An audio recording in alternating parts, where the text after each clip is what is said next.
My face when Twitter is just so horribly managed that I constantly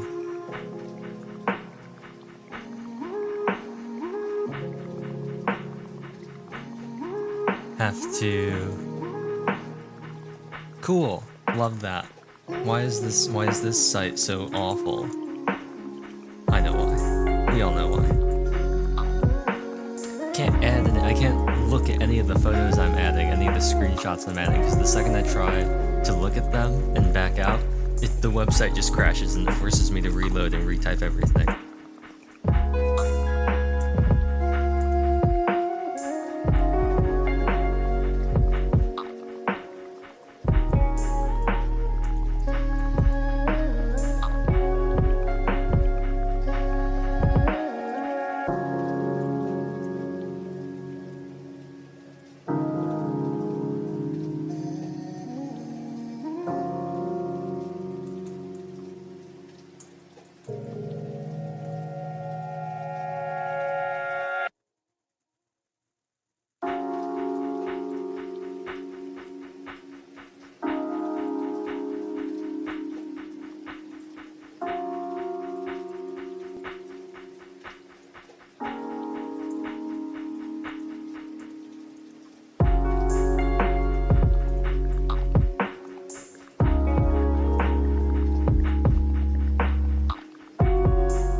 Oh, I muted myself, and then it put in some numbers that was a WinBuilder thing.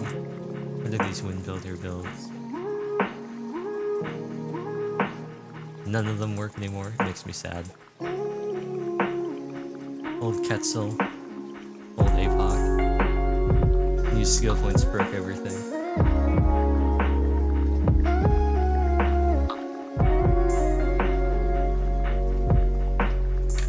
Trying out something different with this stream. Hopefully it works out well. I'm not using my headphones. So hopefully that turns out nice. Anyway, let's go over here. What? Hello? Where am I? Oh. Well, I did get the... Let me just get this going. I did get the... Oh, I like it says DualShock is a registered trademark of Sony. I finished the... Does it want to show up? It doesn't want to show up.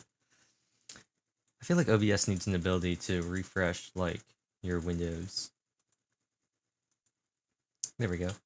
I did finish one section of the library. Don't want to... There it goes. Nice. So that's all done. Let's continue. Oh, actually, well,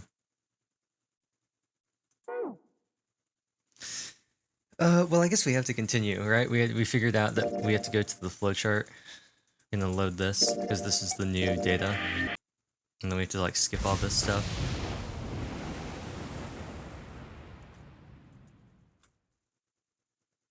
And then I'm just gonna mash the flowchart button. Cool. Alright, so... Last time, we went through here, went all the way here, and the coffin started banging, and we couldn't get out. Santa took June hostage, and then took Ace and Lotus. So that left Clover, Junpei, and Seven, and Snake, because we think Snake is still alive, we just don't know where he is.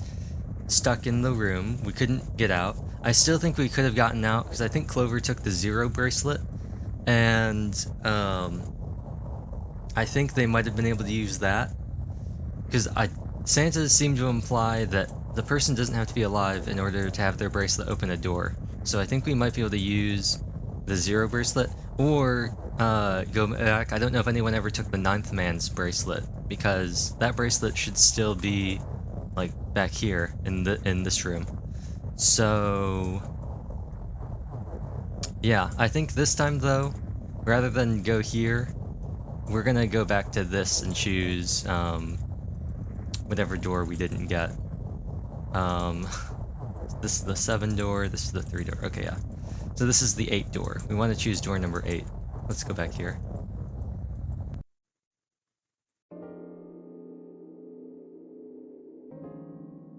You lifted Ace off the floor. Yeah.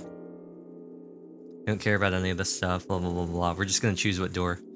So let's go door number 8. I think I'm gonna go with door 8. Okay, 8 it is. Yeah. All right, Kinda... that means June's got to go through 7. Yep. What? Why? Because the math. What? Math. We already established this. Santa grimaced and muttered angrily to himself, but finally began to explain. If the 6 of us are going to keep going without leaving anyone behind, there are only 3 ways we can do it. Plan A. 3, 5. Okay, yeah, I'm just skipping this. We saw 4. this. There are no other combinations. In other words, 3 and 4 and 7 and 8 can never go through the same doors. You get it now? Santa finished. June looked over at Junpei, tears welling. I think we saw this too. You're saying we aren't gonna see each other again for a long time. Junpei felt just as June did. He wanted to be her side. Yeah, blah blah blah. Hey, you guys, this is... Yeah, we saw this. You mean Yeah. It's not letting us skip it, but it's the same. I'm sure they're gonna. Yeah, get through 9. We all gotta be here. So Everything? they're gonna do their whole thing where they're gonna look at each Anyway, other, Clover, and figure they're- it out. then one of them's gonna get shoved through the door, and All right, let's... let's get on with it.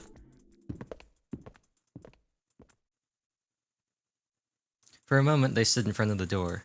Then Lotus laid her hand on her against her chest and turned to Junpei and Clover. Are you ready? Yeah. okay? Then shall we go? We lost all of our character development with Clover too, but we know. We know. Junpei doesn't know, but we know. About the experiment.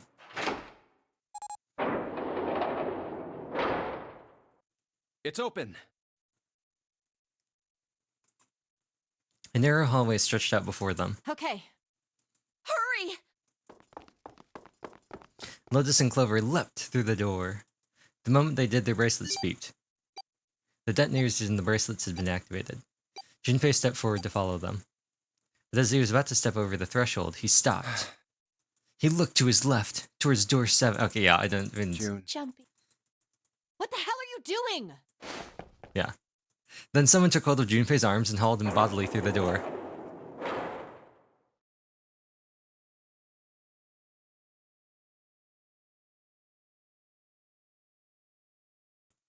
He heard the sound of the numbered doors slam shut behind him. His bracelet gave a cold electronic beep. 81 seconds left. Hurry! Lotus snapped at him and ran toward the dead. Ugh. I don't think anyone has been in this. We went through 3 and 8, and then they propped open the middle door, so I don't think we've ever seen what's in here. Junpei and Clover followed her as fast as they could.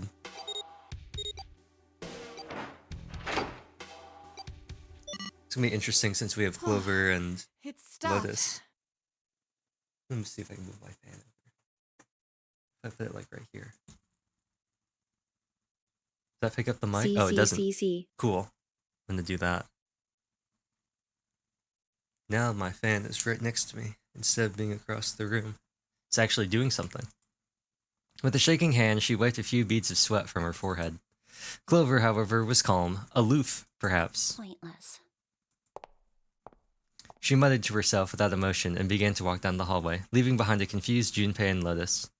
Isn't this just like when you had your kids, Lotus? She's just like a moody teenager. Lotus watched the girls receding back with a mix of frustration and curiosity. What an unpleasant girl.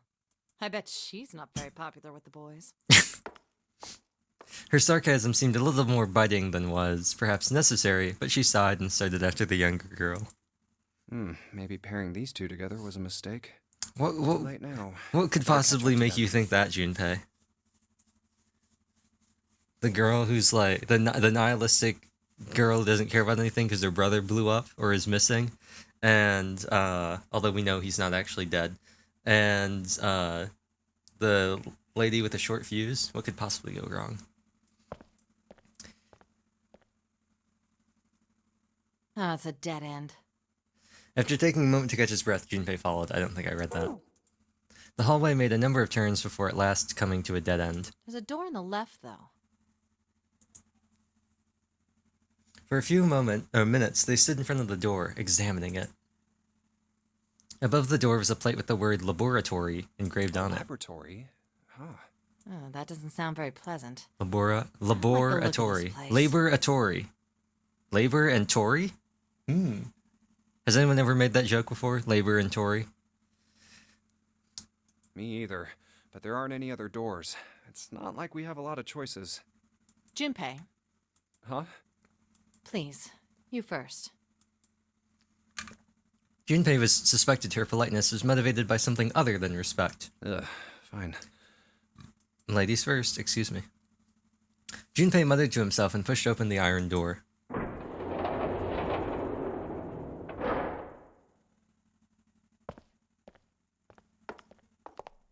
His first steps inside were tentative and careful, but as he examined the room, it became clear that there was no imminent danger. Lotus followed him in, and Clover brought up the rear. Oh. This kind of looks like those things like in hospitals. You know, like when they have like all of the students that watch the surgery, you know? The room they found themselves in was divided into two separate areas by a curved wall. A thick glass window built into that wall made it possible to look into the other side of the division. You know, I think the window looks into another room. Wow! Wow! Brilliant observation, Junpei. Maybe it's for monitoring something. Junpei walked to the window and looked through. What the hell? He wasn't sure what else to say. In the center of a room shaped with a quarter circle, a mannequin lay on what looked like a medical exam table. It looks so creepy. A mannequin? Looks more like a robot. Junpei jumped a little. He hadn't noticed Lotus come up next to him. It's kind of like that doll is waiting for surgery. They keep calling it a doll. It looks more like a robot. This is a laboratory, right? I'd say it's more like it's waiting to be experimented on. Ooh, It's creepy either way. You don't think that thing's gonna suddenly sit up or something, do you? well, I don't know. I mean, look at all those cables sticking out of it.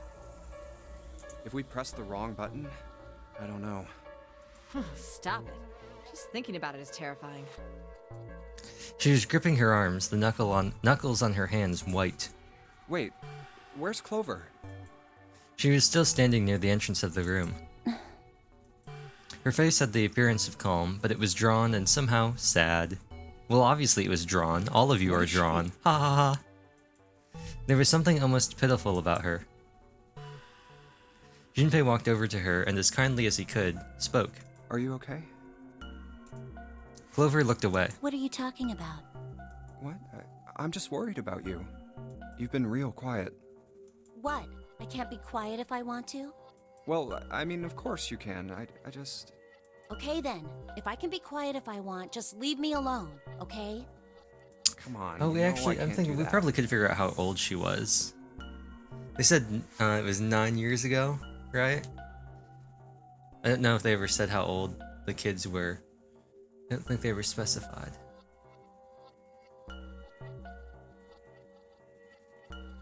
We gotta work together. You know I can't do that for you, Clover. Leave me alone, Junpei. Junpei, you just don't get it! Her cry took Junpei by surprise, and he stumbled backwards a few steps, alarmed. My brother's not the kind of person who'd just leave me behind! Ah, Something happened to him! he got married. Something bad. Yeah, he got married. Yeah. Junpei had nothing to say. Lotus, jolted from her mannequin nightmares by Clover's voice, turned toward them. What happened?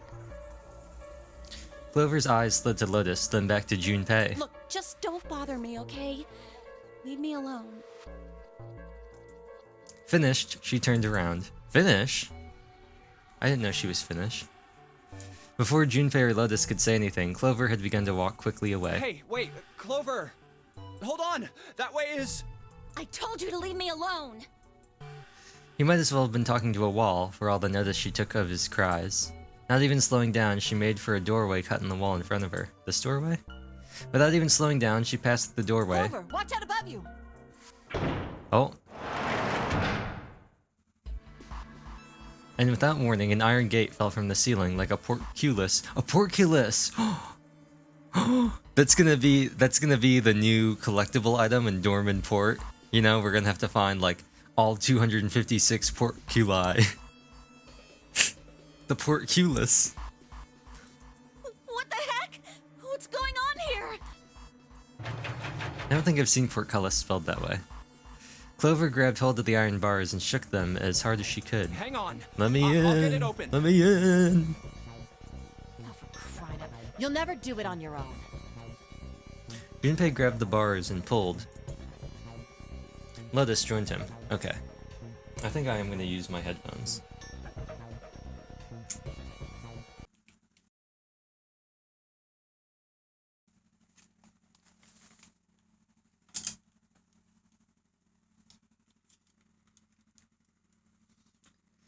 Okay.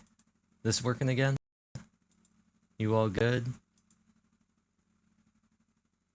I'd previously not used my, oh, I have to relive this. Previously not used my headphones because I wanted to see I was going to use my earbuds because if I have the headphones on for too long, they start to hurt my ears. But the problem is with the earbuds, when I'm moving my mouth, then my ear starts to hurt because my mouth's moving around while I'm talking. And like, it's like shifting around in my ear, I guess. The three of them pulled as hard as they could, but... Oh no, it's one of these! Oh no, this game is so archaic, it's like this. We gotta restart the game. The game's archaic and weird, where I have to... restart it because I swapped my output device, and so now it doesn't recognize. That's annoying. Minecraft does that too, where if I try to switch my headphones, I lose all audio for some reason until I restart the game. In a moment, Lotus joined him. The three of them pulled as hard as they could, but they were all pulling in opposite directions. Clover's pulling one way, we're pulling the other way.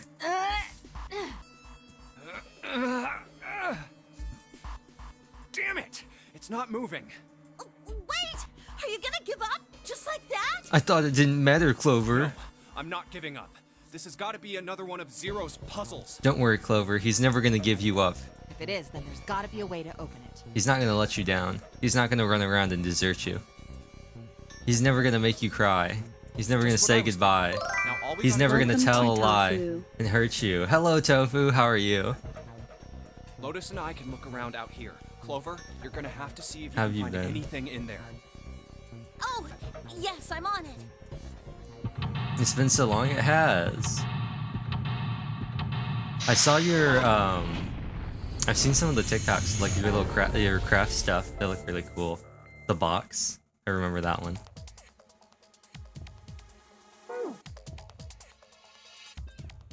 Okay. Oh, well. A window made of really thick glass. I don't even think a bullet could break it. Oh, well, unfortunate. Junpei, do something, please. Thank you so much. Yeah. Let's look at this one. Oh. Okay, wait. I guess this drain is for water, huh? Well, there's nothing here. Okay. What if we just left? Wait, hold on. Hold on. What if we just left? You're running for Comic-Con right now? Ooh, nice. Looks like this door is the exit. The door on the right just goes to the laboratory. Nope, this door isn't going anywhere. No dice, it won't open. I mean, it's about as much as I expected. I don't think Zero would let us out of the room quite that easily. Okay. Well... I don't know what kind of table it is, but part of it's all black. There's a pen lying here, I think probably used to make the table black. Cosplay, Columbina? Cosplay seriously? Wait, hold on.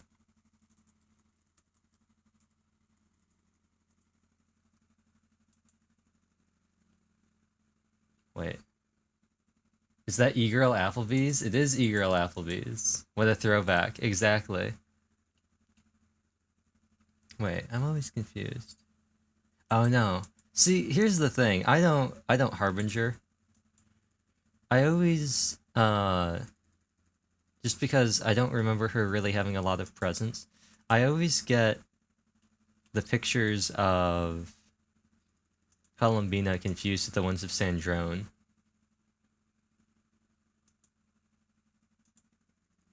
I'm watching the trailer again.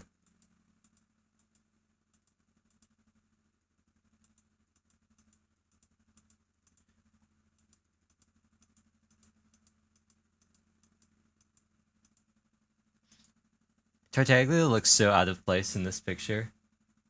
You can see why. Yeah, he looks, I'm watching the Winter's Night Lazo. He looks so out of place. It's so funny. They've all got these like really muted like monochrome color schemes, and then there's Tartaglia and he's got his like bright like orange hair and his red scarf. Oh, it's so funny. But then like everybody else is some shade of like navy white or black. It's so funny. Like there's Arlecchino, her color scheme is black and white. There's Dotor, his color scheme is black and navy and gray. There's what's his face? His color scheme is also black and navy and gray. There's Capitano, his color scheme is black and gray. There's Sandrone, her color scheme is gray and white. There's Columbina, her color scheme is black and white. There's Puccinella, his color scheme is navy. And then there's Tartaglia, and he's orange and red. Still need to make a lot of the components. Can't wait to make a micro edit of me in the oh yeah, that'd be cool. I'm curious to see how that turns out. Because we don't have like a lot of art of her, do we? Like any like pictures. Although was Columbina the one in that the Hollow Fez thing, that that fan thing that came out as part of the celebration? Right? That one with Venti and Lumine. Was that Columbina? Right? Wasn't that Columbina?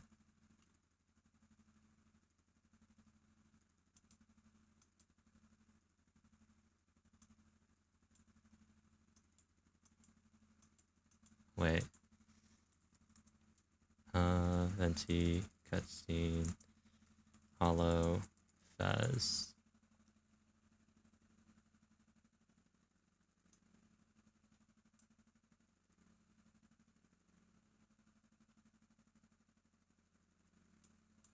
Wait.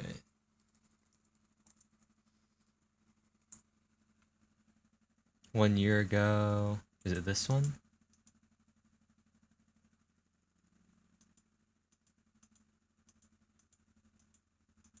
No, that's not it either. 4th anniversary, Unawakened Dream. I think that's what it was. Is it this? No, that's not it. Oh, no, here it is. Yeah, that's it. I found it. Hold on. I found it. Where's my thing? Oh, actually, probably should go over here.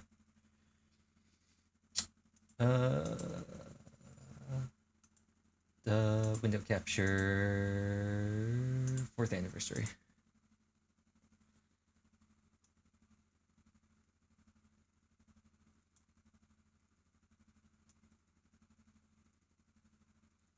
Okay, I don't care. No, I don't care. I don't care. Don't care. Don't care.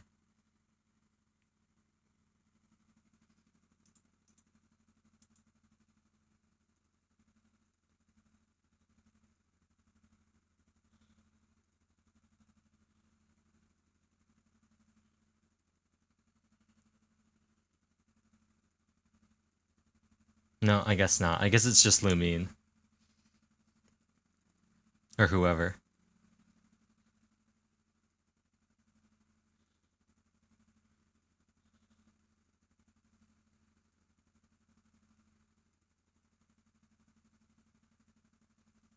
I thought there was somebody else in this. I guess not. Oh well. Well, anyway.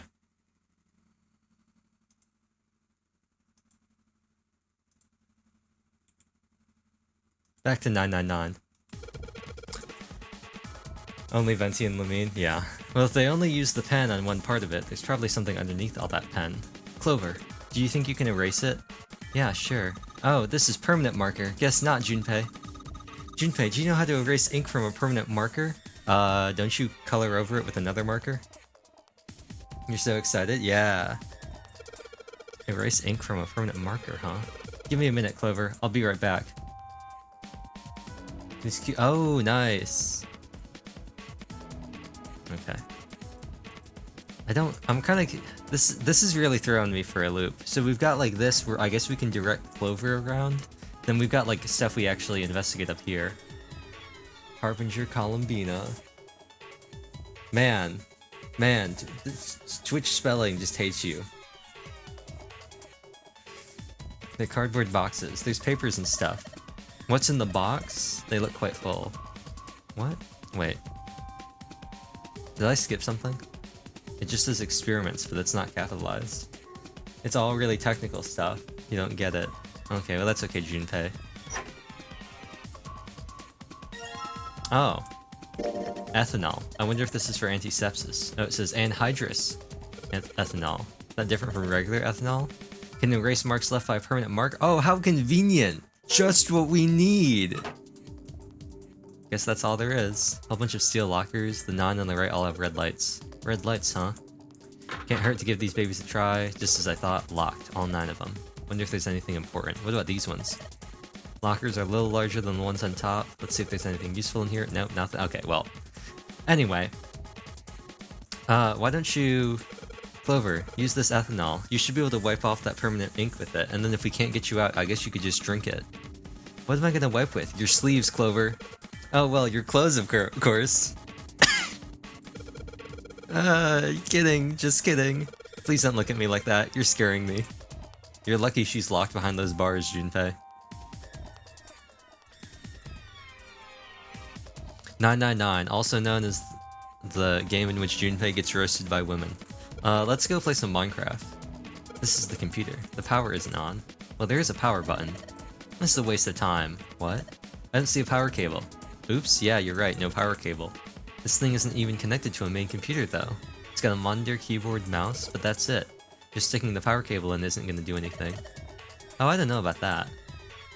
Keyboard. Mouse. Okay, well. What about this? A keyhole. A keyhole for an activation key. Okay, what about this? Thing's supposed to power that machine in the other room. Doesn't appear to be doing that. Wonder how we're supposed to turn it on. Really old type of keyboard. What about this stuff? 2 levers. You think they activate something?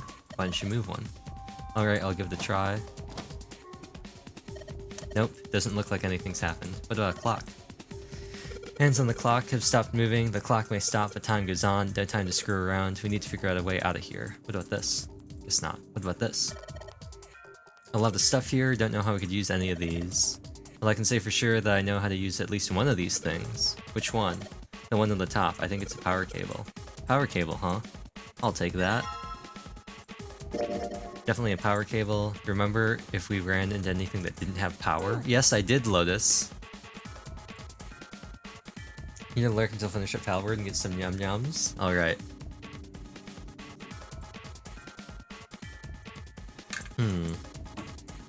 Well, I guess we can plug in the computer. Also, is she actually gonna have a lovely stream back there? Yeah. Great talking to you, Tofu. Is she gonna wipe this up? Use, huh? Soak it in ethanol, then use it to wash off all the stuff from the permanent marker, okay? Right, okay, so I gotta soak the cloth with ethanol. Well, she's got the cloth, but she seems to be having a little trouble with the bottle of ethanol. When she's ready, I should ask her to get to work on the stuff on the table. Come on, Clover.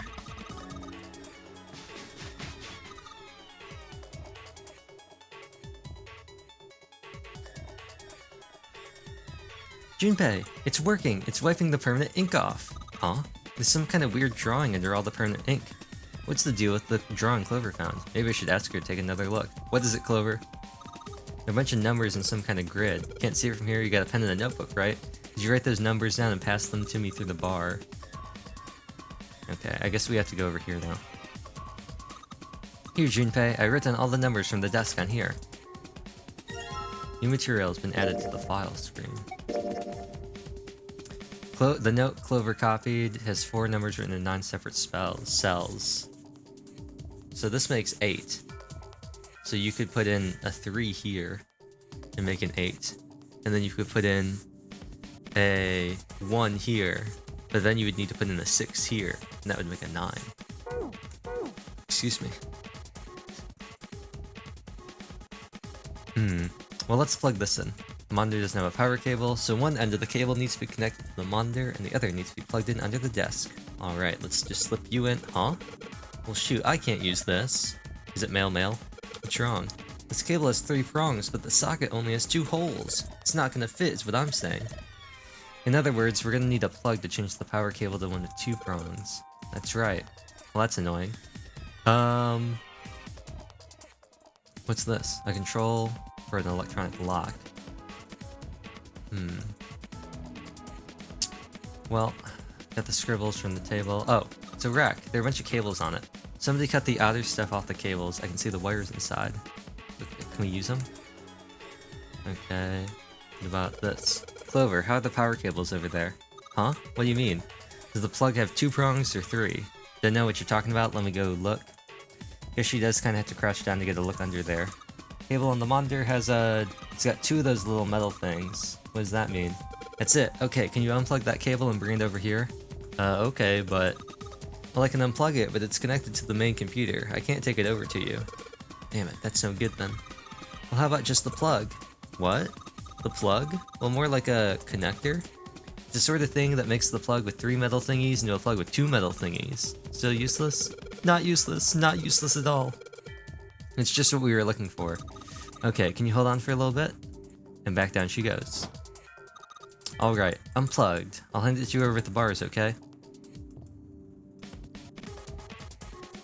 Here you go. The 2-prong plug. Nice. Let's combine these. Okay, put the 2-prong plug into the head of the power cable. Nice. Oops. Junpei, what do I do next? For now, just have a look around. I'm definitely gonna save you, so hang on a little longer. She has a very funny expression. She has like this like wide-eyed kind of expression that I think is really funny. Gonna plug this in under the desk, plug the thing into the monitor, and let's turn the power on. Don't think anything's gonna happen. Why not? It's not connected to the computer. You never know until you try. And wow! Junpei pushed the button on the front of the monitor. Oh, that worked. With a soft hum, it turned on. Streams of letters that made no sense to Junpei began to scroll across the screen. What? He had hoped it would turn on, but he hadn't expected this. Huh? It's running on its own? It certainly looks like it. Isn't that kinda weird? No, I mean it could be a Raspberry Pi What? stuck in the back of the monitor. Well, it's not connected to the main computer, right? There's just this keyboard and monitor. The only cable connected to this thing is the power cable we just plugged in. So, why is it working? Maybe it's a wireless display. Clearly, this was a reasonable explanation to Lotus. A wireless display? Yes, it connects to your computer wirelessly, hence the name. Have you been living in a cave, Junpei? He's never heard of Bluetooth. He most certainly had not, but... Is that normal? Yes, at least where I worked. Oh. Oh, it stopped. Pass with a colon. Looks like we need to enter a password. Again? There must be a hint around here somewhere. Could you go take a look? Yeah, I'm on it. What are you going to do? I'll see if I can do something about this on my own. On your own? Yep, on my own. Lotus? Lotus pulled over the nearest chair and dropped herself down onto it in front of the keyboard. For a second, she stared at the screen. She kneaded her hands, knuckles popping, twisted her back left and right. Oh, Oh, she's gaming. Let's kick some ass. She's gaming. Lotus smiled to herself and rubbed her hands together in anticipation. She's a gamer. She's a gamer! She's playing Osu. Then, before Junpei had time to blink, she was typing at an incredible speed, the click-clack of the keys running together like machine gun fire. Wait, what? Junpei was, for once, at a loss for words. Didn't expect that, did you?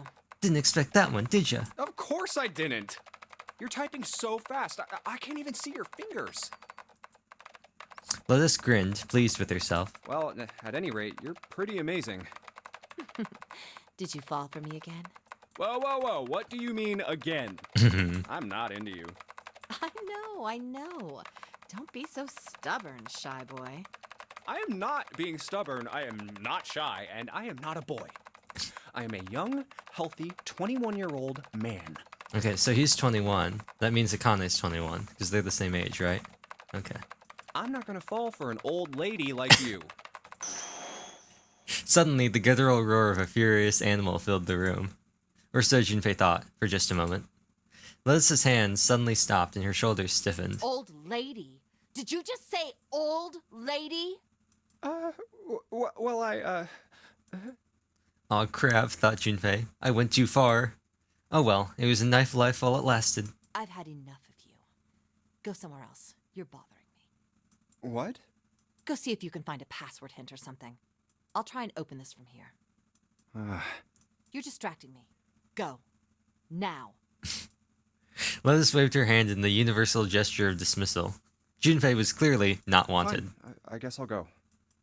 Time to cut my losses, Junpei thought, and left as quietly and inoffensively as he could. Rip. Junpei wandered around the room for a while, looking for anything that might help find the password to the computer. Unfortunately... Nothing. No clues whatsoever. Clover didn't find anything useful in the laboratory either. Damn. Looks like we've hit a dead end this time. But just as he was about to tell Lotus that his search had returned nothing... All right. Bullseye. Junpei, I did it. Excited cheering erupted from near the monitor. What? He hurried back to find Lotus looking rather smug. Let me see. She gestured for him to look at the screen, and he did. The strange text from before was gone. In its place was something entirely different. It was... Microsoft Solitaire. Oh. 9 squares arranged in a 3x3 square. What is that? I don't have any idea. It just showed up after I cracked the password. You think it's a puzzle? It certainly looks like one. As she spoke, Lotus stood up. Huh? Aren't you gonna, I don't know, do more computer stuff? No, I can't do any more. It won't let me do any more programming. See? The keyboard. Nothing. So, there's nothing more I can do. Well, I guess I'll leave this to you then, Junpei. What? Let me take a break, all right? I did my part. Well...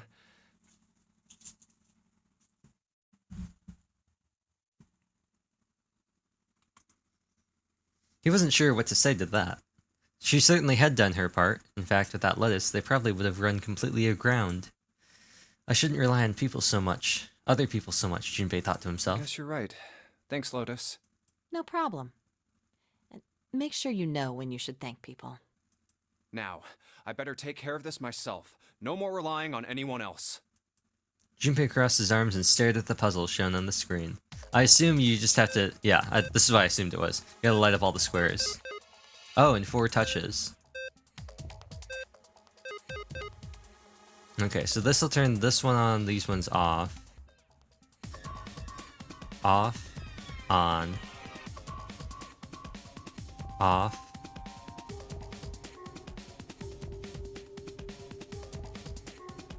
Off, on. I want the corners. Off. On, off. On, off, on. There we go. That was pretty simple. Alright, I solved it. Did you hear a noise just now? I did. Sounded like something unlocking. Where did it come from? Aha! Look, Junpei, the lights on the lockers are green. We must have unlocked it with the computer puzzle. Oh, wait, hold on a second. Oh, I guess they were making me look here. What's in here? Keys? Keys? One is small that goes into a machine. The other one has the Earth symbol on it. Aha. Okay. Wait, hold on. It was just at that moment he heard a voice behind him. No, I want to look at this. I think this was the clue. 1, 2, 3, 4.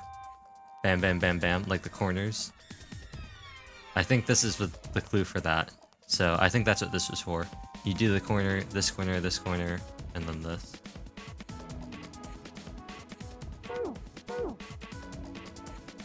It was Clover. Hey, Junpei, do you have a minute? He put the puzzle aside for the moment and walked over to Clover. What's up? Well, never mind. Hey, hold on a minute. What does... Sorry. Just forget about it. It's nothing. Before he could say anything else, she spun around and ran back down the stairs. What the hell was that? After waiting for a few minutes to see if she would return, Junpei sighed, shook his head, and went back to searching. I wonder if we need to replay from...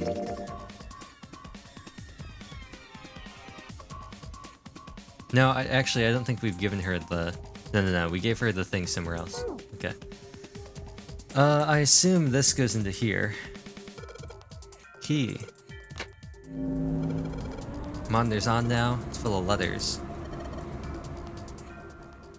Showing some kind of warning. Power restored to experimental device. Emergency system will activate in the event of abnormal subject behavior. Okay. Typing on the keyboard is... Okay, well...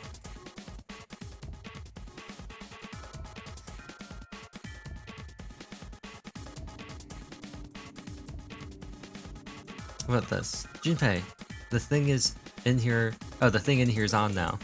Activated the power, you play with it a little. I'll turn this dial here. I don't think it's working, nothing happened. Maybe she missed something. I should ask her to look around the room again. Washed here, weird colored stains in the sink. A monitor, a whole bunch of cables. An examination table, a creepy mannequin. Drain for water. Do we have to grab this again? Don't need the computer anymore.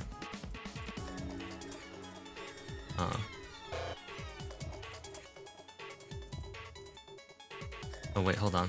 Can I click on... No.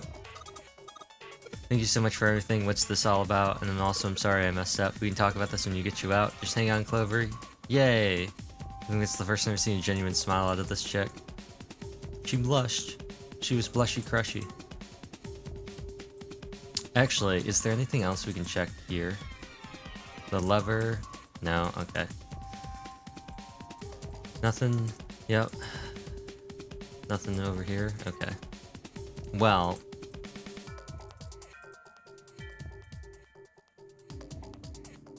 What about now? Increase the voltage? We'll do. All the way to max. Max? Hey, wait, Clover. Oh no. I think,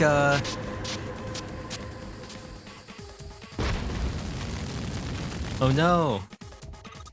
Oh my god! The mannequin's head! Oh man, that sounds like a fire alarm. Oh, what the hell? Fire detected. Fire detected. The emergency system will be activated. Evacuate the room immediately.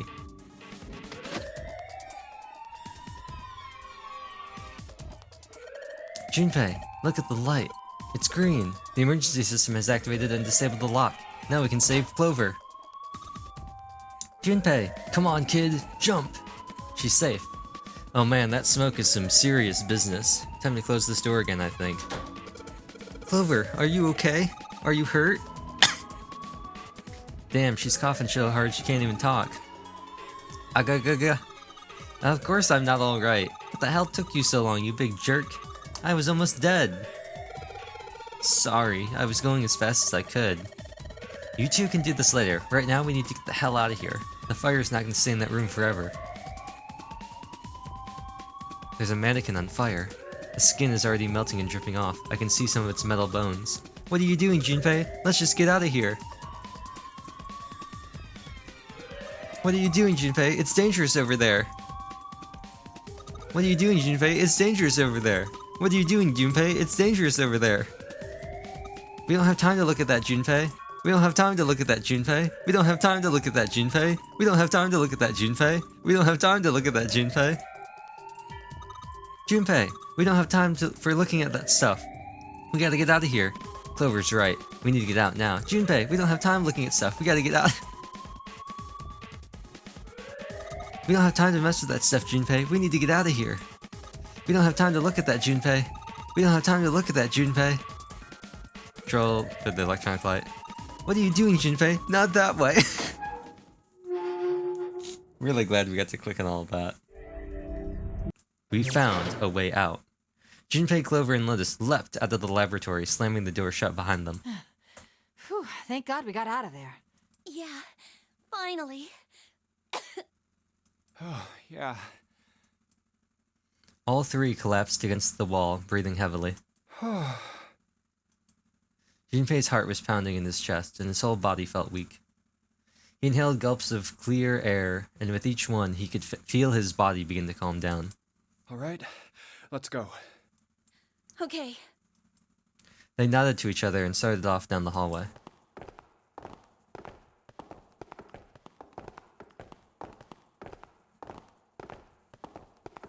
Before long, they found a few new doors, but all of them were locked. Damn, none of these open. They're all locked. How about that one?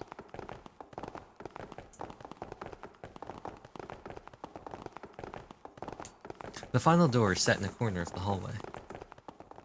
Let's hope this is the door with the prize. Junpei grabbed the door handle and was about to pull it open when a voice cried out behind him. It was neither Clover nor Lotus, but he recognized it. There was no doubt. The voice belonged to... Jumpy!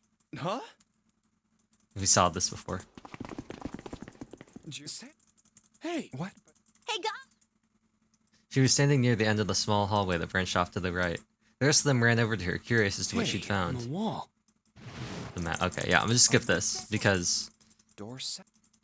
Door 8. yeah. So, Wait a sec. Oh, You've got to be kidding me. yep. We may as well go. yeah. As one, they all moved back toward the door Junpei had only a moment ago been ready to open. Almost forgot. We should. Yeah, take the map. Ready? Yeah, we saw this. We're back. Yep, back here. In the hot. Okay, so we got like literally nothing out of that. This. Yeah. So we're now back here. Okay, so cool. That like did literally nothing.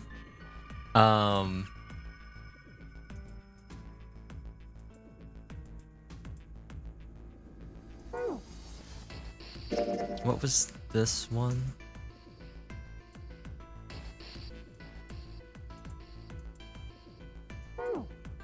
The kitchen. Was there something else here?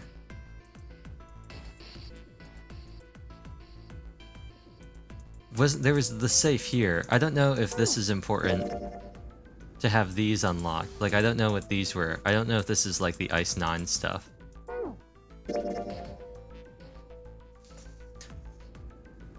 But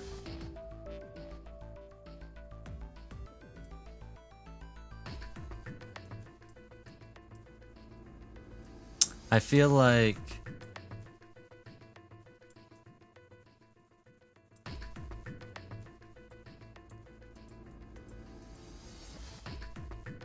one, 6, and 2 doors.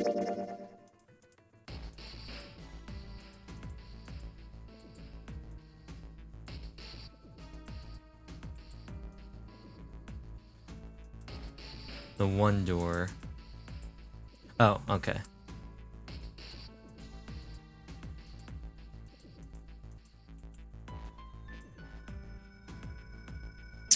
I feel like we should go here. Just to like have these set of things unlocked and then just like do this.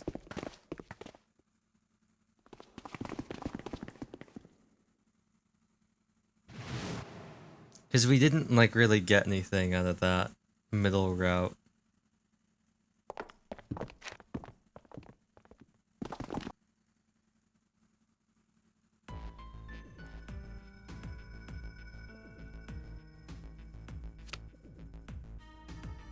So we got this.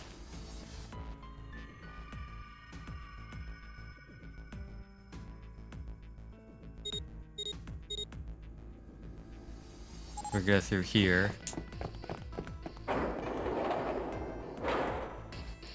This. They're gonna come out.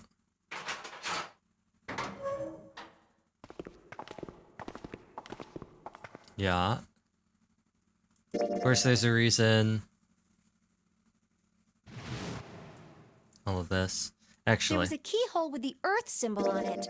I think. okay. I'm just gonna skip to this now.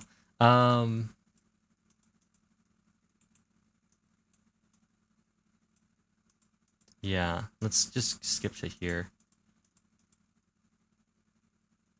1, 2, 3, 4. All right, 7 pieces. And then where do we want to go from? Let's save here.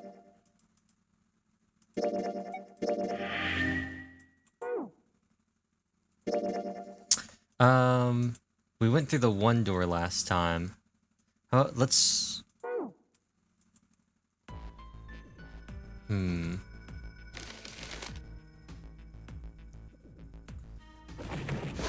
Uh.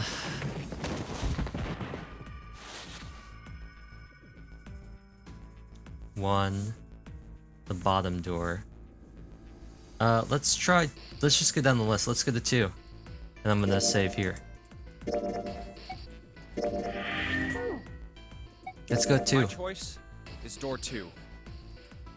Santa was unconvinced. Hey, wait a minute there. You cheating? Cheating? I'm asking if you changed your number after you heard what doors we wanted. How could I do that? I wrote it down on the paper earlier. Let me see that. Sure, here. We saw this, and it says 2. I had 3, and I just needed it after I saw if the number. Well, All right, so we know who's going to be me. Aha. The only problem's the other 2 teams. June and I want door 6. Clover and I choose door 1. That's not good. We can't open either of those doors with only 2 people. I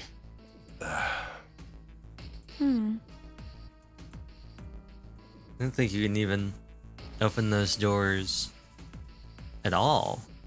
They want 1, right? They can only go through 1, and then Clover can't come, right? Because 1 and 3 and 9, 1 and 3 and 9, and 1 and 3 and 6, because 3 and 6 make 9, and then 1 plus 9 is 10 is 1. Whereas with Clover, I don't think there's a way for them to get to 6, because they got 1, 4, 6, and 3. So I don't think it's possible to get through 6. I think they have to go to 1. Why don't Santa and June go into door 1 with Ace? Huh? Well, They looked at one another. 3 plus 6 plus 1 is 10. Yeah. Then what will you do, Clover? I'll be waiting at the stairs. You guys are coming back here, right? That's what 7 was saying, wasn't it? That had been what 7 said. We aren't going to be split up permanently till we find door 9. We might get separated for a little while, but we'll see each other again. Otherwise, we won't be able to open door 9. That's how the nonary game works. I'm sorry, but I just want to be by myself for a while. You understand, right? There was no emotion on her face, but it was drawn and pale and her eyes were red. No one had the heart to contradict her. The room grew very quiet. Silence drifted down over everything like a blanket of fresh snow. It was Santa who finally spoke. all right. I'm going through door 1. That all right with you, June? Yes. June nodded. Well, we'll be going then.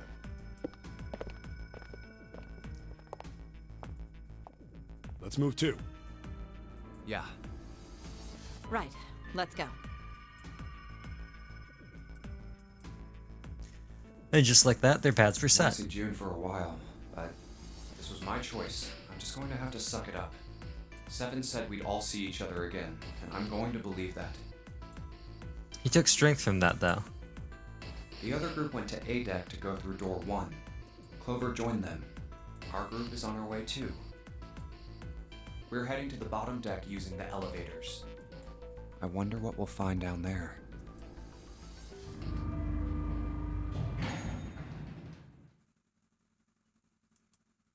They stepped off the elevator and headed for door Ready? 2. Yeah, anytime. I'll go first. One by one, they put their palms on the recognition device, and 3 asterisks blinked to life on its screen. Let's go! The door opened, and they leapt inside. Where the hell is it this time? Oh, I don't this? see it! Wait, hold on. Bruh. Bruh. I forgot this was the 2-door.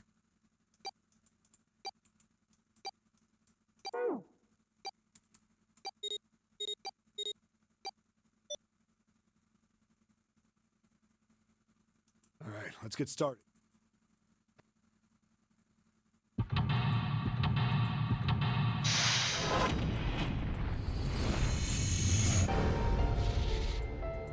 Okay, well, this is not what I expected. This is the same thing. Yeah, we've just gone down here. Okay, well, I guess we're gonna go for 6 then. I did not remember that this was the 2-door. 1, 2. Actually, I don't even need to do that. Nice I to can meet just, you. um, Just Imsophistopheles. double checking, but everyone wrote their code name and a door number they want, right?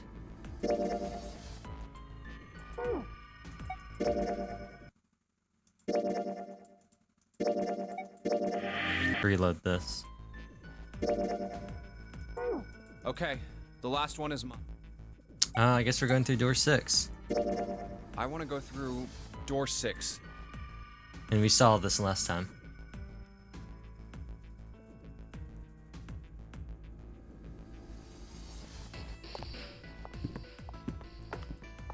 So We what, should get going as well. what did they decide?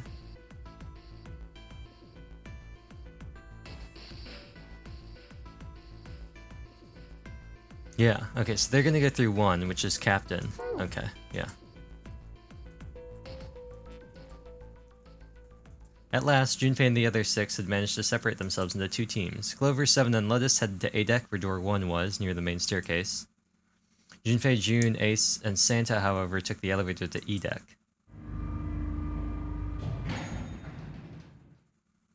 The ride to E deck was the silent one. This is E deck. There should be a door at the end of the hall. All right, let's go. Santa's words jolted them to action, and they stepped out of the elevator into a long, straight hallway. Before long, they had arrived in front of door 6. There it is.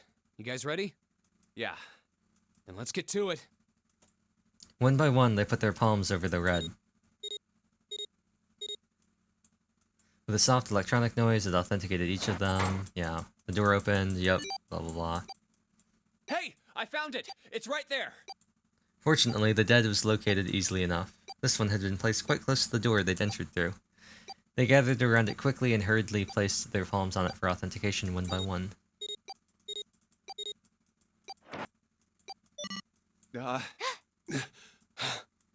It stopped.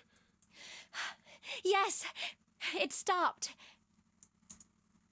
The countdown had ceased, but Junpei's heart was still pounding in his chest like a frantic, thunderous drum.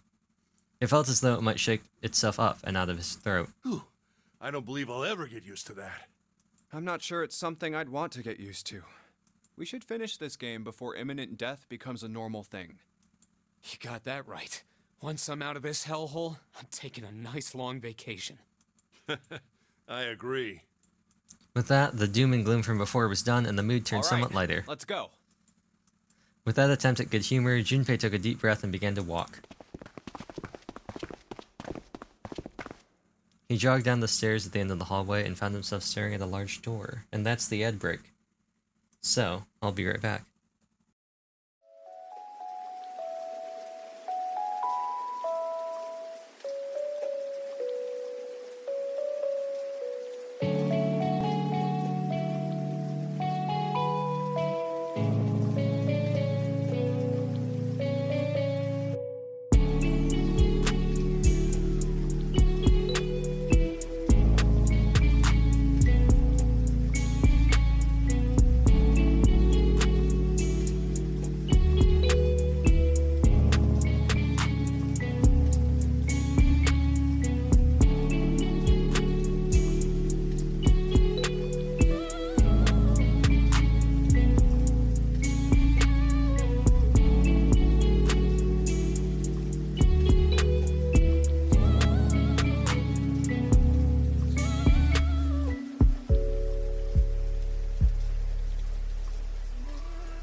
Aha.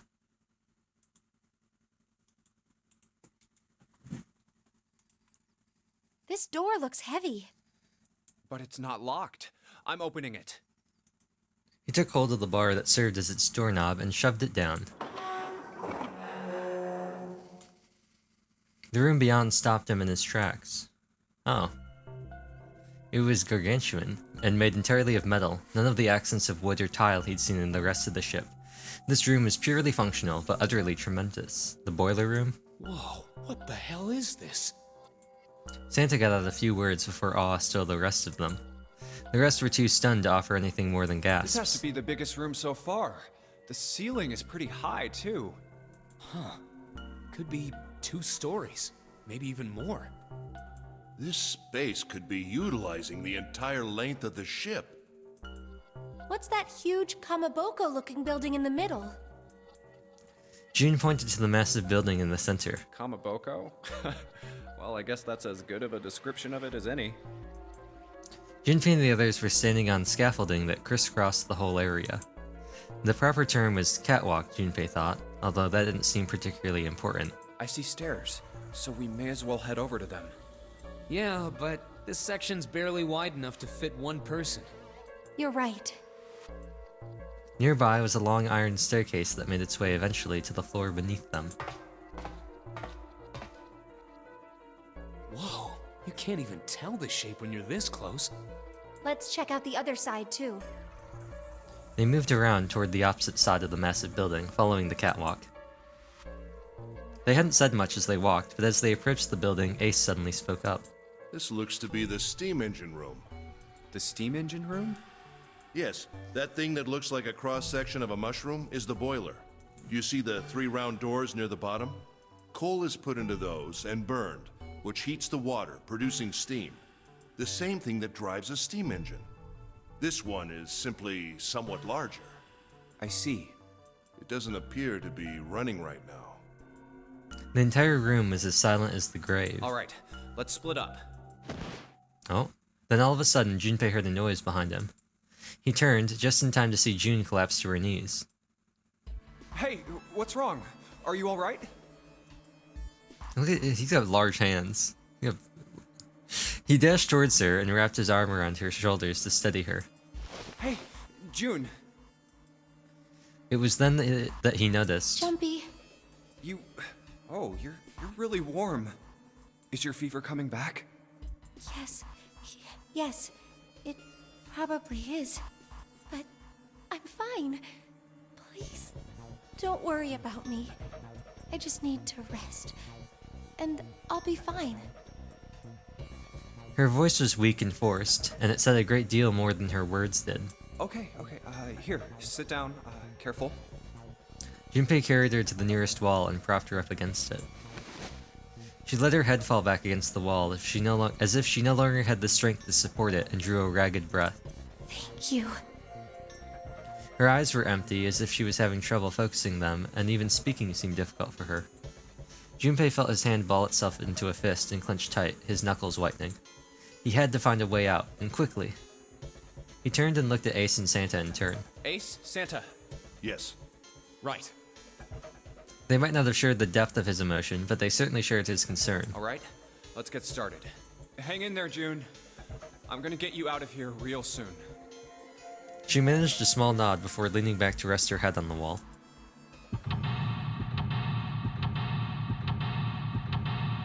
So last time it was 7, Lotus. So it was Ace, Clover, and Junpei. We went through 1 together. So then with 7 and Lotus, that's 15, that's 6. Oh, I guess they did go through this one. So this is where the gun is, then. Theoretically. Okay, so... got 2 sides. We're currently on this corner, okay. A tunnel, it goes all the way across the ship. Square hole, nothing in here. Look at the back wall, 3 slots, terminals for some kind of connector, perhaps. And a button, it's glowing orange, it's gotta mean something. Nothing, okay. I'd say this probably moved coal from place to place, probably comes from over there and the belt carries it down. So if the belt was moving, the coal would come out of here. Pillar goes up to the ceiling. Okay.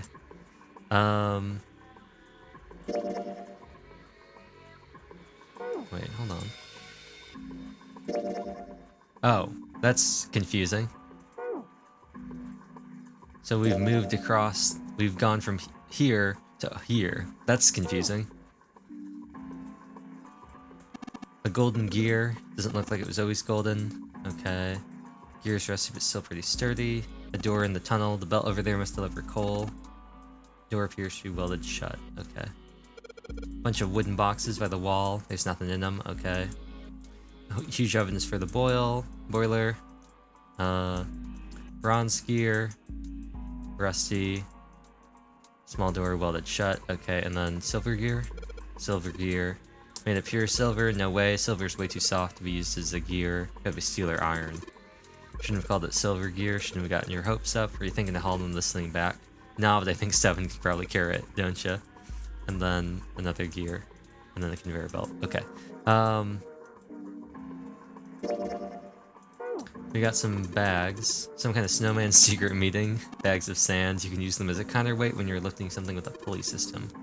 Man, you're too serious. Pair of wooden boxes. There's nothing in them. Okay. And then... barrel under the stairs. Sweet. Unfortunately, it's empty. And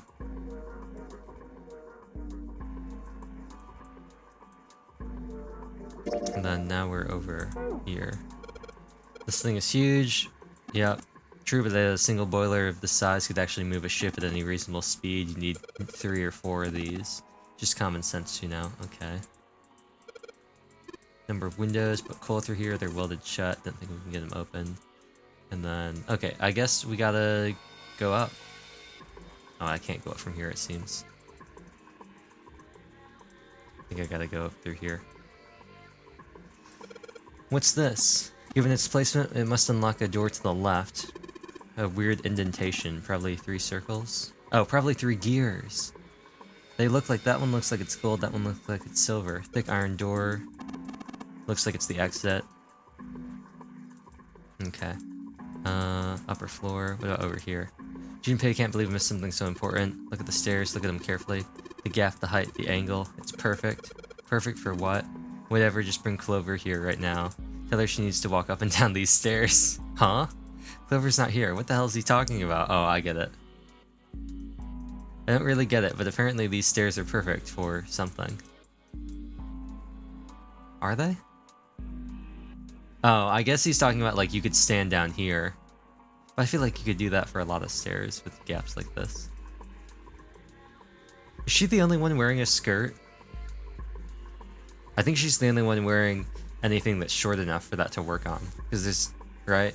Because everyone else is wearing slacks. Or some sort of pants. Lotus is wearing pants. Akane is wearing a dress, but her dress is long. It might work. But hers goes down to, like, her knees.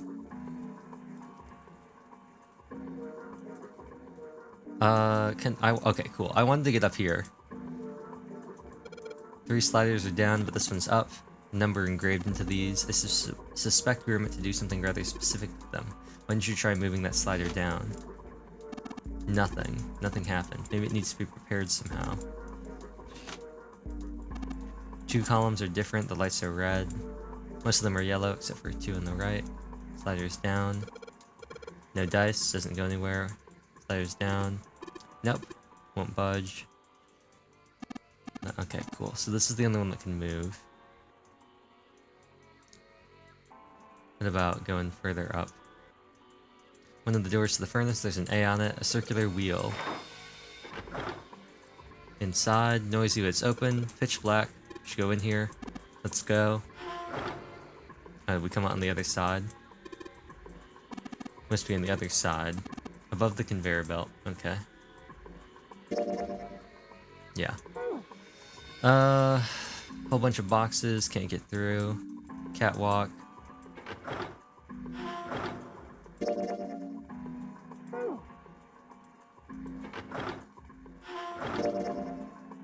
Okay, cool.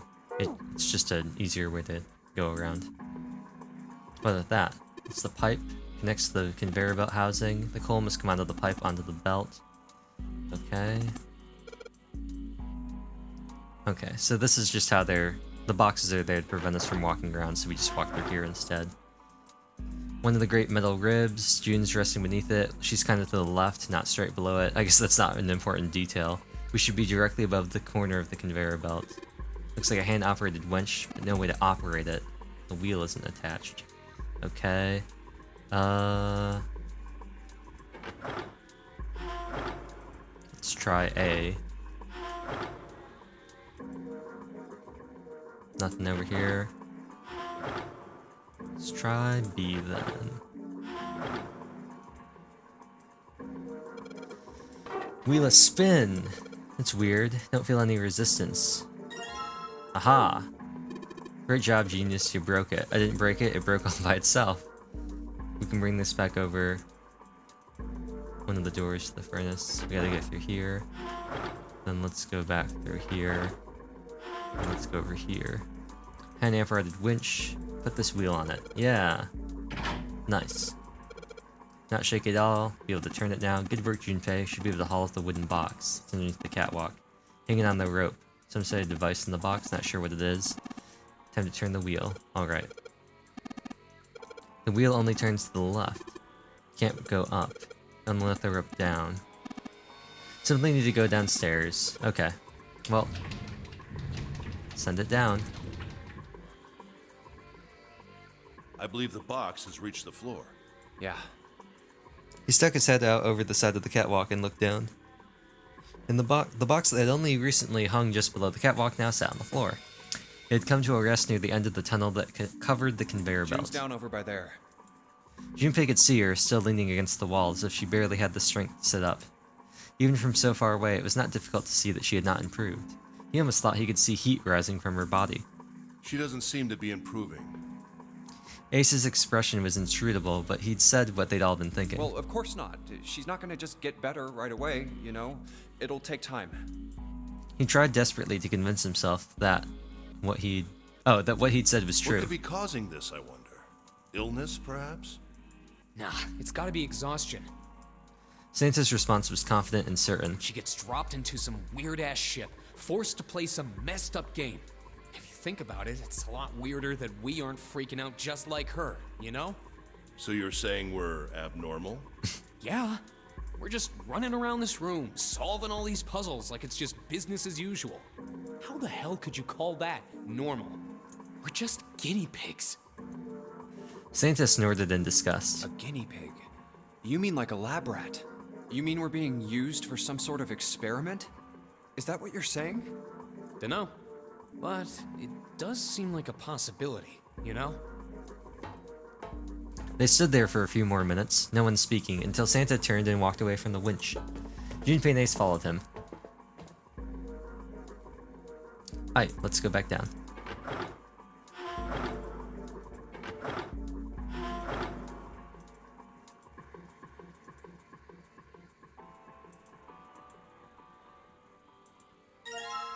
Control panel for something.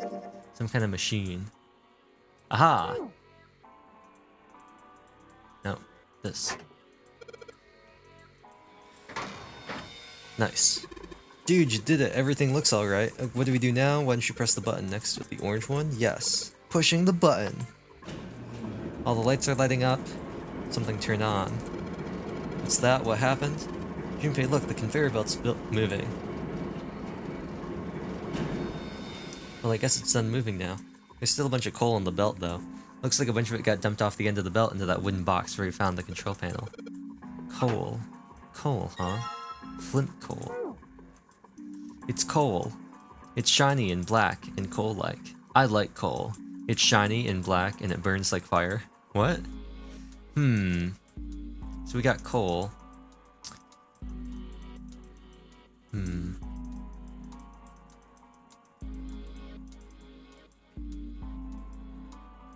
What about this? Pair of boxes, some cloth bags, nothing but sand in them. Empty boxes, empty barrel. But what about this? Nothing happens? Okay. Anything else we could do with this?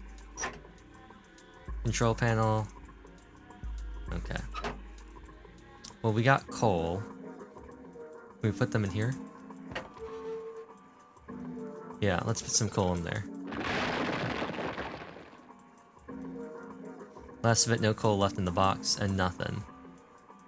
A man can dream. Explain it to me again. You're planning to stoke the furnace with coal, which will heat the water and make it steam, which will drive something else. Am I correct? In other words, you want to generate enough pressure with the steam. Yep. This isn't enough coal. We're gonna need a whole lot more coal than this. We should be able to fill it much faster. I want to help too. Man, I totally didn't even see her walk up. Are you feeling up to that? Yes. Yeah, right. You look like you're one stiff breeze away from falling over, June. I think you'd better rest some more, alright? But no arguing. You need your rest, so you just stay there. We'll handle this. Okay. Alright, time for some manly work. Get the coal in the furnaces. So we back in the furnace. Got the boxes sweet. Side to side, side to... Man, this is a lot of work. This should be sufficient. You just gotta light it. Junpei, hand me your matches. What makes you think I have matches? I see. Then how are we gonna light it? We all have shoelaces, right? We can use the old bow method. Perhaps there's a device nearby that will allow us to remotely ignite the coal. Let's go take a look. Some sort of ignition device, huh? It's not what I meant to click on, but okay. I was gonna say, why don't we try this thing? Is this? I think it might be. It probably is. That means we move the thing down. Let's do it. Because it's lit up now. Junpei, Ace, look at this. There's a big gear turning under the boiler.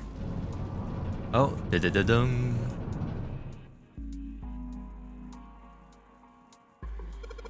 The gears, they're spinning. What the hell are you guys waiting for? Let's start looking. Let's grab this thing out of there. The gold disc. And then let's grab this. Bronze disc. Oh, that's just the gear. That's just part of the spoke. Fine. Go down here. And the silver disc. Okay, and then let's go back. No, I want to go up here. I'm gonna go up here. Want to go across this way. Junpei, what are you doing? It's hotter than hell in there. You already forget we lit the furnace? Ah, yeah, you're right. Bunch of stuff in our way. Guess we're gonna go down then.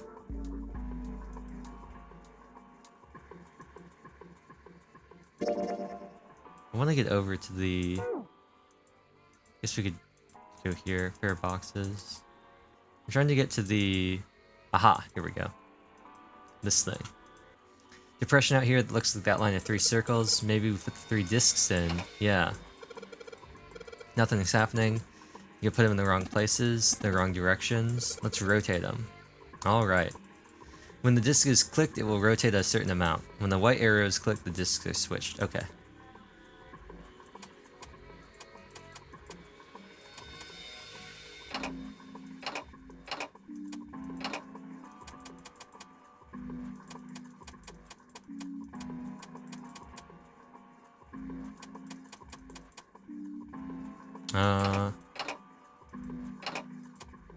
I think this one has to be the outer one.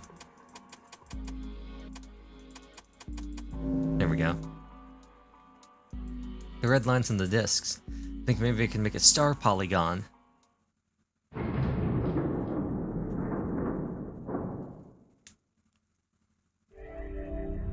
We suck a way out. Yes! The door's open! Given the circumstances, Junpei's happiness was certainly understandable. Ace seemed to share his excitement. All right, Junpei. Why don't you go get June now? Santa and I will keep an eye on the store. Santa snorted. Why do we need to do that? Even if it shuts, we know how to solve the puzzle now. We could just open it again. Well, I suppose that's true. Shall all 3 of us go and collect June then? Nah, I'm cool. I'll let Junpei handle it. He still seemed irritated by something, however, and sat down on the stairs petulantly. So are you only interested in being contrary? Ace sighed with the air of a long-suffering parent. All right, I'll go get June. I'll be right back. He gave Ace a quick nod to Ace and Santa and dashed off down the stairs. Before long, he was back on the first floor next to the conveyor belt in June. Oh, Jumpy! As he drew closer, she stood up slowly. Are you okay? He did his best to sound calm and nonchalant, but there was no hiding the genuine concern in his voice. Yes, I'm fine now. I'm sorry I made you worry. June blushed. He wasn't sure if she was embarrassed or still feverish. Let me check. Just to make sure, he reached out and put his hand against her forehead. Good. You're feeling a lot better. She was feeling far less warm than she had earlier, but still wasn't down to what seemed normal to him. Are you sure you're all right? He had to be sure. June gave him a look. Oh, you're such a warrior, Jumpy. Oops, I mean, warrior. June giggled.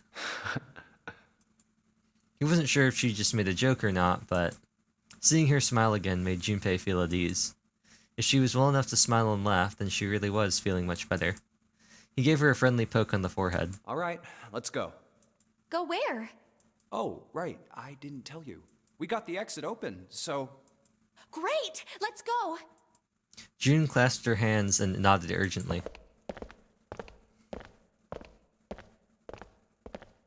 They headed back to the exit, but on their way they found... Oh, it's... Santa? Santa was sitting on the stairs. He was, however, holding something in his right hand and staring at it with a strange expression. Junpei and June slowed down and finally stopped in front of him. What are you looking at? Santa answered without looking up, his voice quiet. It's a photo. It's my sister. Sister? Santa, you've got a sister? Santa simply nodded. Yeah. Kid was cute as a button. June cocked her head, confused. She was only about an inch tall then? Santa glared at her. Oh, sorry. I guess an inch is a little large for a button. Probably more like a half inch. C. Santa didn't smile or laugh. Sorry. Why are you looking at it? He simply turned back to his picture and spoke. I was her Santa Claus. Wait, what? This sudden revelation took Junpei by surprise. He had no idea what Santa meant. He glanced at June, who shook her head. She didn't know either. Have you ever heard the story of the two Santa Clauses? It goes that a long time ago, there were two Santas. One of them wore white, and the other one wore black. The white Santa gave presents to good kids, and the black Santa played tricks on bad kids. They went on like that for a while, but eventually the black Santa's tricks started to get worse and worse. Pretty soon, the white Santa couldn't stand it anymore, and he stabbed the black Santa to death. When he stabbed the other Santa, the white Santa got blood all over his clothes.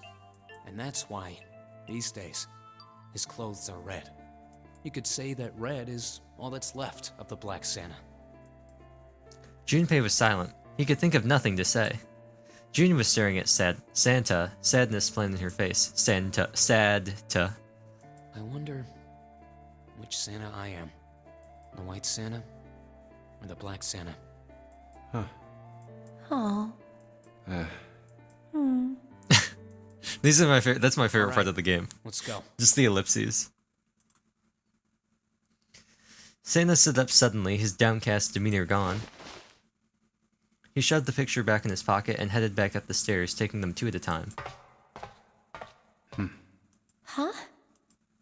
Junpei and June looked at one another. There was nothing they could think of to say. Hey, what are you two doing?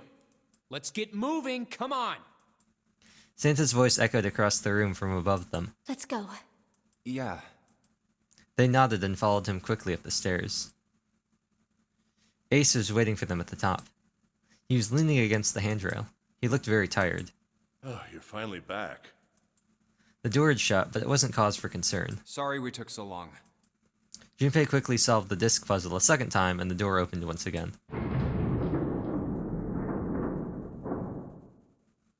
Let's go. In a single file, they walked through. After walking for nearly 15 feet, they found themselves in front of a metal door. It opened easily enough, and they passed through it as well. A new room stretched out before them. Oh. Huh. Is this a warehouse? No, I believe this is the cargo room. This must be where they store all of this vessel's freight. There are wooden crates everywhere. I wonder how old they are. Junpei, Ace, and June had stopped unconsciously, pausing to take in their new surroundings. Santa's voice broke through their momentary trance. Well, we probably ought to start with finding the exit, right? Let's get going.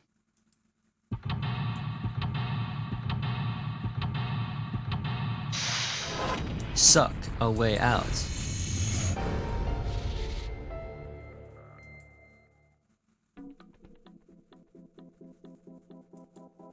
Okay. Well, let's look at this thing. Bunch of bags. Wonder what's in them. Card with a headshot. Hey, that's Santa. What's that? It's a card. It has a headshot on it. A headshot? Yeah, I'm not sure what purpose this could possibly serve. Card with Santa's face. Nothing in the bag anymore. A box. There's nothing inside. Another bag. Card with the headshot. Card with the 9th man's face printed on it. Crates are smaller than the others. They look like they're the children of the other crates. Junpei, that sounds like some sort of fairy tale. I don't know, man. You ever think of how crates would reproduce? Doesn't sound like a fairy tale to me. Big box. Large crates.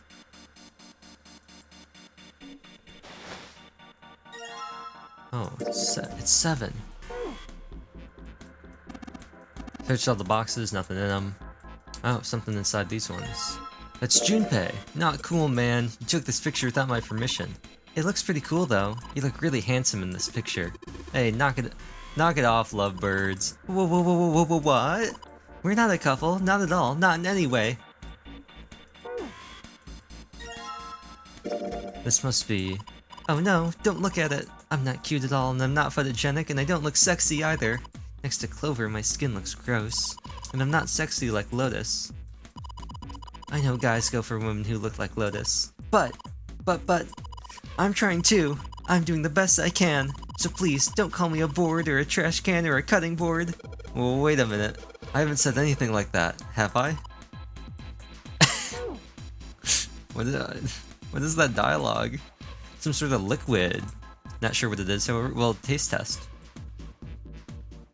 Oh, I see. We probably gotta put everyone's cards in there. I'm gonna do that later. I'm gonna look at other stuff. Oh, it's Snake. Snake's card, you wanna see it? No, that's fine. Okay. Clover? Ah, this is Clover's card. You know, looking at this photo, she's kinda cute, isn't she? Huh? What's up? Oh, nothing. Nothing at all. Why does her smile make me feel cold? It's Ace's card. You look like some kind of European lord. Oh, my headshot. You want to see it? It's actually a pretty good picture. No, I don't need to see it. In fact, we really ought to get back to our search. We're missing one. Which one don't we have? Oh, we don't have Lotus. 1, 2, 3, 4, 5, 6, 7, 9. We need Lotus. Don't know what's in these barrels. Some kind of liquid. Okay. Let's go up here. Stairs, go up 3 stories. What are you waiting for, Junpei? Whatever, I'm going. Door only here, it's the one we came in. Then this is the exit. Of course it's locked. Electronic lock, just a keyhole. Okay. What about this? Some kind of boxy device. Several lights with 1 from 9. Only line 9 is lit. 6 holes look like headphone jacks. Something might happen. A cover, a shutter. Okay. The monitor's off. Green switch, a red one, and a lever. Power's off. The metal panel over the window. Okay. Let's go down. And let's search over here. 3 crates stacked up like stairs. If we climb over them, we can get over to the fence. Junpei, you think you could look at that? Sorry, but no thanks. I've got a bad feeling about this. I'll go. Careful, Santa, just in case. I don't see what throwing a screw at a fence is. Holy shit! Jurassic Park. This is, oh man, electricity running through the fence. Looks like it. And we can't get to the other side. Jump off the crates, but we wouldn't be able to get back. What are you saying, Jumpy? A huge current. If you do that, you won't be able to get back. You move some of the crates over there. Are you sure you can even move them? What if they weigh too much? Then what will you do? Hadn't thought of that. Okay, well... let's start this. It's locked. We need the key. The boxes have numbers on them. Did they... oh. Ace bent down and picked up something that had been sitting next to the box. Junpei, take a look at this. There's a picture of Lotus on this card. Man, her hair is ridiculous. It's like clay or something. Says the pot to the kettle. Now we finally have all 9 picture cards. We just need to insert these cards into the slots at the front of each box. Junpei stared at the cards in his hands. Ace peered over his shoulder at them. You know which card goes in which box, yes? Junpei gave him a look. Yeah, of course I do. It's really obvious. You just match our numbers to the numbers, then you pop the corresponding card in the right box. So for instance, the card with the picture of Ace on it goes into box 1. The card with the picture of Snake on it goes into box 2, and so on. Oh, I see. That's weird. What is it? Junpei thought he might have imagined it, but he could have sworn Ace stiffened. I'll leave the rest to you. Hey, wait! He quickly turned and walked away. What's wrong with him? That was a weird response. Well, whatever. Doing his best to clear his mind for the task at hand, he turned back to the boxes. Time to solve the 9 boxes puzzle. It's not really a puzzle, is it? 9 cards with pictures and 9 boxes. Junpei stared at them for a moment and then began. Ace's card is in box 1, Snake's is in number 2. I just need to do the same for the rest. And finally, the 9th man's card into box 9. All 9 box lids popped open at once. Yeah! Oh, they opened! He peered inside. What In each box was a single pin. 9 pins? They looked a little like sewing pins, but I much guess I'll take thicker. them with me. Junpei collected them all quickly and shoved them into his pocket. Alright. I assume those go in the jacks.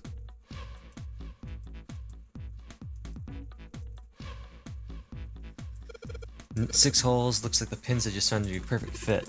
Once you find the 9 boxes, why don't you try it?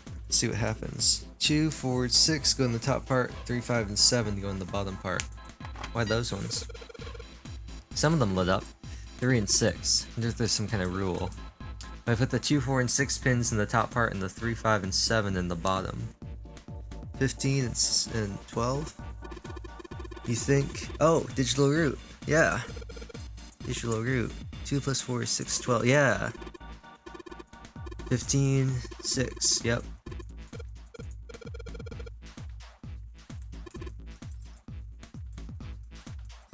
You put the 1, 2, 3 pins in the top and the 6, 7, 8 in the bottom. They turned off. 7, 8 is 21. Digitally 3. Therefore 3 turns off. Okay. So they're toggles.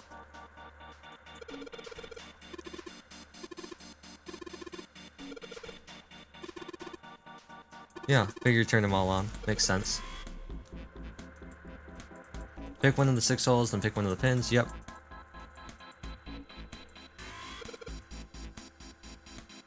Well, let's just start with, let's just go down the list. We want 1, huh?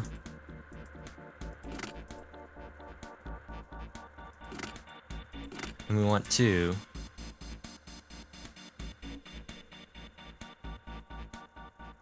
Actually. So if we want 1, we gotta get 10 or 19. If we want 2, we need to get 11 or 20.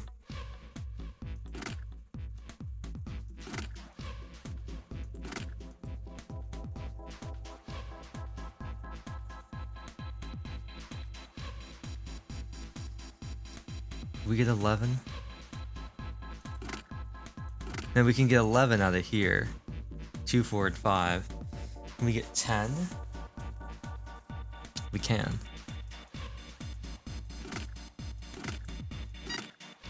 Okay, let's just do 3 next. 3, we want to get 12.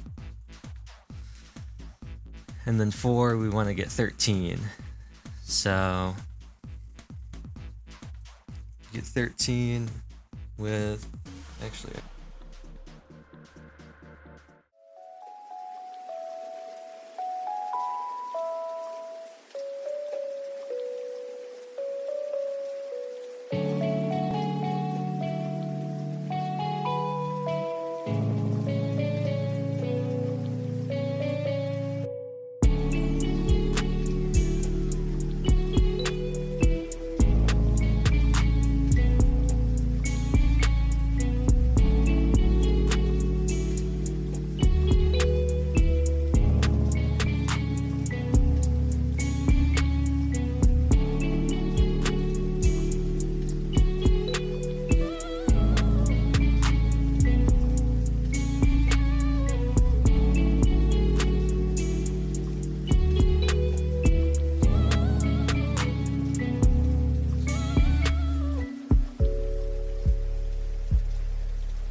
sorry about that. I realized I hit mute and then started talking. I need to go to the bathroom, so I went to the bathroom and I also grabbed a granola bar. 3, so we want to get 12. And then we want to get 13.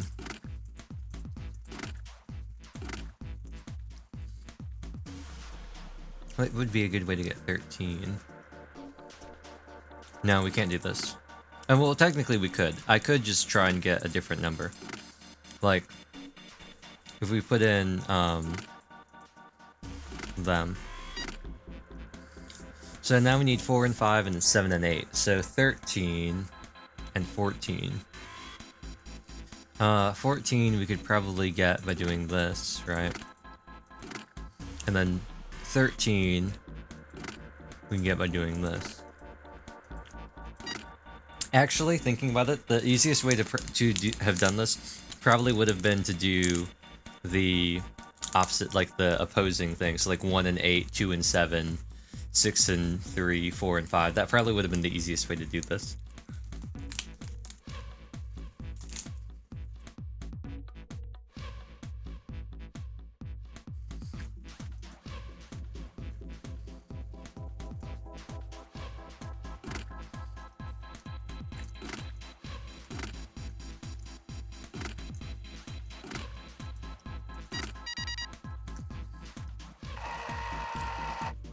F, the light's on, the shutter's opened up. Does that mean I gotta do it again? 1, 2, 3, 4, 5, 6, 7, 8, 9, A, B, C, D, E, F. 15. Okay. 9 holes and then F. Didn't know what F means, I know one thing. 9 holes, so we need to insert 9 pins. That's boring. Why don't we just try it alright? Oh, you know what? I bet, since they have these, all of these have to, it's gonna be like a weird Sudoku thing, where all of these have to equal 15. So like, if we put like this,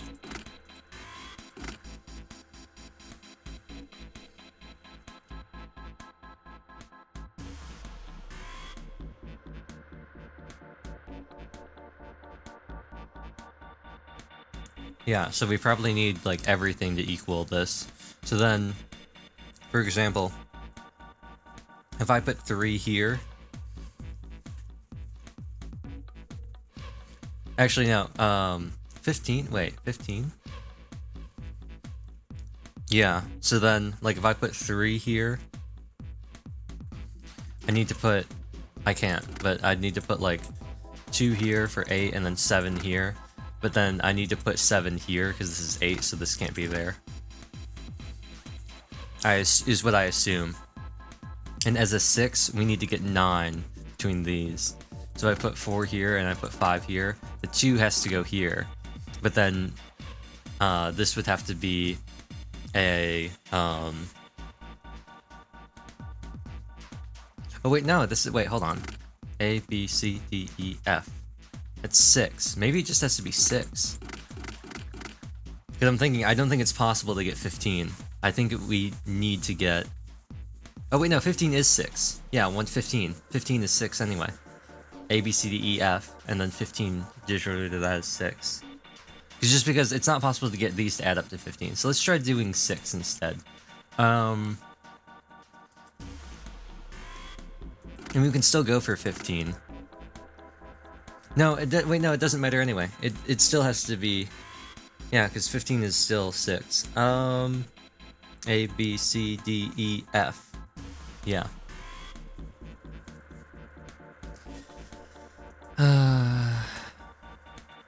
Okay.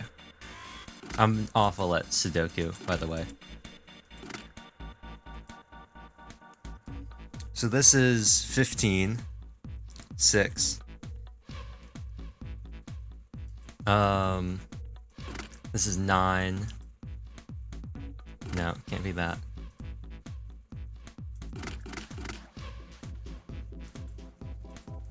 Nine, 1, 6. No, this has to be a 5. And then 2, 4. This is 7, so this has to be 8. This is 9. Then this has to be here. But then this doesn't work.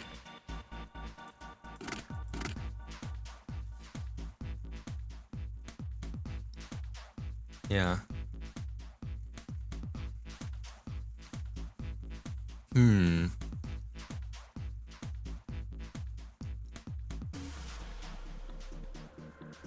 Maybe if we do...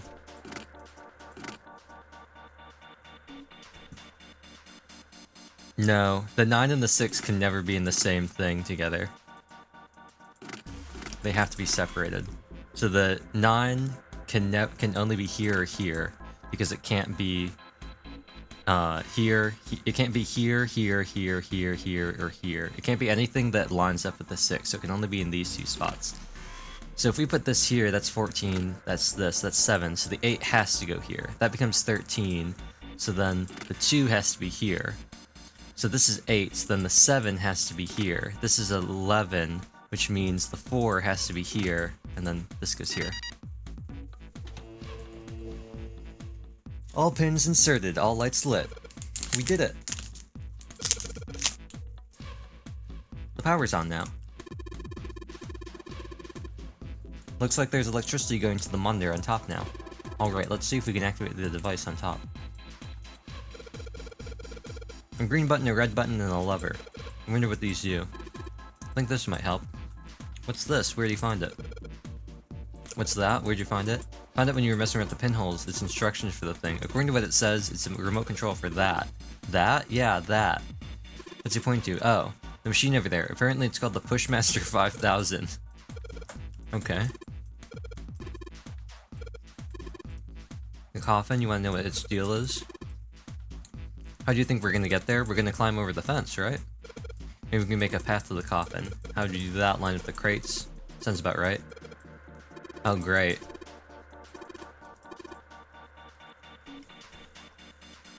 Only once its path has been completely programmed. Okay. Well, let's go, I guess.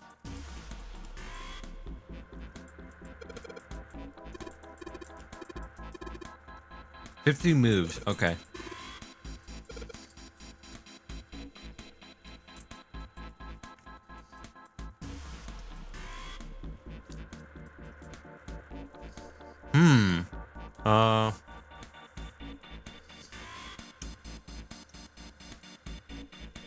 Well, I'm famously really bad at these. Like, really bad.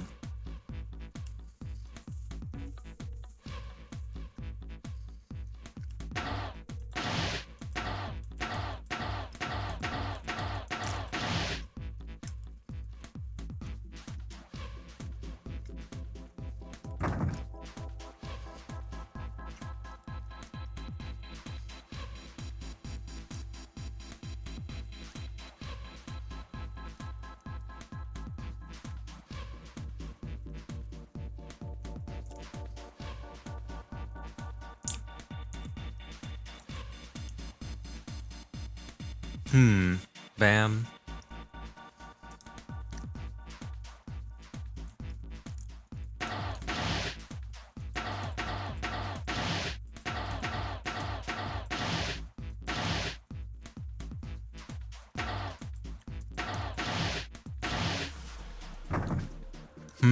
Yeah, I'm awful at these.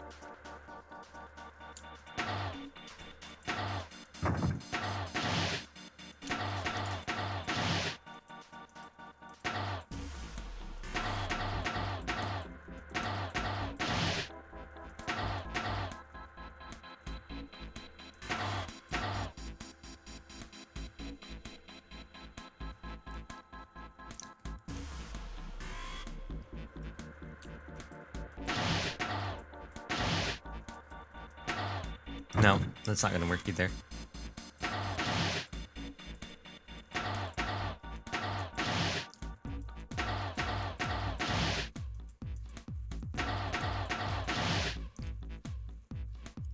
My plan here is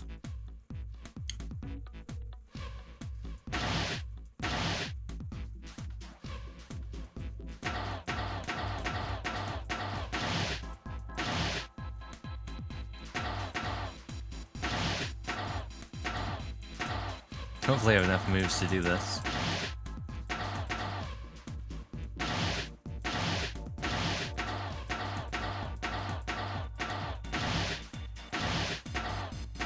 Nope, just barely. Okay, I gotta figure out how to do it slightly better.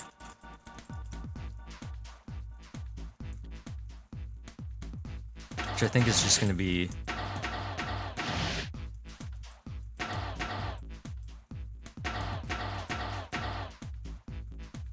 I don't know, I gotta push this over. Unless...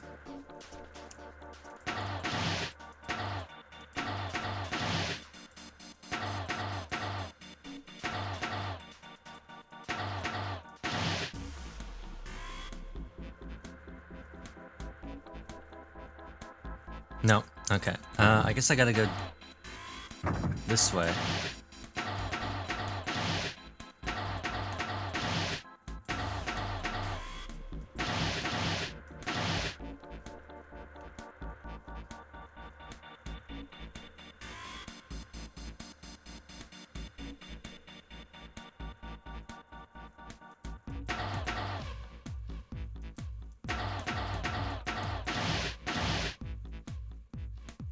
How is everyone?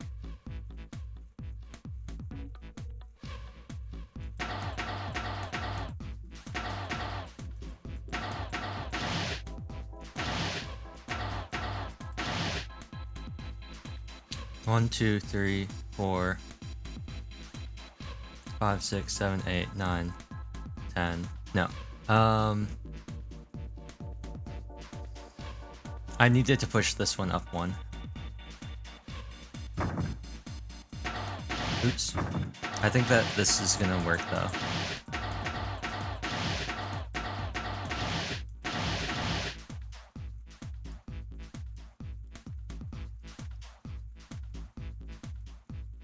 One, two.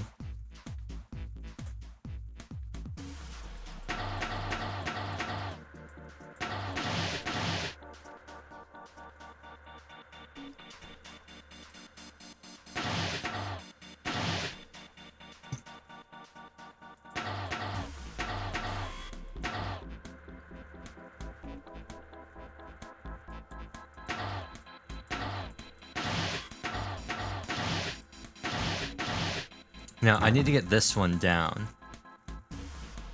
Somehow.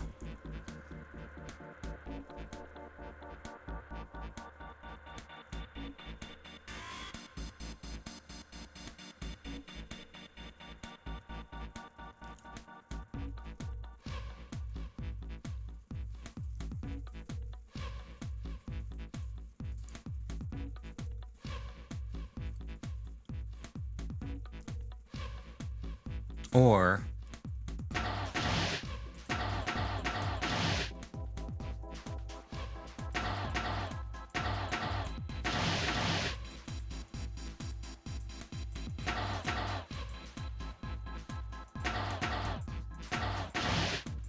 Nope. Because now these are all... Bam, bam, bam. Bam. I wonder, can I just keep shuffling them around?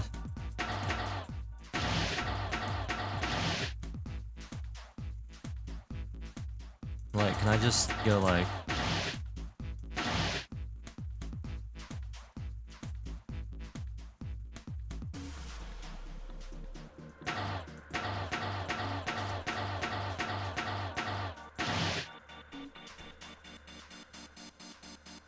No.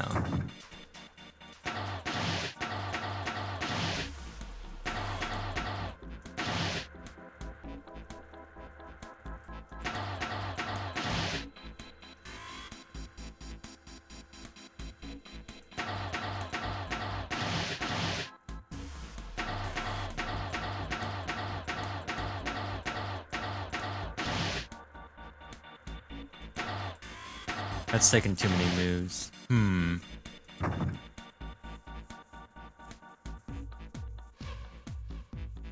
I think what has to happen is... I think we have to fill them up from, like, top or bottom to top.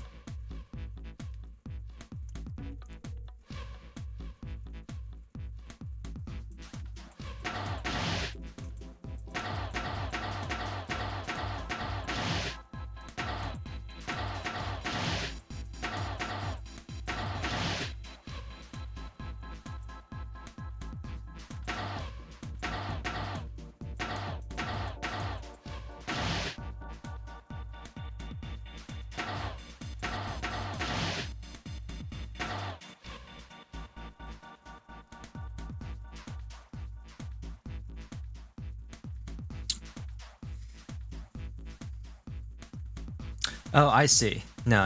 I think maybe I got it. Or at least like the order.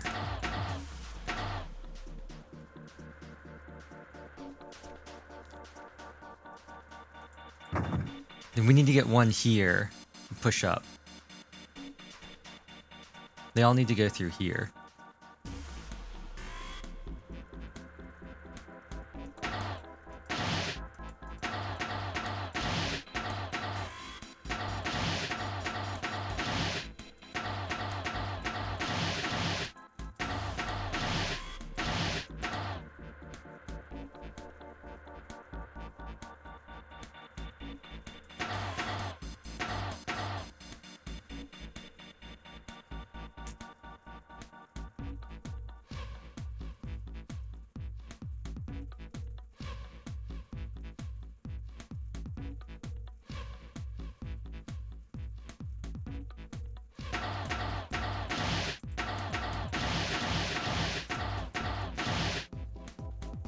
I don't have enough moves to get them. I need to somehow get them all funneled around over here.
51 moves. Did it give... Wait, hold on. Did it give me more? I thought it said 50 moves. Be quiet and watch. See, it's already moving already.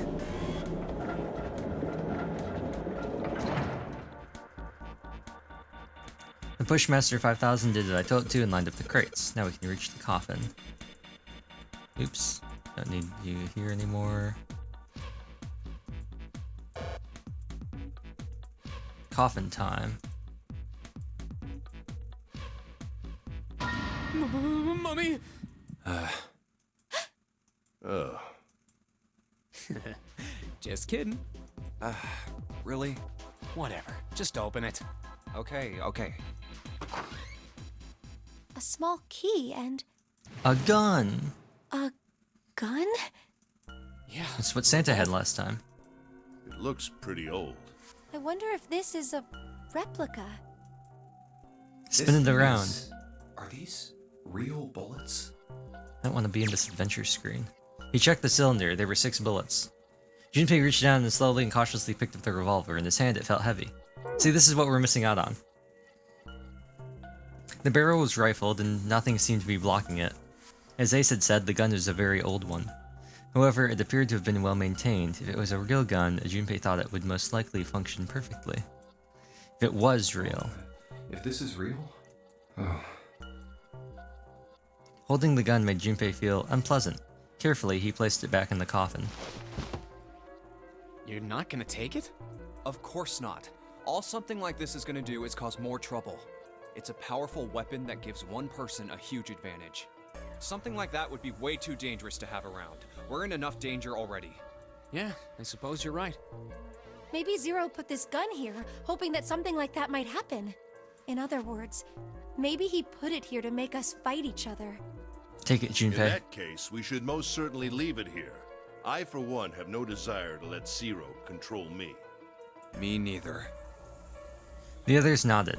They had no desire to be under Zero's control either. Okay, we've got that figured out. But you aren't gonna leave that key in there, are you? Of course not. We'll take that with us. Junpei picked up the rusty key and slid the top of the coffin back into place. The gun back where they'd found it. Why don't they unload it?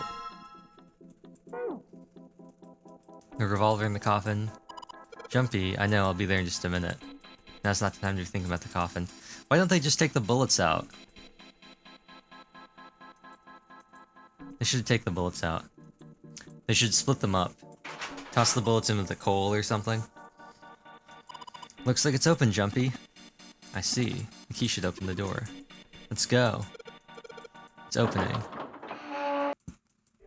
We stuck a way out. The hallway that left the cargo room headed straight toward the stern. A long hallway, huh? Let's check it out. Junpei and the other 3 proceeded down it silently.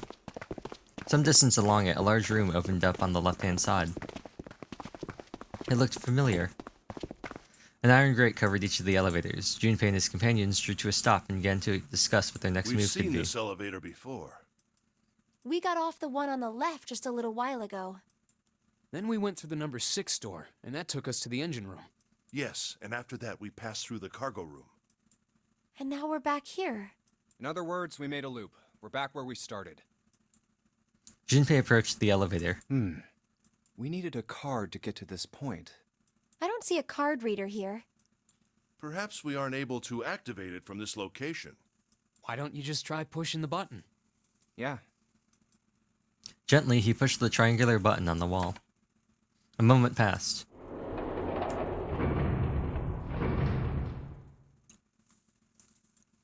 It works.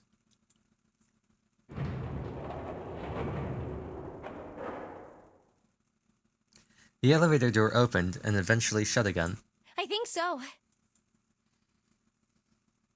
Pushing the button had apparently restored power to the elevator. Good. Now we can go back if we need to. What do we do? Should we return to C deck? No, this hallway keeps going. Even if we do end up going back, I think we should see what's down there first. I agree. Let's go. Their decision made, Junpei and his companions left the elevators behind and continued down the hallway. Sometime later, Looks like it ends here. Santa, who had been walking several paces in front of the rest, suddenly stopped. Only one door. They searched around just in case. There isn't anything else. It's the only way to go. It was the door, or nothing. All right, let's open it. Junpei took a deep breath, readied himself, then grabbed the doorknob and pulled the door open.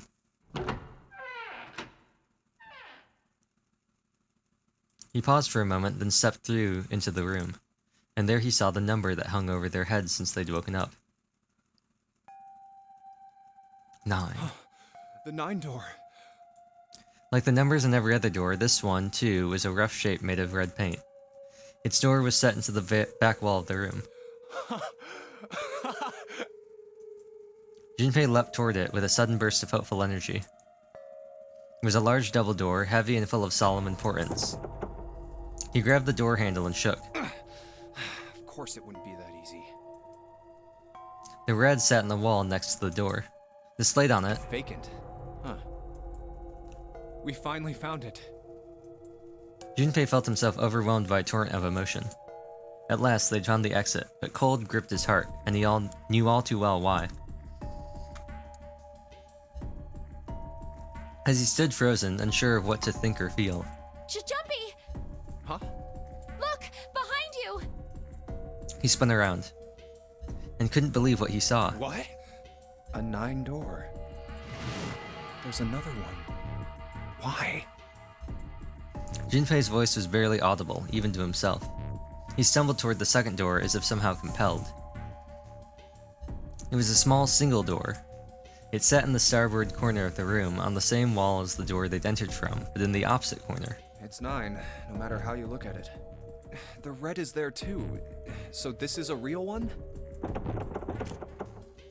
Junpei shook the door handle pointlessly and muttered to himself. Why?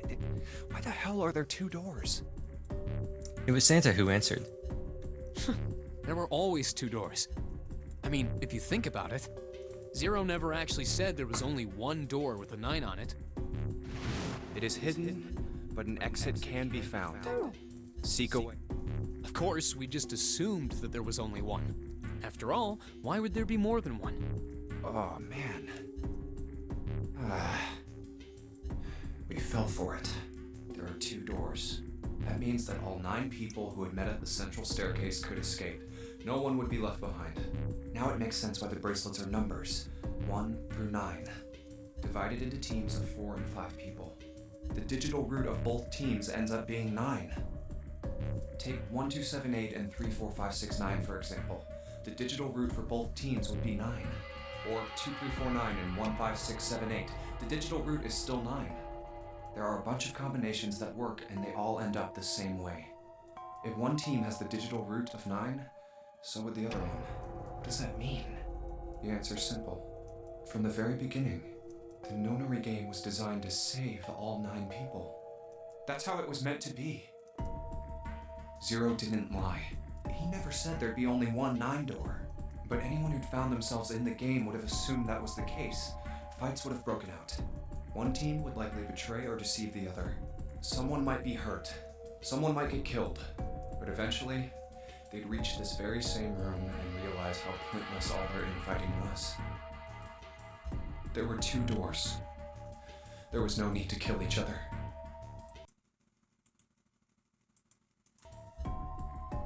They'd understand and be appalled, overwhelmed with the guilt that they'd done, just like First saw. Everything was designed to allow everyone to survive.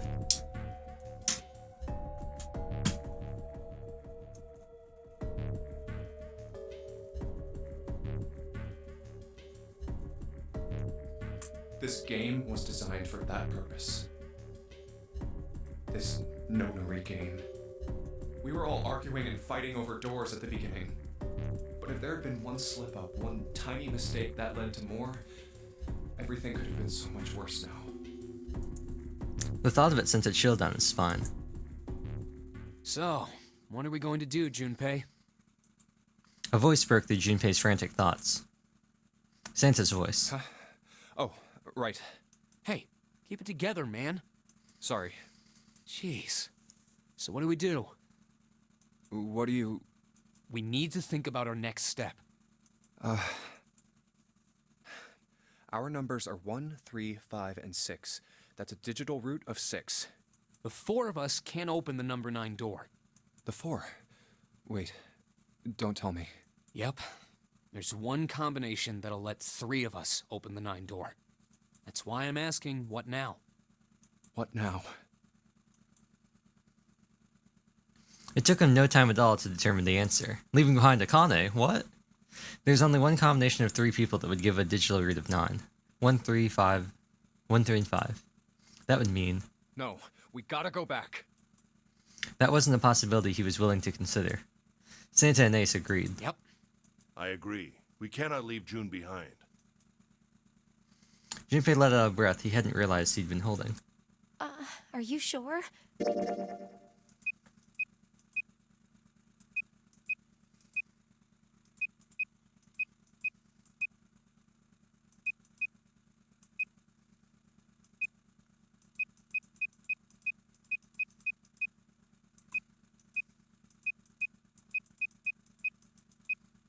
Yeah. So as we determined before, at least 3 people will always be left behind without Snake. I don't mind staying. June's body betrayed her true feelings. Even if she stayed, though, if they left, the remaining numbers they have still wouldn't work. Her eyes were wet with the beginnings of tears and her legs shook. It's okay. There's no way we'd leave you behind. Santa had said what Junpei had known the moment he realized which 3 people could go through the door. Besides, I'd rather drown at the bottom of the ocean than escape with this sausage fest. Maybe I'll get to go to Atlanta. Are you sure you don't mean Atlantis? Huh? Oh, right.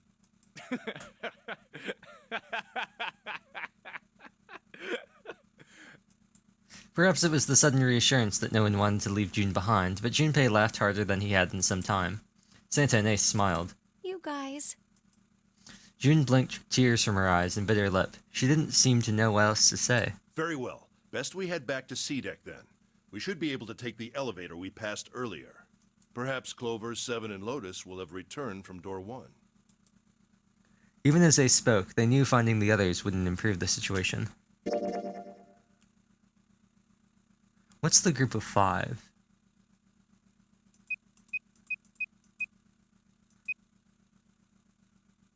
Trying to think, is there a group of 5 that could get out, where only 2 people would be left?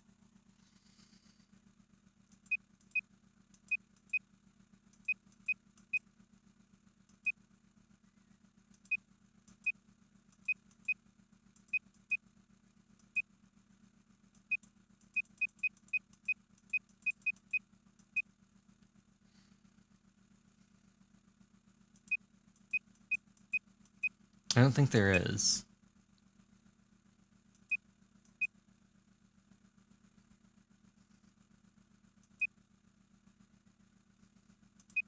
Oh, oh, no. Oh, yeah, because that's 19. Well, no. That's 9 and 9. 9 and then 1. Should be 1. Yeah, no, I don't think it's possible. But even with all 7 of us... Ace knew it. They all knew it. Standing around here isn't going to accomplish anything, don't you agree? Let's find the other 3 first, and then search for another solution. I guess you're right. All right, let's go. Ace looked at all 3 of them, then turned and headed through the door. Yeah. Okay. Santa and June followed. Huh. Junpei started towards the door, but then Come stopped. to think of it, what is this room? It didn't seem terribly important now, but what exactly was it? We were so focused on the doors, we didn't even look around. Red carpet, yeah, they're It looks describing like it. it's set up for some kind of ceremony. But what kind?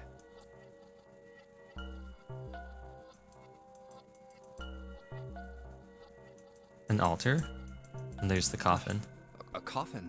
What on earth is a coffin doing in a place like this?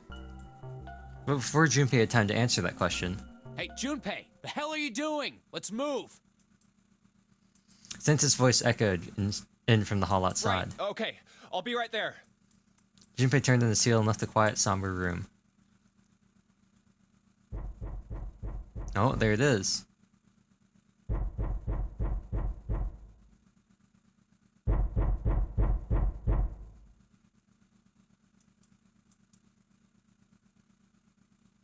Huh.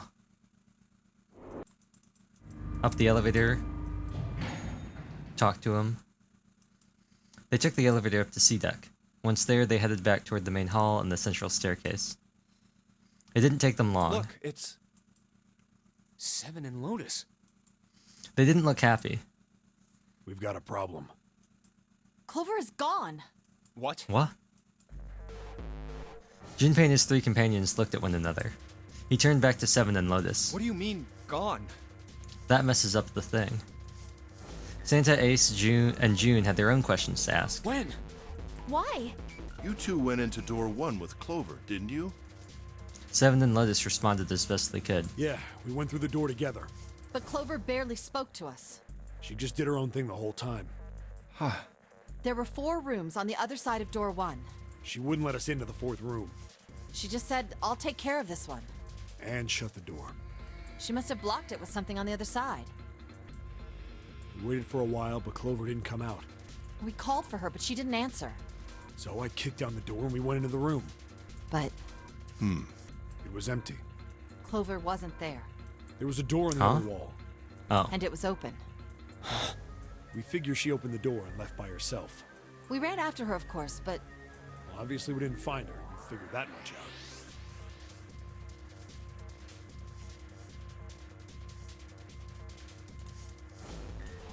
I like how they're including the 4 characters as their ellipses. Clover's gone. Junpei thought for a moment. When did this happen? We got here just before you. You certainly have excellent timing. So you haven't searched anywhere other than near the staircase? No, we haven't. Finally, Ace spoke. His voice had an edge of resolve and concern. Very well then. We'd best separate and look for Clover. We haven't much time left. Let's begin. Yeah. There were quick nods all around, and the 6 remaining players spread out.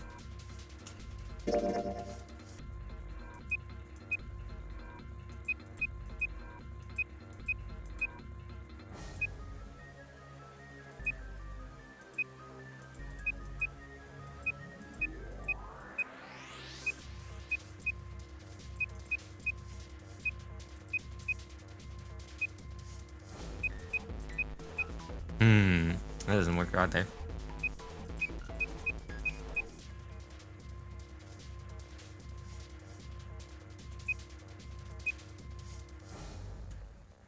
Yeah, no. Wait, actually.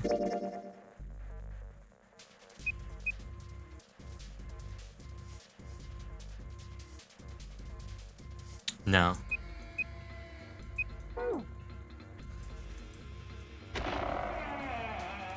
Junpei and June ran into the central hospital room and looked She's around. not here. No, she isn't. They searched a little longer, but with no luck. They couldn't find Clover. There's no sign of her.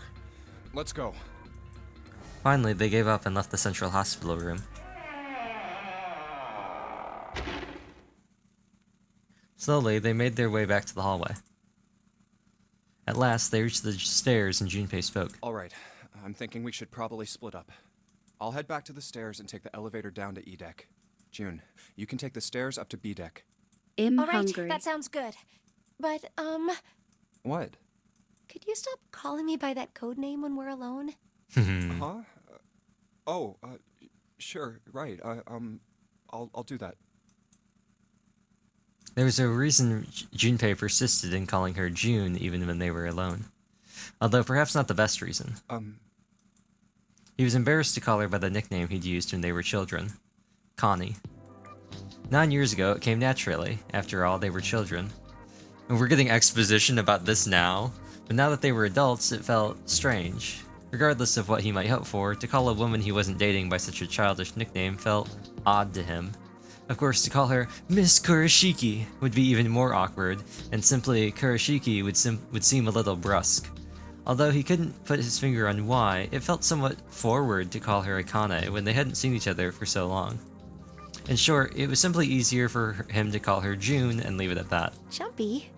Oh, no, it's nothing. All right, I'm going then. Yeah, be careful, Kane. June, or perhaps more appropriately, Connie, blushed and smiled. You be careful too, Jumpy. Yeah, got it. Take care. Junpei looked after her for a moment as she ran up the stairs, then turned around and took off for the hallway.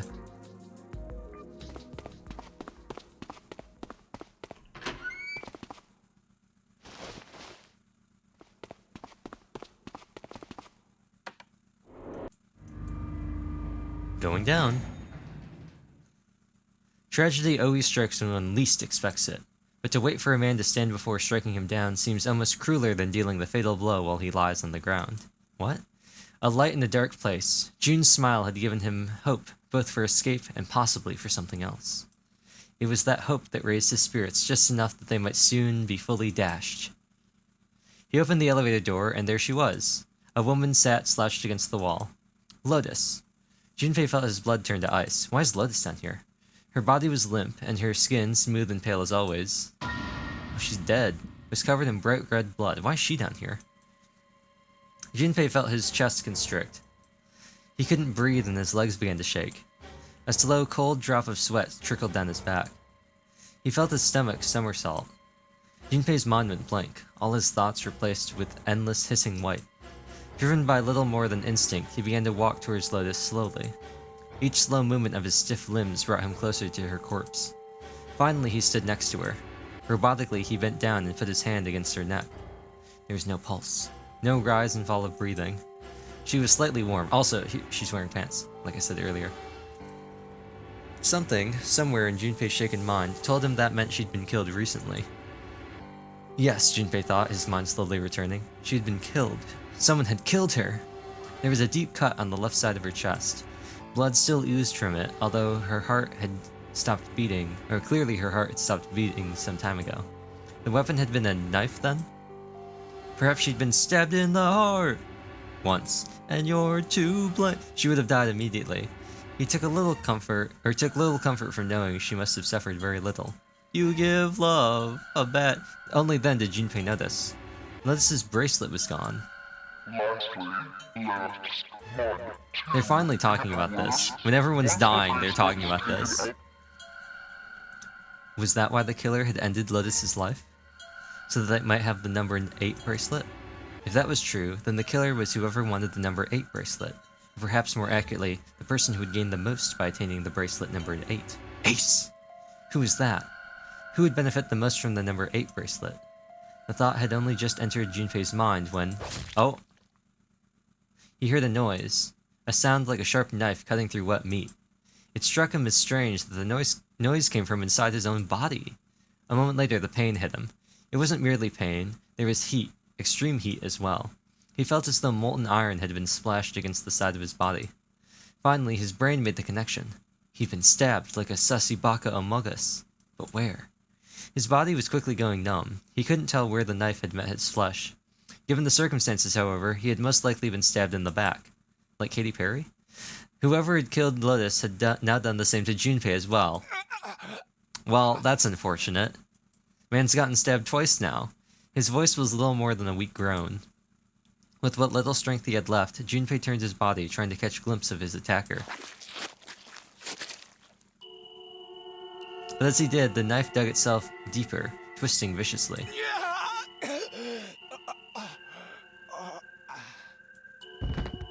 He collapsed to the floor, a puppet with its strings cut. His arms and legs lay where they fell, oddly twisted and awkwardly positioned. Junpei's body was entirely numb. He could feel the blood leaking out of him, but nothing would move. Nothing save his eyes. As they lay on the floor, his life ebbing away, Junpei finally saw his attacker. 2 tiny images of the killer reflected in his eyes. With that recognition came nothing. He felt no emotion, not anger, not sadness, not regret. The paralysis that had claimed his body had reached his mind. His killer glanced down at his body.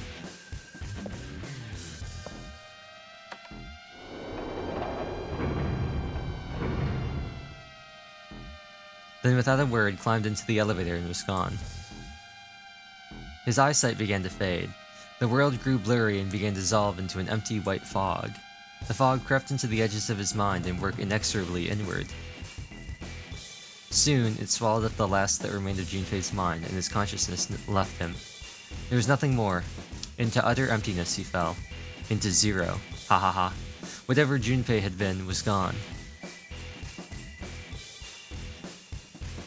Oh, we don't even get like a CG? That's lame. The knife ending. Well, that's lame. I thought for sure we'd get to see who it was. Yes.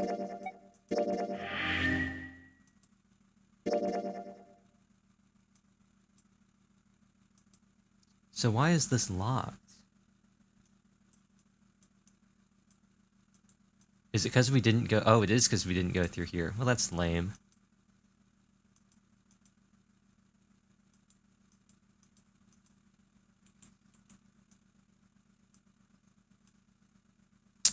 Let's also go through... Oh, it didn't save this. I do want to grab this real quick. I do want to grab the 2-door real quick. Just this option. Just because it's going to bug me if that isn't filled. So I want to have that. It's just going to bug me if I don't have it.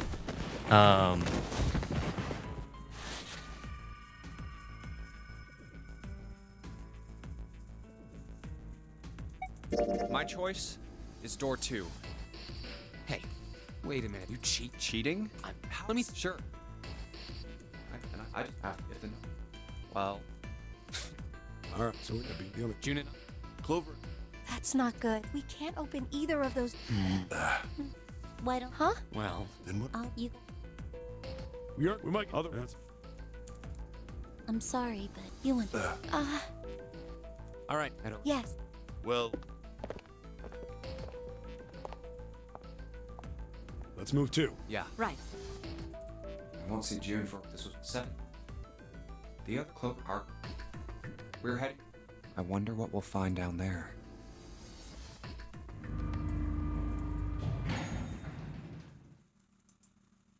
We ready? Yeah. I'll go. Let's go.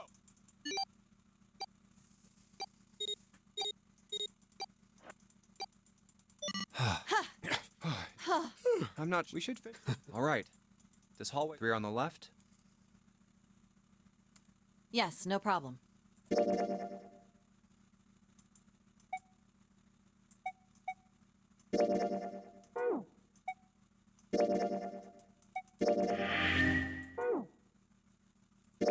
Okay, I just want to have this open.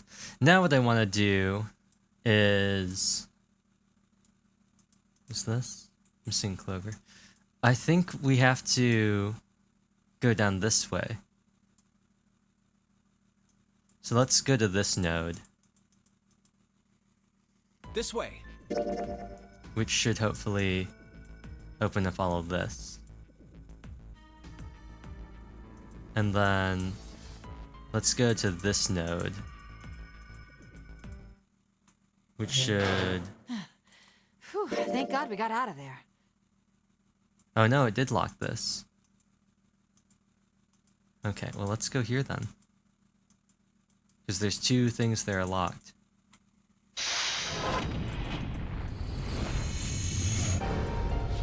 It's like a crit quote. Or crit cut in, like his eyes. There must have been something we missed here. Okay, well, we can kind of blast through this now.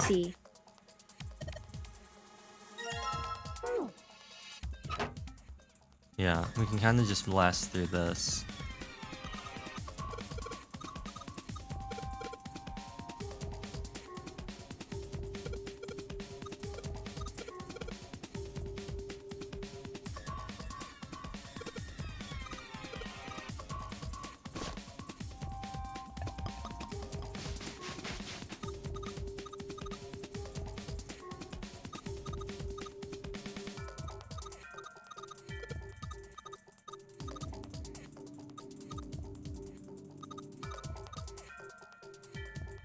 Okay. Next let's grab this.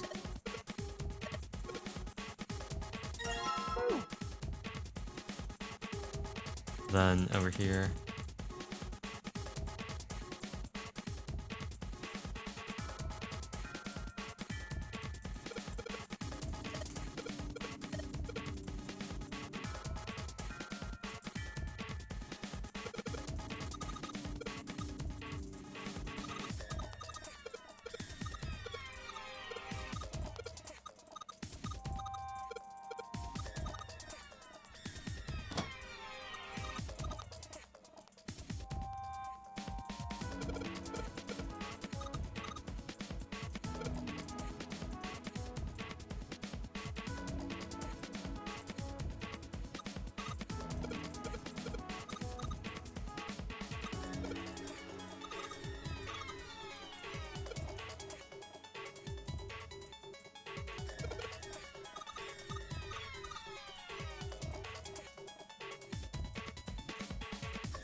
Alright, and then, yep.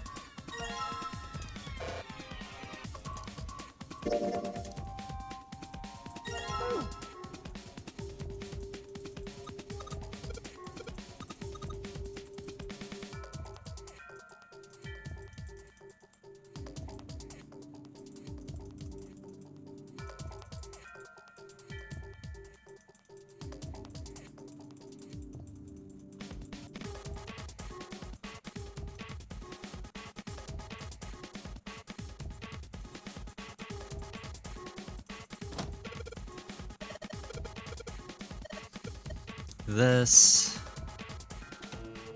Oh, that worked? Oh. Oh, it stopped. Pass with a colon.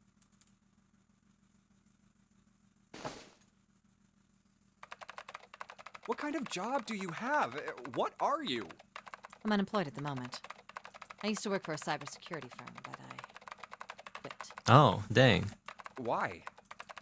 Lotus blinked. Huh? Oh, it was just something. She stopped typing for a moment and her face fell. I see. This was not an avenue of questioning to be pursued, Junpei realized, and quickly shut his mouth. Lotus's fingers began to move again, and in a few seconds she was back up to speed. As she typed, more letters and symbols that meant nothing to Junpei began to pour across the screen. Oh, what are you doing now? I'm going to try and brute force it. Brute what? A brute force attack is... Well, the short version is that I just attack the thing head on. The long version? Without looking up or slowing down, she began to explain. A brute force attack is one of the simplest ways to break a cipher. It checks every possible combination until it finds the right one. For a complex cipher, it can take a very long time. I'm writing a program that would run an attack like that on its own. It's not the most elegant solution, certainly. But given the circumstances, there isn't much else I can do. Even as she talked, her fingers never slowed down or missed a key. Junpei couldn't help but feel a little awed. Oh, but back to what we were talking about earlier. What were we talking about? The wireless display? It's kind of strange if you think about it, isn't it? How do I put it? Well, let's say you write a program that calculates an addition problem for you, all right? So you enter 1 + 1. The screen will show you 2. See? Isn't that strange? No? Not really. Oh, come on now. Of course a caveman like you would think it was strange. You said so just a minute ago. You're just not getting it, are you? Who calculated 1 + 1? The main computer, right? You said it connected to the monitor wirelessly. Yeah, but someone who grew up in a cave wouldn't know that, right? They'd probably think that this thing here, the monitor, is doing the calculating. Then once they've decided that, they'll start examining this monitor. They might poke the screen or something. Ah, I see the color changes when I press it here. Then they might investigate the hardware on the inside. Oh, I see. So this wire supplies the power. Eventually, they might even cut the wires. Ah, yes. Just as I expected. When this wire is cut, no results appear. Therefore, it must be this device which does the calculations. Oh. But the truth is that, just like you said, the computer is doing the calculating. But these cave people wouldn't know that, because they have no idea that the monitor and the computer are connected wirelessly. Let us continue Nice to to type. meet you. Junpei scratched his head. Imsophistophales. So, what are you trying to say? Nothing, really. It's just, I thought maybe, what if the relationship between human beings and our brains is like that? Huh? Well, let's say you stick a bunch of electrodes into parts of the brain. A scientist examining the signals they send out might say, interesting. So stimulating this part of the brain causes the person to see colors. That must mean this neuron cluster controls that function. Okay, let's see what happens when I cut out this part. Ah, just what I thought. Cutting off this part causes that function to cease. Therefore, human thought processes must occur in the human brain. See? Doesn't it sound the same? Maybe the brain is just an output device, like this monitor. Maybe our thought processes actually occur somewhere else, in a main body. We just don't know it. We never even think about it. Just like those cave people wouldn't know about wireless communications. We can't imagine that there's some unknown medium that transfers information into our brains, where we experience that information as thoughts.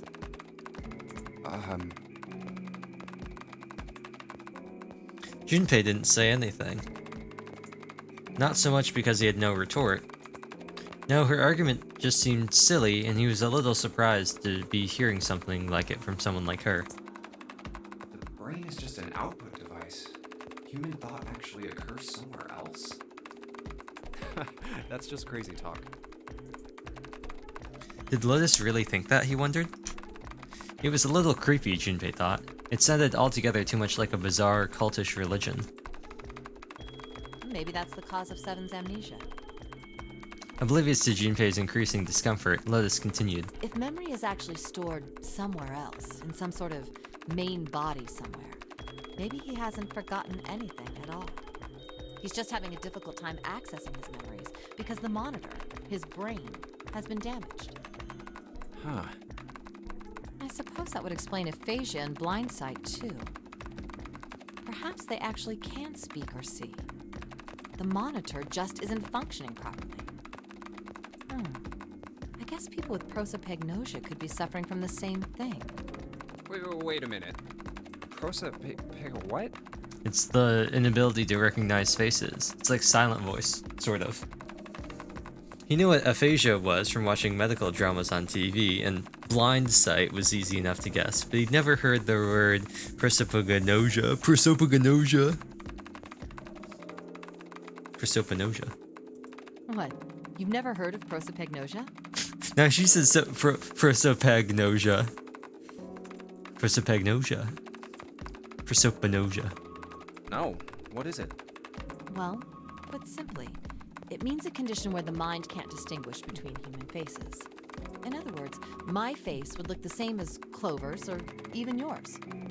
So they can't remember faces, which is how most people recognize each other. That means that people with prosopagnosia have trouble recognizing even people they're close to.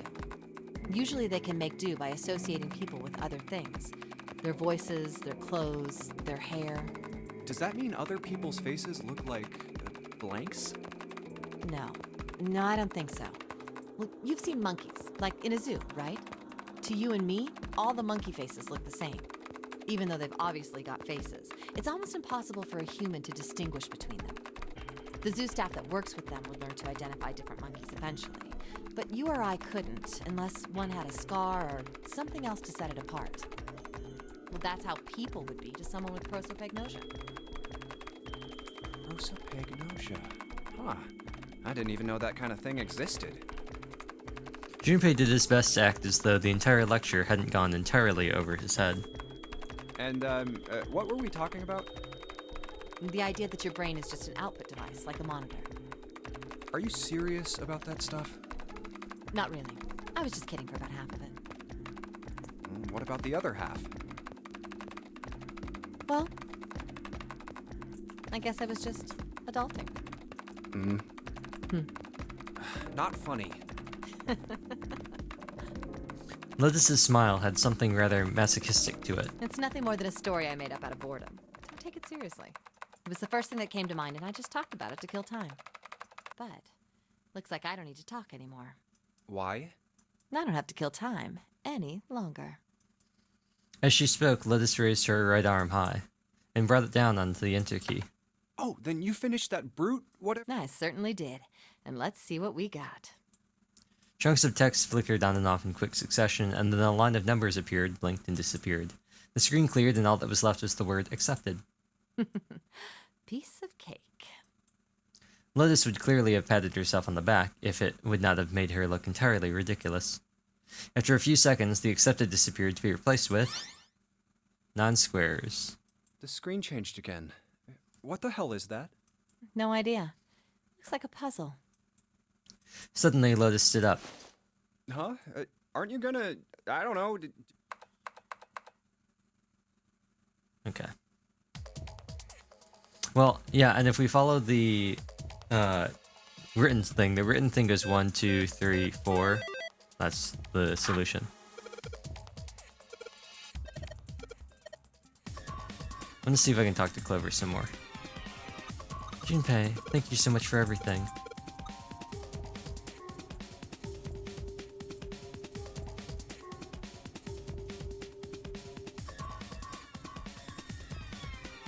Okay. Okay, so that unlocked one lock.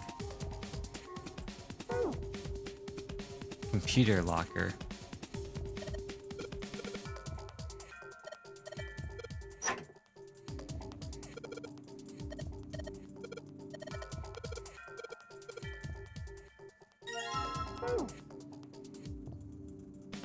Hey, Junpei, do you have a minute?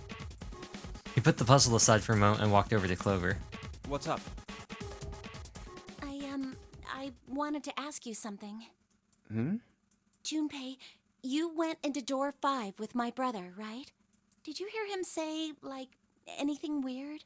Huh? Why is she asking me this? Junpei wondered. The more he thought about it, however, the more it made sense. Snake had been gone for a long time. Clover was quite attached to her brother. Of course she would have been worried about him. Well, let me think. He thought back to when he'd gone through door 5, hoping he might remember something, even a small something that would help her. However... Sorry, Clover. I can't really think of anything. I mean, he did mention that his hearing exceeds that of a regular person, or something like that, but that's about it. Okay. Clover's words were barely audible. She nodded vaguely to Junpei and turned to walk away. Hey, wait a minute. Hmm? Look, I don't know if I should ask you things, but if you don't mind, I was hoping you could tell me if, is Snake, I mean, was he born... You're talking about his eyes? Yeah. No, he wasn't born blind. When he was a kid, he got in an accident. A really bad car accident. He couldn't see after that. And his arm. His arm? Yeah. My brother's left arm is, it's not like a normal person's arm. It's Aha, fake. I see. It's not a real arm. The accident hurt him really bad. To save him, they had to cut off his arm. Oh. Is that all you wanted to ask me? Talking with her brother had clearly taken a great deal out of Clover. Junpei nodded. Look, I'm sorry for making you talk about all that painful stuff. It's not that. Clover only shook her head and walked off down the stairs. Okay, I think that was the second... Okay, yeah, that's the second lock. So then, what we need to do here is we need to go through here. And this is engine room.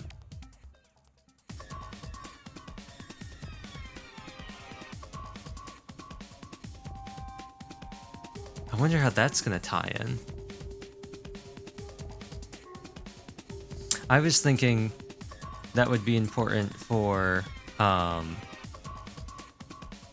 identifying this, like which door, like finding Snake. Anyway, let's solve this.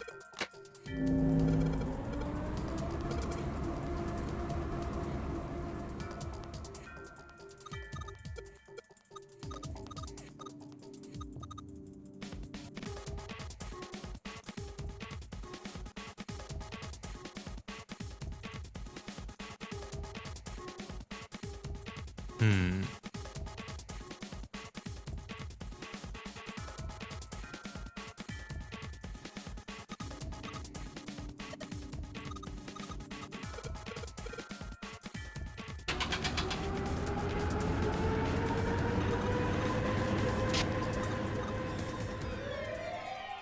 Okay, actually, I wonder something.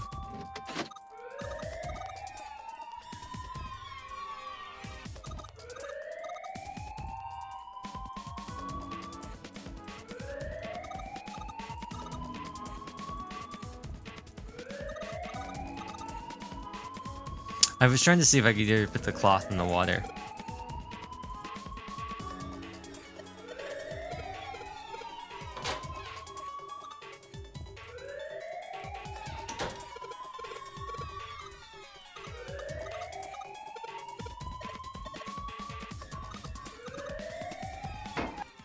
I was trying to see if she could maybe soak the cloth in water, because that's like a thing to do with smoke. You breathe through the rag so you don't breathe in the smoke.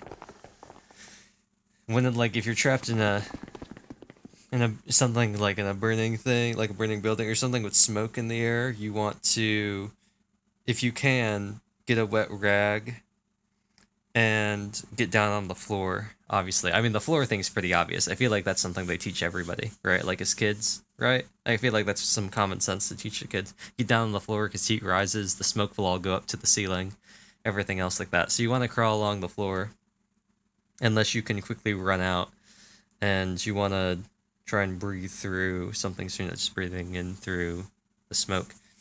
And a wet rag or a wet cloth is the best thing.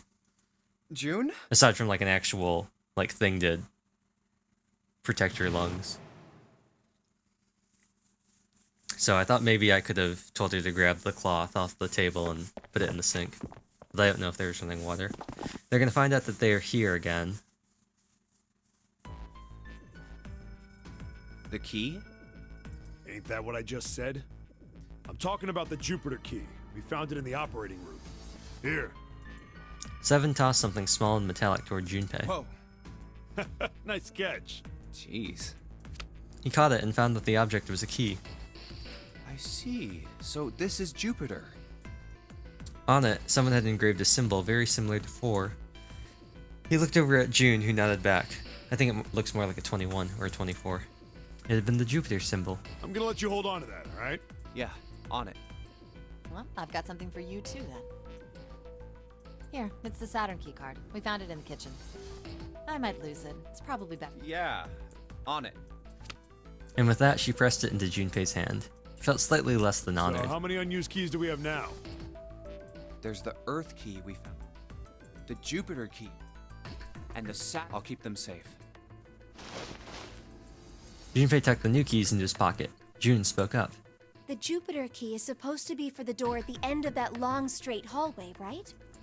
Yeah, if the map's right, then it connects to the central staircase. Then, next to the stairs... Wait! They were the first words anyone had heard out of Clover in quite some time.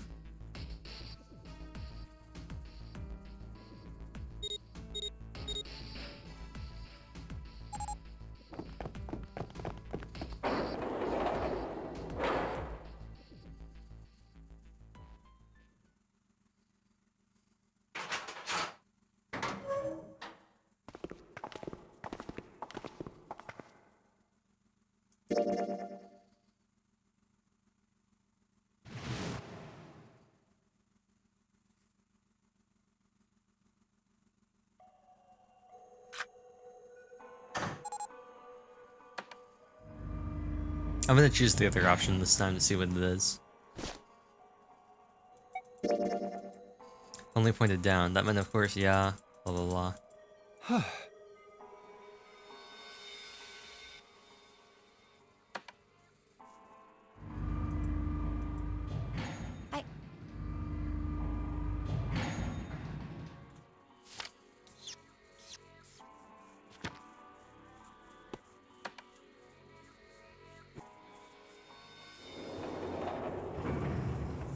All Probably right. die.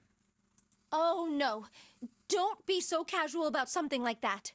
At any rate, we should probably go back as soon as we can, once we're done looking around down here. Lotus and Santa might already be back.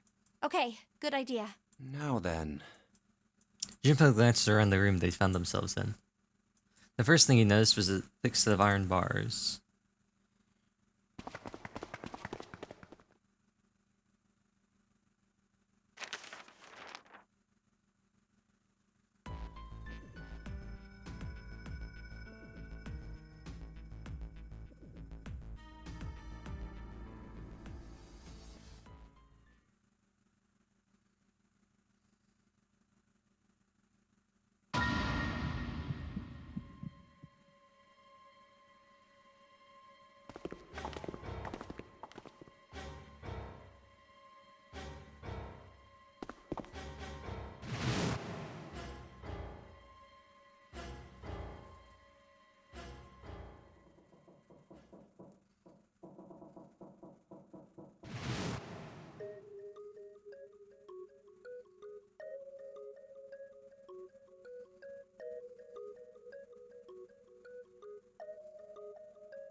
The first one says...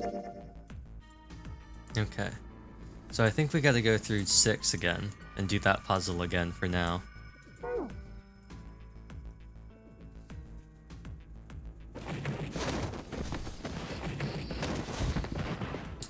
Okay, I'm keeping an eye on the ad break too. It's coming up real soon.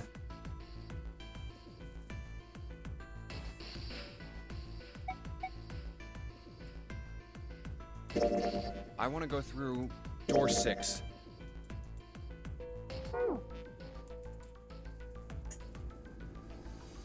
Nice to meet you. Actually- M. Sophistopheles.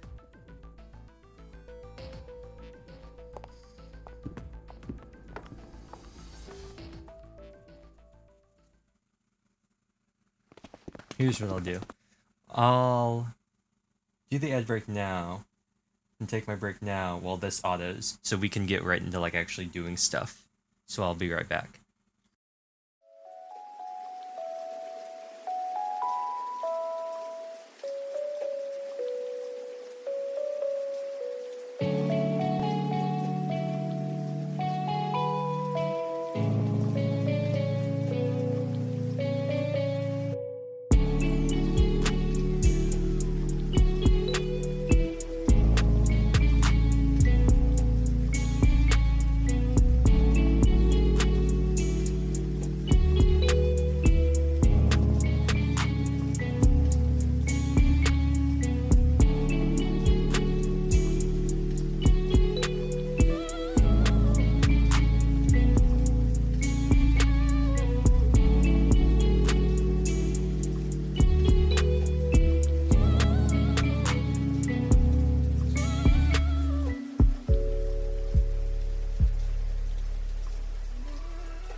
Okay, I'm back.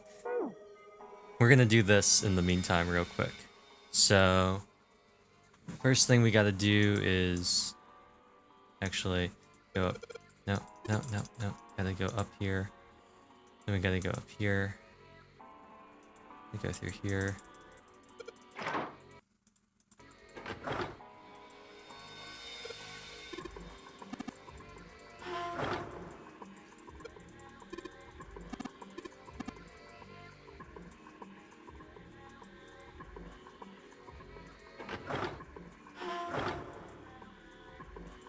this.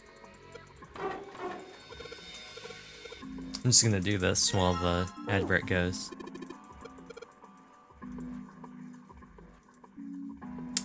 Go back through here. Go through here.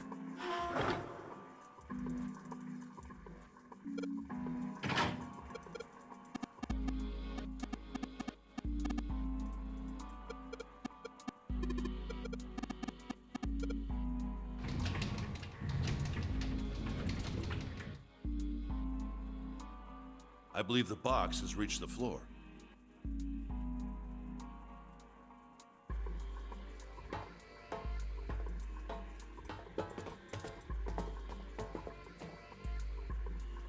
You know, speaking of experiments, Oh. Santa suddenly stopped. I guess we have to wait here then. For the ad break to finish, because this is now new. I wasn't expecting this. I was expecting old stuff.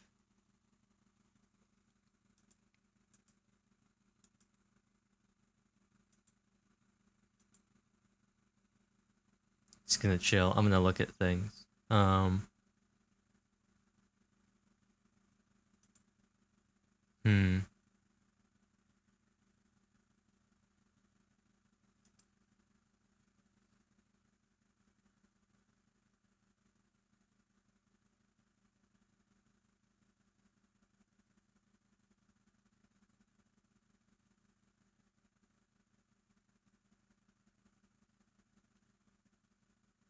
Yeah. Okay. You're just gonna chill, I guess. Ad break over? Nice. Back to the game. there was this experiment some scientists did with rats. First, they took a squarish C-shaped tank and filled it with enough water that the rats could drown in it. The tank has 2 exits. Just to make it easy, we'll call one A and the other B.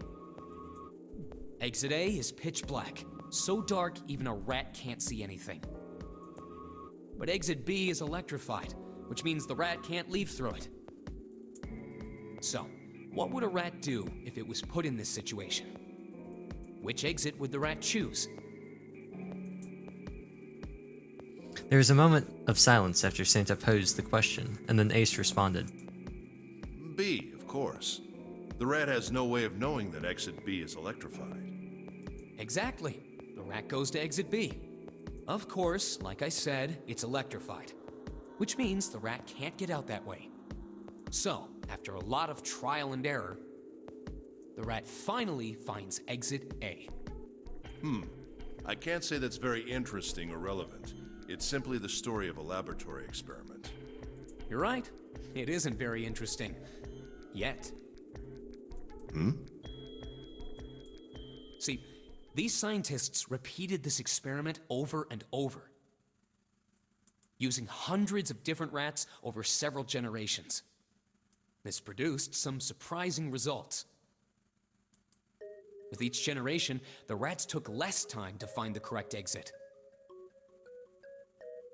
Eventually, a rat was put in the tank who instantly chose exit A without even attempting to go to exit B. But that wasn't the most impressive part. The same experiment was conducted in another laboratory, far from the original one, with the same results. No, on second thought, the results weren't really the same. The rats in this second experiment began the trials with significantly faster times than the first rats in the initial one. These rats weren't related to the others and had never even come in contact with them, and yet, they all easily found their way to exit A as though they already knew. What did it mean? Are you suggesting something like telepathy? They were passing information to one another through some undetectable medium? Ace looked skeptical. Santa snorted at him. How the hell would I know? I'm not any kind of scientist. I don't know what made him do that. But I do know that story's true. And if you've got another explanation, I'd sure love to hear it. Come on, let's get going. There's still a lot here we haven't checked out. And we gotta get the hell out of here before June passes out. Without waiting for a response, he turned around and started walking. Junpei, however, wasn't quite ready to leave the topic alone. Hey, wait. There's something I want to ask you. What? Santa stopped and turned around. Why did they use that tank for the experiment? Huh? Well, I mean, it seems like you could conduct the same experiment without the water. They could have just used a dry box, you know? If they needed to motivate the rats to escape, they could have, I don't know, put some bait by exit B or something. I mean, do they really have to make it so the rats can drown? Santa gave a grim bark of a laugh. You know, the word emergency comes from the same root as the word emerge. You ever think about that? Huh? Well, an emergency is something urgent, often something dangerous. And to emerge means to sort of come out, or appear, or rise out of something else. So what's going to emerge in an emergency? Inspiration. Inspiration? Yeah. Think about it. When the chips are down, either you crack or your mind focuses and pulls up what you need. So in an emergency, your real potential emerges. Is that what you're saying? Yeah. That's why the rats had to drown. They had to be in danger. There had to be an emergency for inspiration to emerge. Oh. Junpei suddenly felt cold. The back of his head was aching and his stomach felt strange. Well, okay, let's continue on then.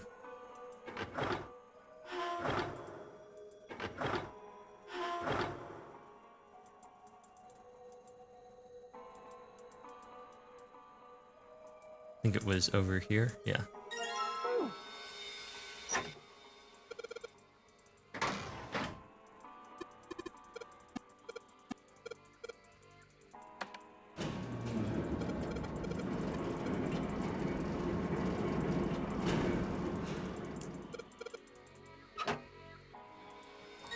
Cole.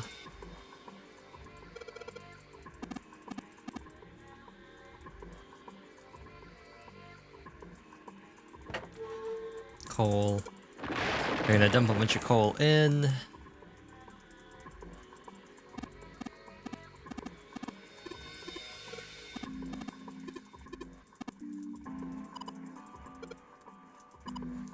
Kind of annoying there's no skip for this, but oh well.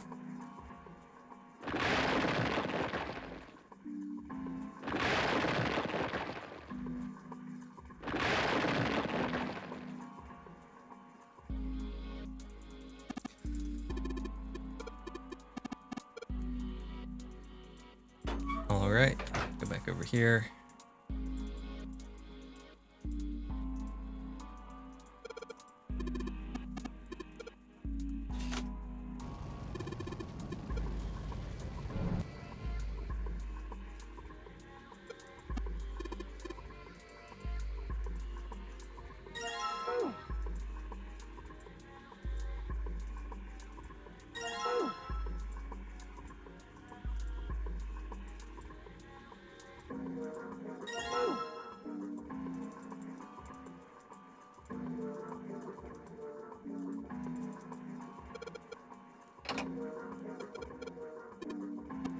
And you gotta rotate them. Easy. The actual outline,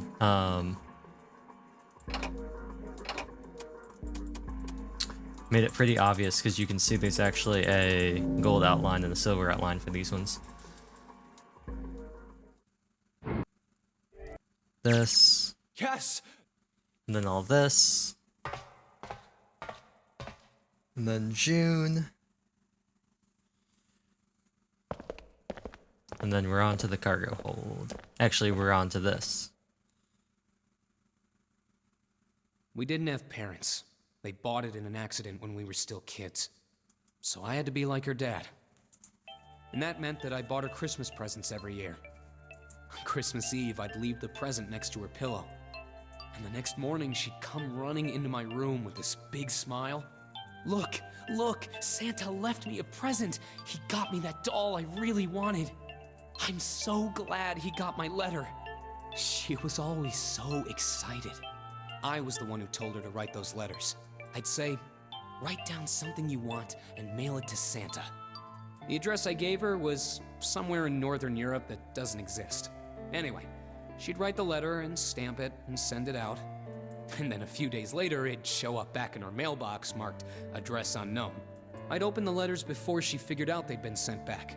Once I had the letter, I'd go around to a couple stores with some money I'd saved up over the year and buy her the stuff she'd asked for.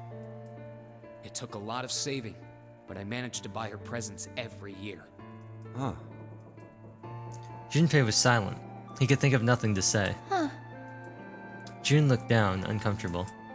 The wall next to him suddenly groaned. Either he hadn't heard the sound or didn't care. Santa kept talking. But one year, her letter was different. She didn't write a list of toys she wanted or anything like that. Instead, it said, I don't want any presents this year. Instead, I want you to make my wish come true.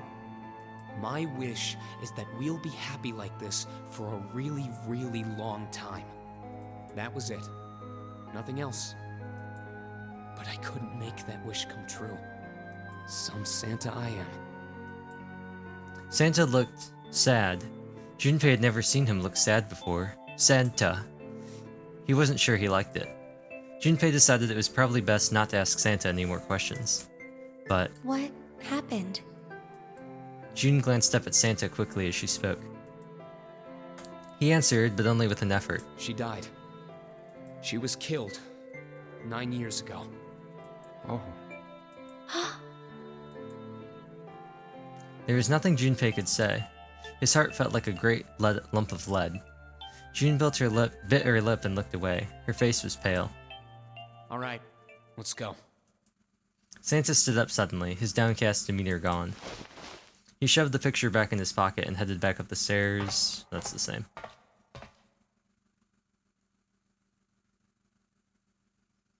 And this.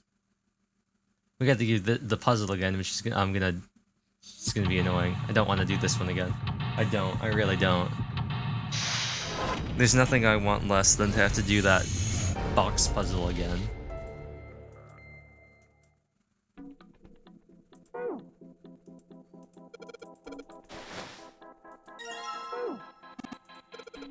Card, a headshot.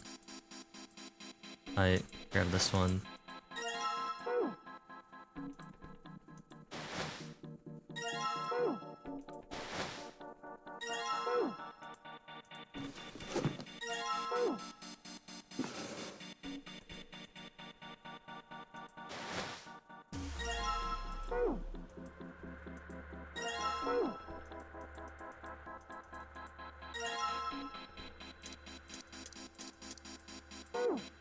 I think that's all of them.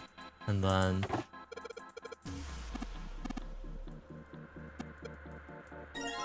Nice. Now we finally have all... Just then, Junpei heard the noise.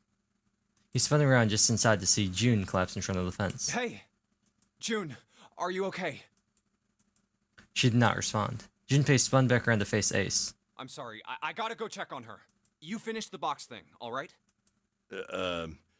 Just put the cards in the boxes. I'm counting on you. He shoved the cards into Ace's hands and ran off toward June. Are you alright? What happened? Junpei called out to her as he ran. Can you stand? As he arrived, June was climbing to her feet with Santa's help. Oh, I'm sorry. I'm fine. I just tripped. Don't give me that. Now is not the time. But it's true. I tripped over a box. Just let me see for a sec. Junpei put his palm on her forehead. Huh. You're still warm. Her temperature was much the same as it had been the last time he checked. She wasn't hot like she'd been before, but she was still warm. Her fever wasn't completely gone. I saw her fall. I think she really did just trip on something, you know? Junpei would have been more willing to agree if June hadn't needed quite so much help standing up. Still, to fall down like that? I think she's probably still a little messed up. June was doing her best to busy herself brushing dust off her dress.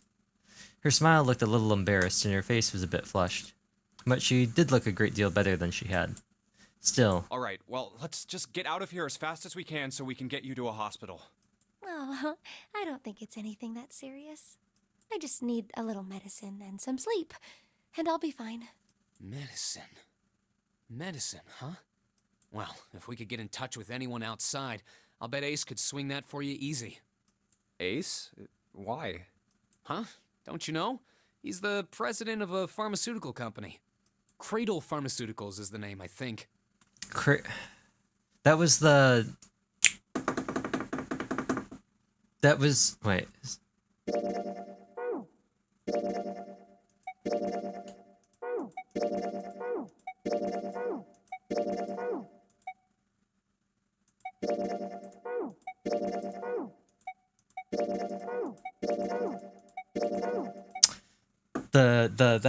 That was mentioned before. Was it Clover? Somebody mentioned that before. No. Was it? I'm hungry. No, it was Seven. He said in the confinement room over in the other route, he said that he was investigating because when he was on the ship when all the kids were kidnapped, because all however many there were, all the kids that had been kidnapped had all gone to the same hospital that was owned by Cradle Pharmaceuticals. That's why he was investigating them, and that's how he found the boat that he ended up on when he found all the kids when he was trapped in the cell, and he was able to get through the grate. So that's, there's no character list. That's Clover and Snake, who are both in the experiment. Lotus, whose daughters were in the experiment. Seven, who was investigating the experiment. And I think Clover said something about Santa being in the experiment. So that's 5 of the 9 of them. 9th man's dead. And then Ace is the president of the company involved.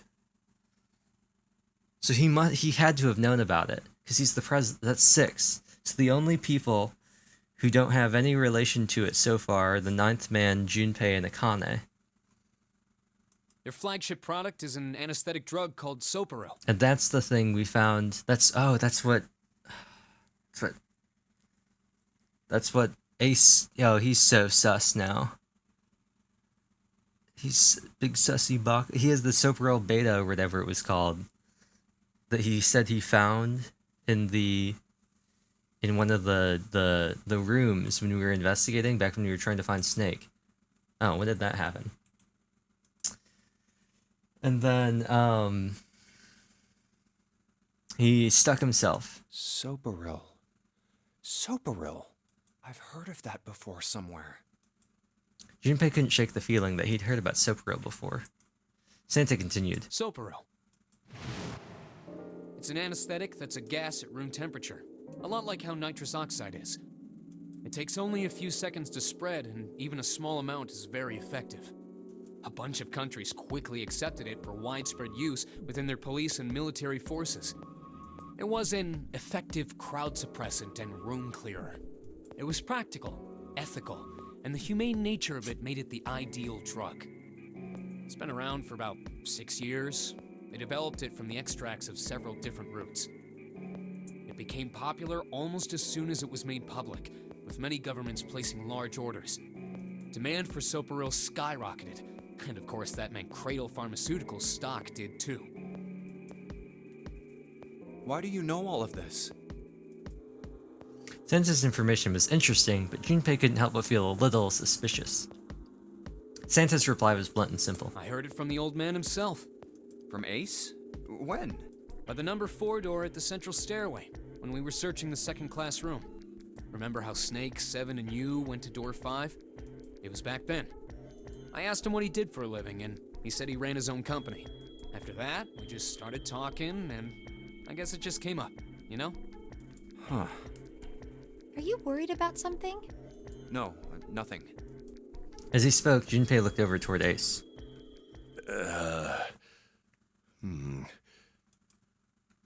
He seemed to be having difficulty with the 9 boxes. What the hell is he doing? He turned back to June and Santa. June, don't push yourself, all right? Yes. Santa, could you take care of her? I'll go check on Ace. Looks like he's having trouble. Sure. He gave them both a short nod, then turned and headed toward Ace. I mean, I can What are you doing? I can guess where this is going, since this unlocked after the Prosopagnosia thing. Ace's back was to him as Junpei approached. The older man turned around to look at him. His face was pale and covered in sweat. What happened? Nothing. My vision has gotten rather blurry, I think, because of fatigue. I can't see very well at the moment. What can't you see well? These pictures. Ace held the cards out to Junpei, splayed out in the shape of a fan. I don't care to admit it, but I may be developing presbyopia. Growing old is a difficult thing.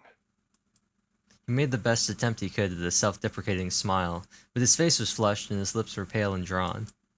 At any rate, I'll leave the rest to you. I'm feeling awfully tired, so if you don't mind, I'd like to rest for a bit. He shoved the cards into Junpei's hands and walked quickly away. Junpei looked at him quizzically. How could simply looking at cards have tired him out?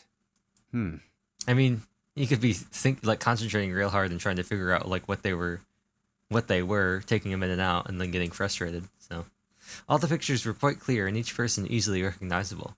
Was Ace's vision truly so bad? Maybe he's super nearsighted. But if it wasn't, what had made him so uncomfortable? That was when Junpei remembered what he'd heard from Lotus much earlier. Prosopagnosia. Well, put simply, it means a condition where the mind can't distinguish between human faces. In other words, my face would look the same as Clover's or even yours.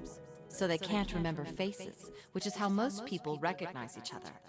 That means that people with prosopagnosia have trouble recognizing even people they're close to. Maybe he's got prosopagnosia? Junpei took another look at Ace. He sat at the base of the stairs, looking quite depressed. Well, he looks depressed enough to have it. If he really did have prosopagnosia, there was no doubt it was a depressing and painful experience. Still, Junpei didn't feel like patting him on the shoulder and telling him everything would be alright would help that much. Still, Junpei felt perhaps it was best to keep Ace's condition to himself, at least for the time being. Oh well. Doing his best to clear his mind for the task at hand, he turned back to the boxes. Okay. Time to solve the 9... Yeah, Ace's card. Yeah, we understand.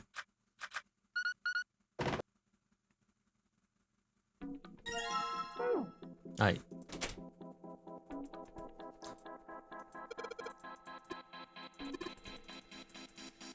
Head on up, and over here.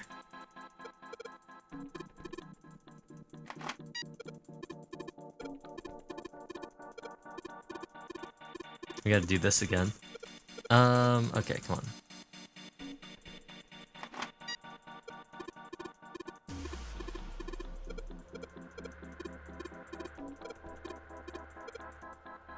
Okay, I'm gonna do what I said I should have done last time, and that's do the opposite. Do 1 and 8, then 2 and 7. So, 8 we need 17. So let's just do and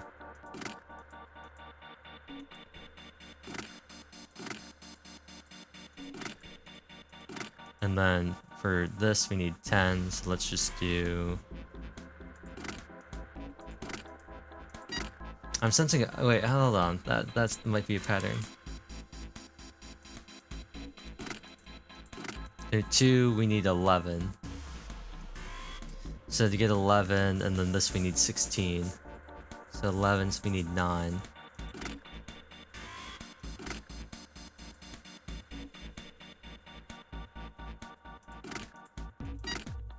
Okay, I think I'm seeing something.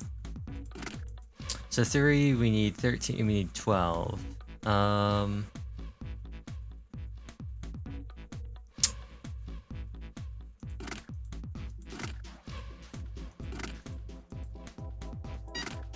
Yeah, okay. I've figured out the math part of this, which is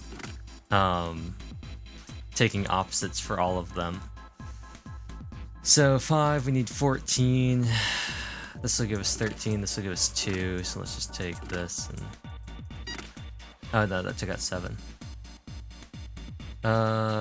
So 17, just put that back in, I guess. And then 5, we need to get 14, so...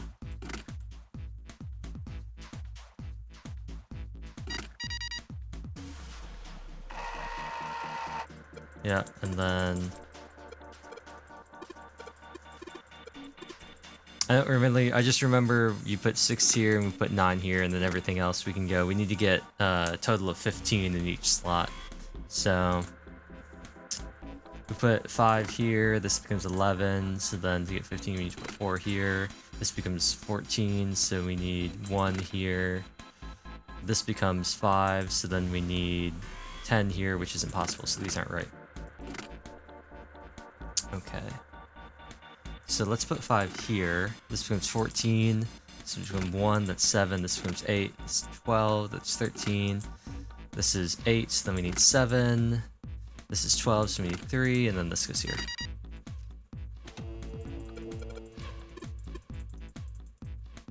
And then do this. And now this is the actual hard part. The Pushmaster 5000. All right.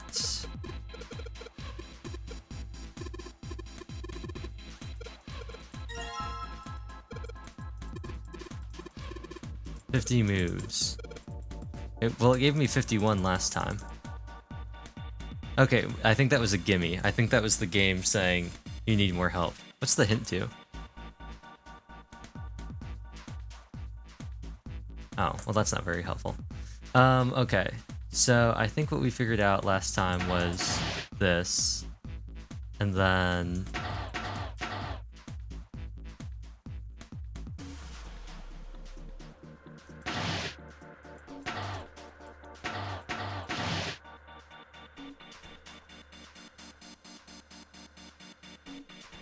C. no, it was definitely more organized than what I'm doing now.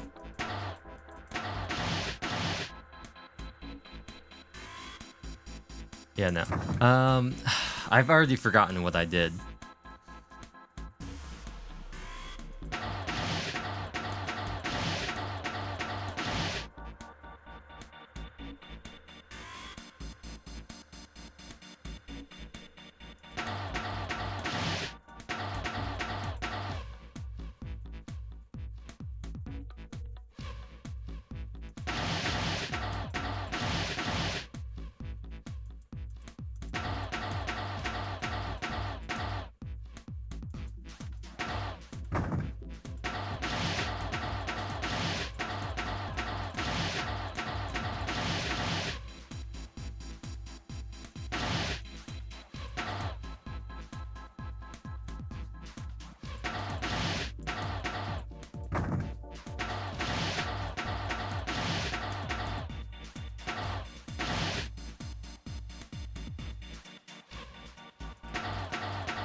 No, because we need to have.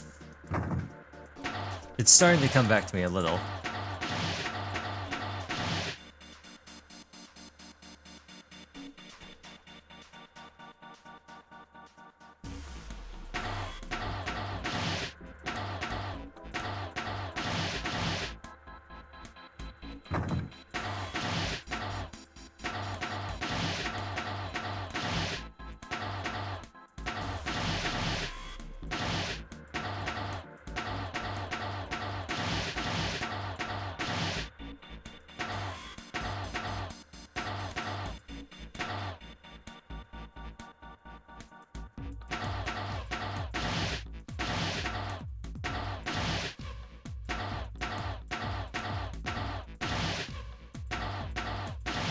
Yeah, no. Oops.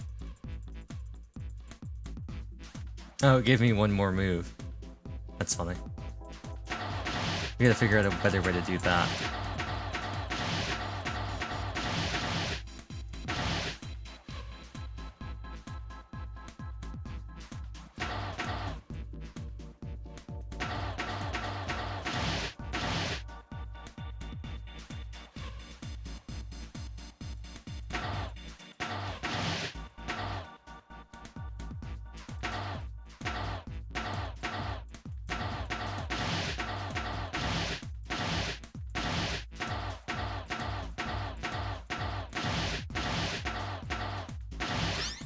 Is it possible to do it on the first one? Let me check actually. I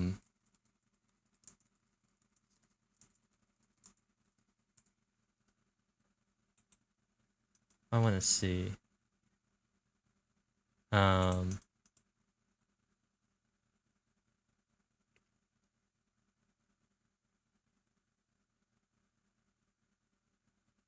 1, 2, 3, 4, 5, 6, 7, 8, 9, 10.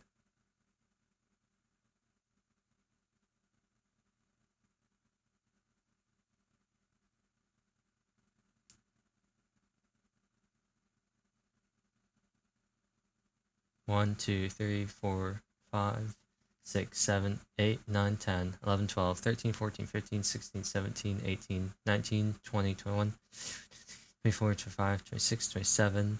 Wait. 1, 2, 3, 5, 6, 7, 8, 9, 10, 11, 12, 13, 14, 15, 16, 17, 18, 19, 20, 21. 22, 23, 24, 25, 26, 27, 28, 29, 30, 33, 35, 36, 37, 38, 39, 42, 43, 44, 45. Okay, I guess it is possible. It just gives you a free,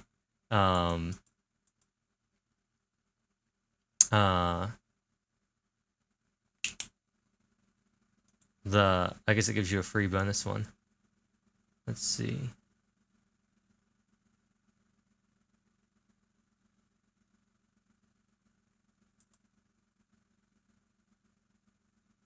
I want to watch a video.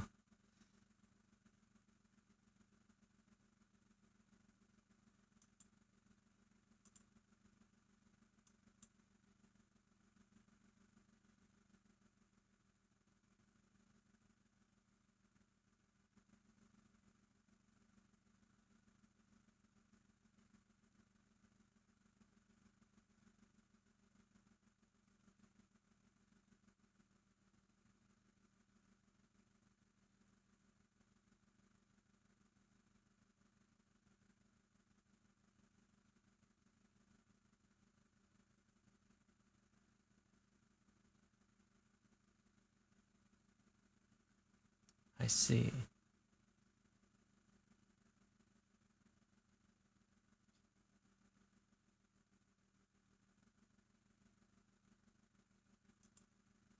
Okay. I think it's funny if they give you a gimme. Is that the only puzzle? I feel like that's the only puzzle where they just said, you know what? Okay, boxes.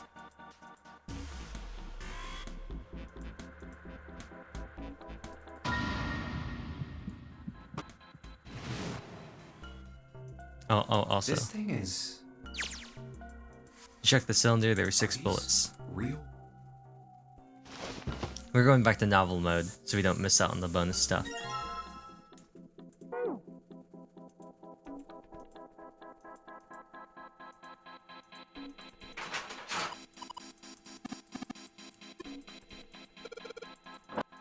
Nice, we suck a way out. And then we found this in here as well. Oh.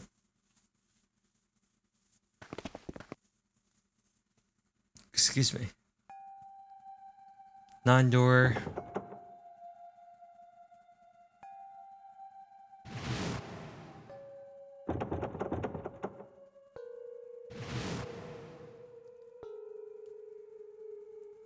Da-da-da-da, blah blah blah, blah blah blah. Things keep going and happening, blah blah blah.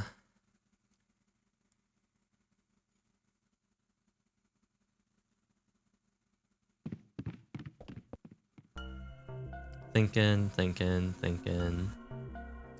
And then bam bam bam, bam bam bam.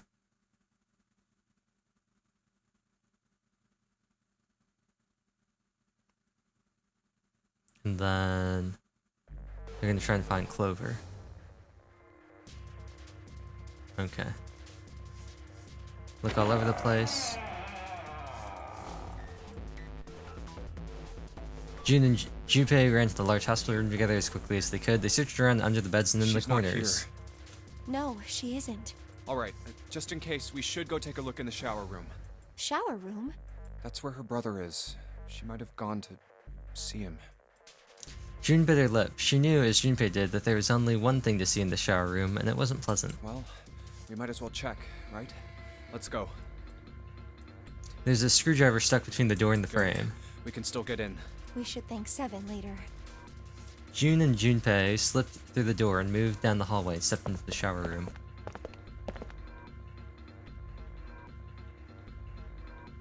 No luck.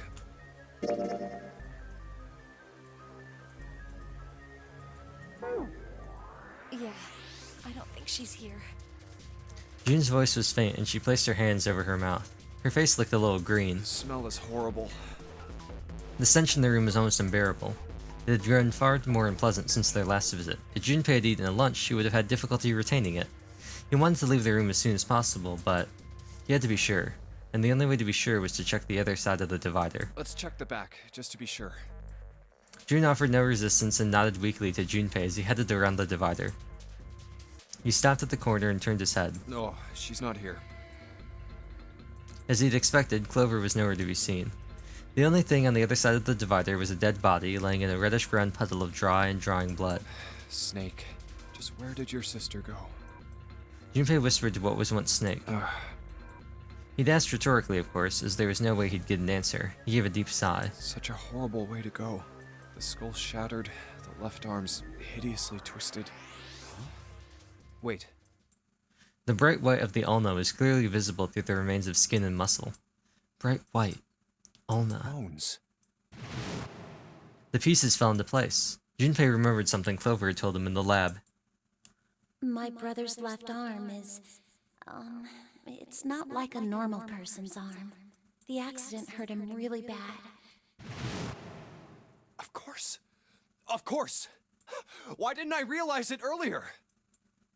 Clover had told Junpei that Snake's left arm was prosthetic, but the left arm of the corpse behind the divider was quite clearly a real human arm, or at least it had been once. Ha! Well, I guess we already knew this last time, but still, I feel, that meant the corpse. Jumpy? June's unsure voice at Junpei suddenly strange behavior drew his attention back to her. Sorry for making you wait. Let's go.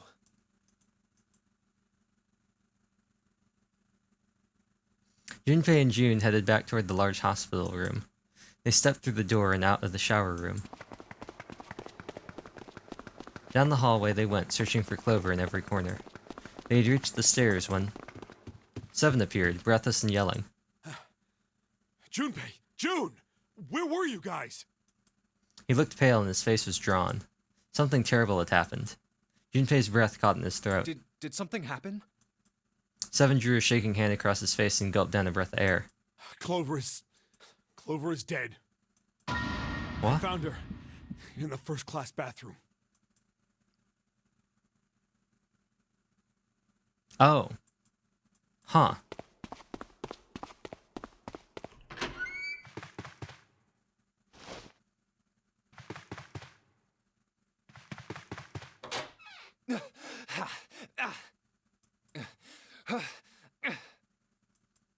All sounds ceased for Junpei. The world was an empty, muffled expanse. Then he began to hear his own breathing.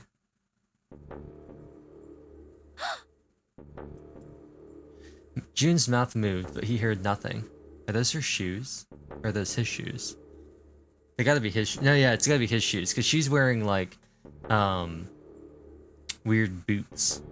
Is he wearing shorts? She tried once more, and then her energy was gone, and she collapsed against the wall. He could have helped her, but he hadn't, and now she was dead. So he stood there, frozen in place. Clover.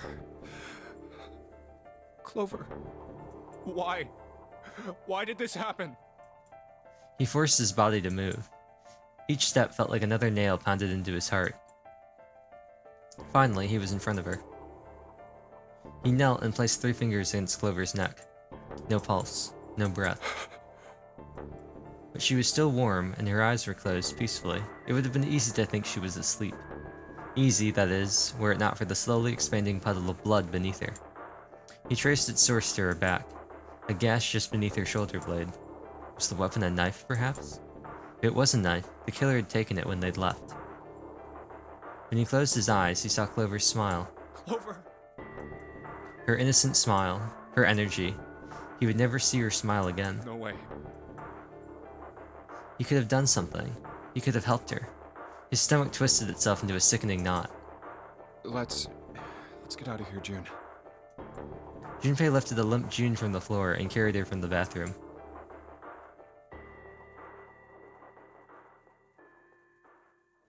Are you alright? It was a foolish question, and he knew it. Yes, I think so.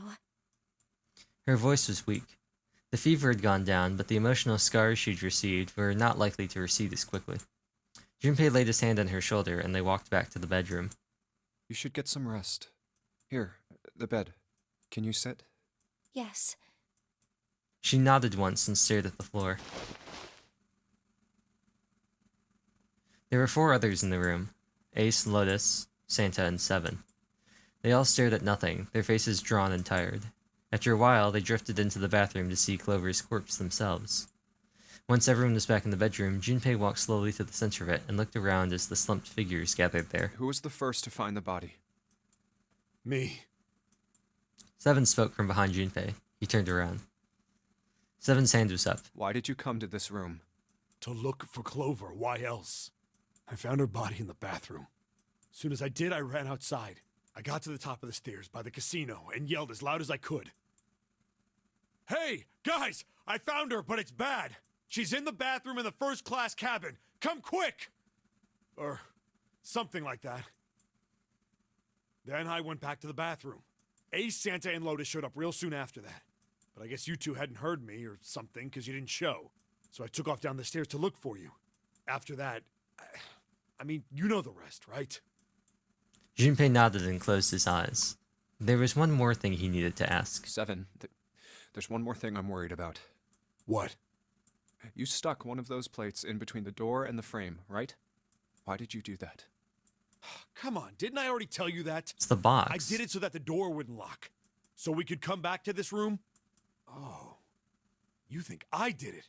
Well, I don't know. That kind of depends on what you say, doesn't it? For crying out loud. Seven sighed and shook his head. It's the box. Follow me. It's the safe, Junpei. Are you an idiot? There were 2 doors standing next to one another. He opened the one on the right. You were... Oh, I guess he doesn't know about it, does he? A closet? Yeah. Seven stepped inside. Yeah, we don't know about it in this version, do we? What timeline are we in? Oh, no. We do know about it, because we were in this one. He's just forgot. Man's just forgot. The box was a small metal cube. He looked at Junpei. This is the reason. This safe. We couldn't open it when we were getting through this room. I figured there might be something pretty important in it. I couldn't stop thinking about it. I figured eventually we might figure out what the numbers are for the safe. And if we did, I didn't want to screw around with door 5 again. So I put the plate in the exit door so we could get back in that way. You get it now? Yeah. Junpei nodded and looked at the safe. He grabbed the handle and shook it. Figured it wouldn't open. It was as locked as it had been when Seven found it. Huh? There was one change, however. This is... Just underneath the safe was a pile of fine reddish-brown powder. Rust. Rust? I was gonna say. Junpei stared at it, considering. If there's rust here, that means... Has someone opened the safe? Junpei left the closet. Seven followed him back to the bedroom.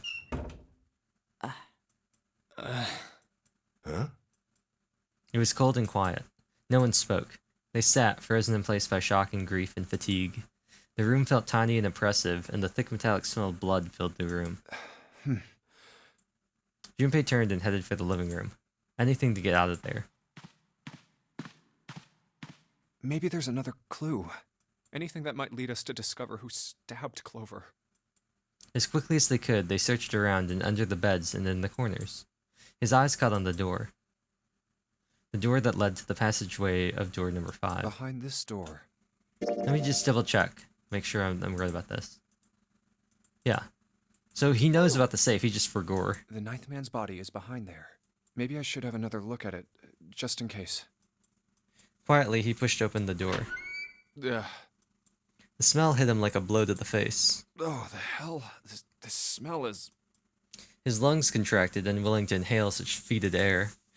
Acid boiled up from the base of his stomach, churning what little food there was there in a violent froth.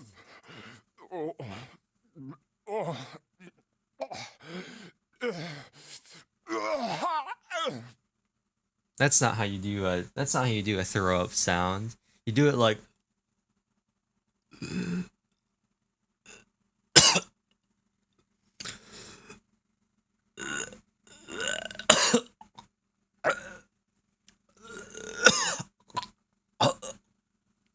like that, maybe.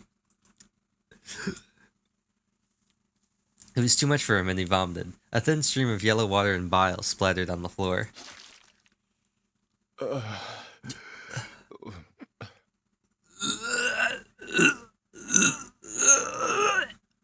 That's how you do it. That's how you do it. He wiped his mouth weakly and stared at the dead body. Chunks of torn flesh lay in an arc around the body.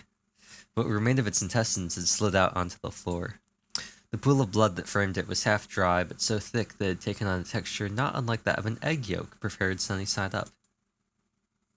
On the floor, next to the broken mass of the man's head, lay his glasses, cracks spidering across the lenses. The blood stains near them had already dried, like scabs on the floor. What about the bracelet?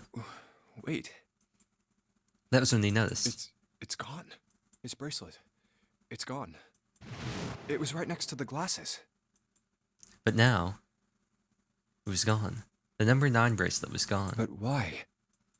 Had someone taken it? He was turning it over and over in his mind when he heard Seven's voice. Huh? Where'd Junpei go?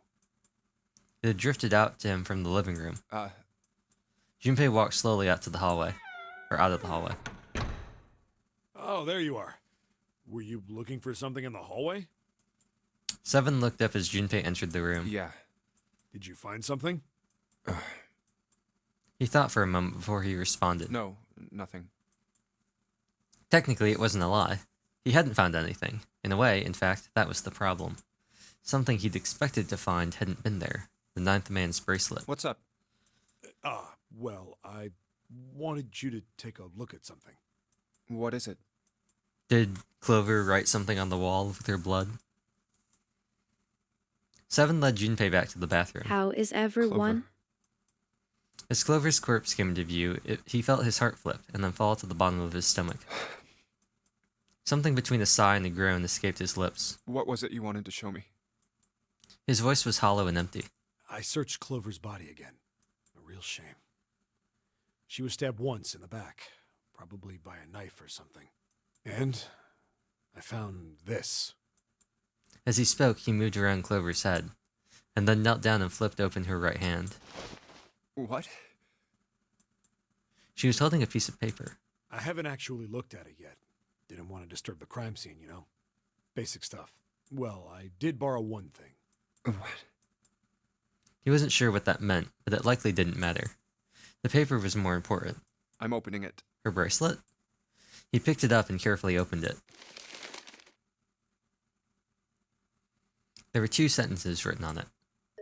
Truth had gone, and truth had gone.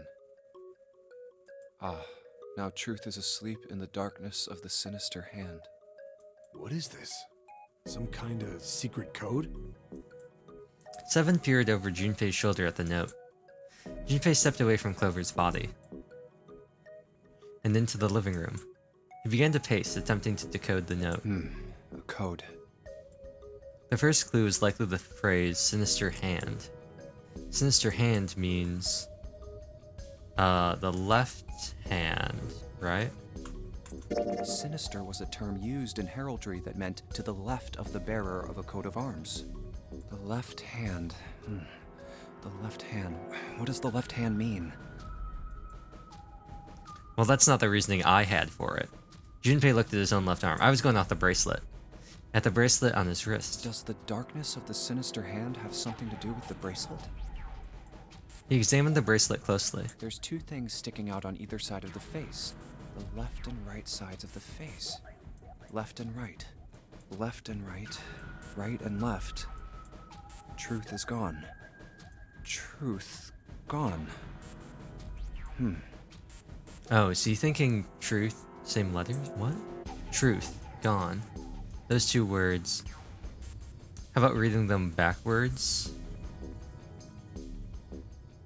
Enog. Turt.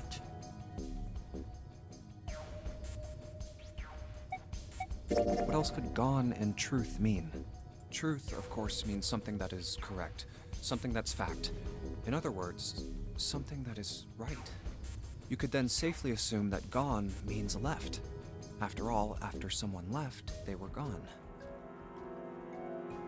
Is that, wait, is it right, left, right, like press the buttons? But in this case, they clearly refer to their directional homonyms. Then truth equals right, and gone equals left. Junpei looked at the bracelet again. The left and right of the bracelet. These two things sticking out. So if I... Because they talked about the rivets early on that you could press. Truth had gone, truth had gone, truth had gone. So we want, right, left, right, left, right, left.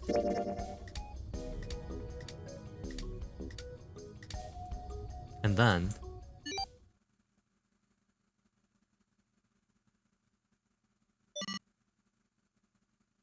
one after another, 8 numbers flashed, then on, then off on the face of Junpei's bracelet. Wait, did it just... Checked one more time to be sure. 1, 4, 3, 8, 3, 4, 2, 1. 1, 4, 3, 3, 8, 3, 4, 2, 1.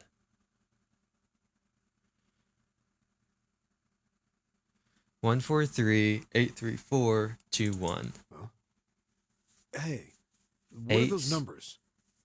8, 8, 7, 3. 1, 4, 3, 8, 3, 5, 8, 16, 19, 23, 25, 26, 8. Junpei didn't answer. Excuse me. He couldn't answer. He had no idea what they were either. Besides, he was sure he would forget the numbers and the order they came in if he said anything. 1, 4, 3, 8, 3, 4, 2, 1. Muttering the numbers to himself over and over, Junpei headed toward the bedroom. 1, 4, 3, 8, 3, 4, 2, 1. 1, 4, 3, 8, 3, 4, 2, 1. 1, 4, 3, 8, 3, 4, 2, 1. 1, 4, 3, 8, 3, 4, 2, 1. Before long, he found himself in front of the safe again. Its lock was the only device he could think of that required a sequence of numbers such as the one he just discovered. Besides, someone had opened the safe at least once already. Had Clover come to the bedroom to open it? Junpei slowly dialed the numbers the bracelet had given to him. 1 to the right, 4 to the left. Oh, that's not what I thought it was going to be at all. I totally thought it was going to be 1438. And... oh. Finished. Bingo. I knew it was for this. A small telltale sound of a lock opening. He grabbed the handle, took a deep breath, and pulled it up. Oh, is this some sort of note? Inside was a piece of paper. It was roughly the same size as the one Clover had been holding. Let's see. Junpei picked it up. This is what it said. Fact 1. The Nonary game was played once before 9 years ago. Fact 2. The person with the number 2 bracelet attended the game 9 years ago. That's Snake. Fact 3. It was planned by the following 4 people. Cradle Pharmaceutical CEO, Gentaro Hongo, that must be Ace. Chief of Staff, Nagisa Nijisaki.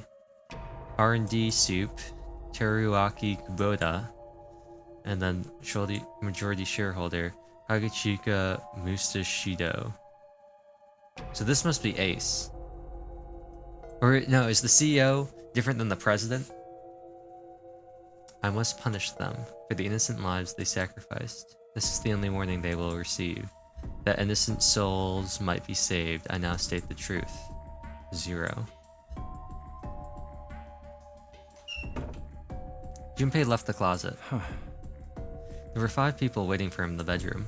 Ace, Lotus, Santa, Seven, and June. He looked at each one of them in turn, then slowly placed his hand in the pocket of his Sorry, vest. but do you think you could all come with me? Come with you. I want all of you to go to the big hospital room. Why? There's something I want to be sure of. What do you want to be sure of? I want to know if the person I suspect is really the culprit. Wait, then you're saying... Yeah, I think I've got it figured out. I know who killed Snake and Clover. The atmosphere in the room changed.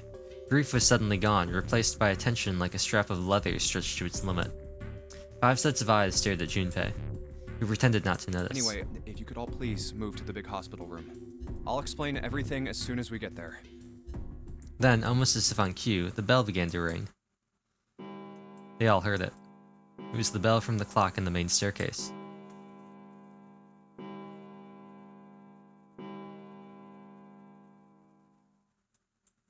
The bell rang 5 times, then ceased. 5 o'clock. We only got an hour We left. don't have a lot of time left. Let's go. Slowly, one by one, they followed Junpei out of the bedroom.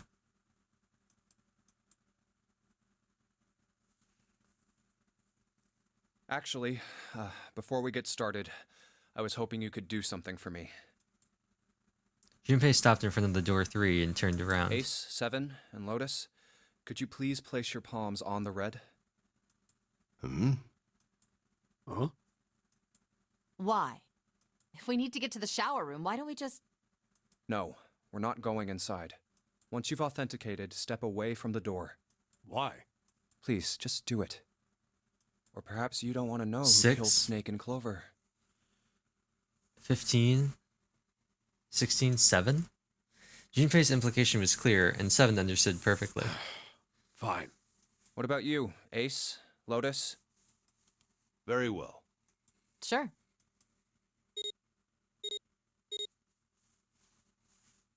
Quickly, they pressed their palms onto the red. Once they had finished, they stepped away from the door as Junpei had instructed. 3 asterisks shone from the red's display panel. I have this idea. I don't think this device responds to a hand placed on it. It instead reacts to a bracelet being brought close. You don't actually need a hand. Junpei approached it and held his bracelet over the scanner. He made quite sure he didn't place his palm on it, and instead only brought his bracelet near it. The 4th asterisk appeared. I knew it. Just as Junpei had expected, it was possible to authenticate without placing one's palm on the red, so long as the bracelet was brought near it. Okay, so... Aha, and so, if it did register, it should work, because he's 5. That's 12. For 7, 5 and 7 is 12, which is 3. And then 1 and 8 is 9, so that goes back to 3. Junpei pulled the lever down.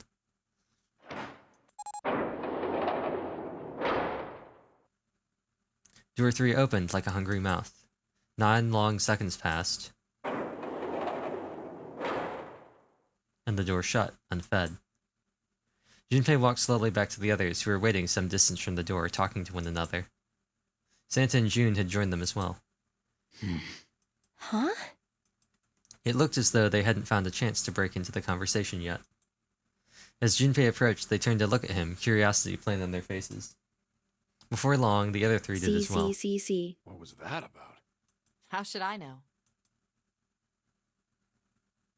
Clearly, they were all expecting some answers. Thanks. I appreciate your cooperation. Clearly, they'd hoped for something more forthcoming. He continued. By the way, Ace, would you mind if I asked you something? What is it? Do you know who I am? What? What kind of question? Just answer it, please. Who am I? You're Junpei, of course. Who else would you be? Unfortunately, that's the wrong answer. Actually, I'm Santa. What? Ace's voice was full of surprise, but it was also tinged with confusion and fear. Everyone else looked nearly as surprised. Santa looked especially shocked to discover he was actually someone else. If he spoke, however, the trap would be exposed. Junpei quickly continued. The clothes I'm wearing, I borrowed from Junpei. And the clothes he's wearing are mine. We had a little swap. That's ridiculous. Impossible. So, you're saying I'm not Santa? Of course you aren't. Why? What makes you so sure I'm not Santa? If you were Santa, then door 3 wouldn't have opened for us just now. 1 plus 7 plus 8 plus 3 equals 19.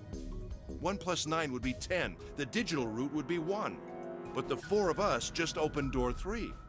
You can't possibly be Santa. Your bracelet number isn't 3. It's 5, right? Only then, when it was too late, did Ace realize his mistake. He set his jaw and glared at Junpei. You're exactly right. My bracelet number is 5.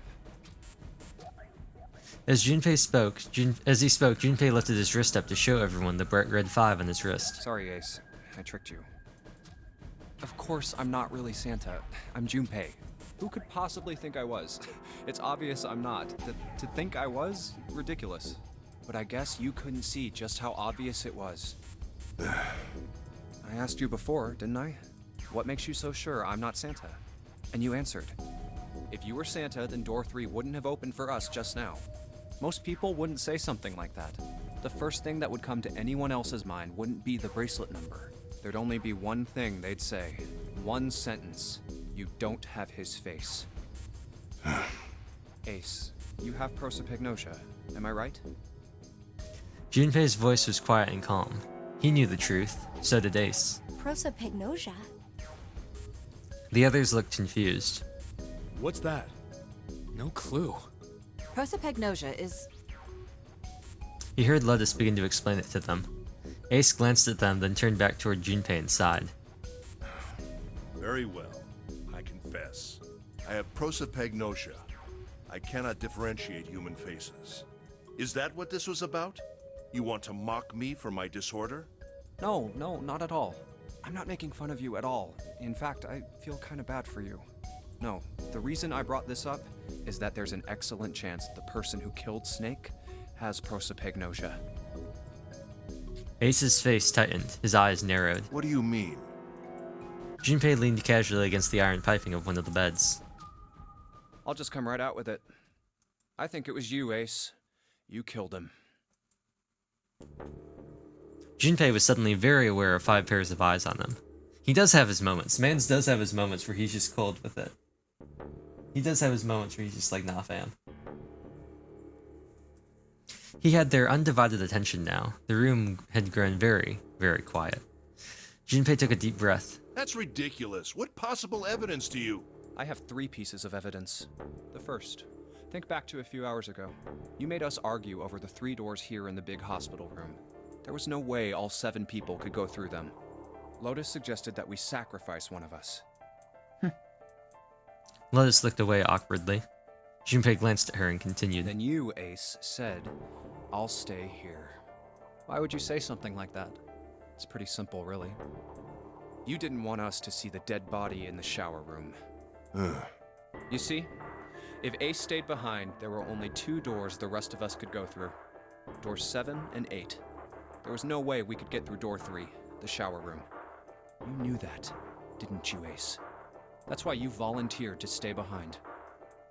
Come on now, I think that's going a bit far. I can understand if you're jealous of my bravery, but please don't devalue my actions. I only wanted to save the rest of you. Surely you can understand my altruism. Altruism, huh? Junpei stared off into the darkness at something very interesting and lazily began to dig a persistent bit of wax out of his ear. You already knew, didn't you?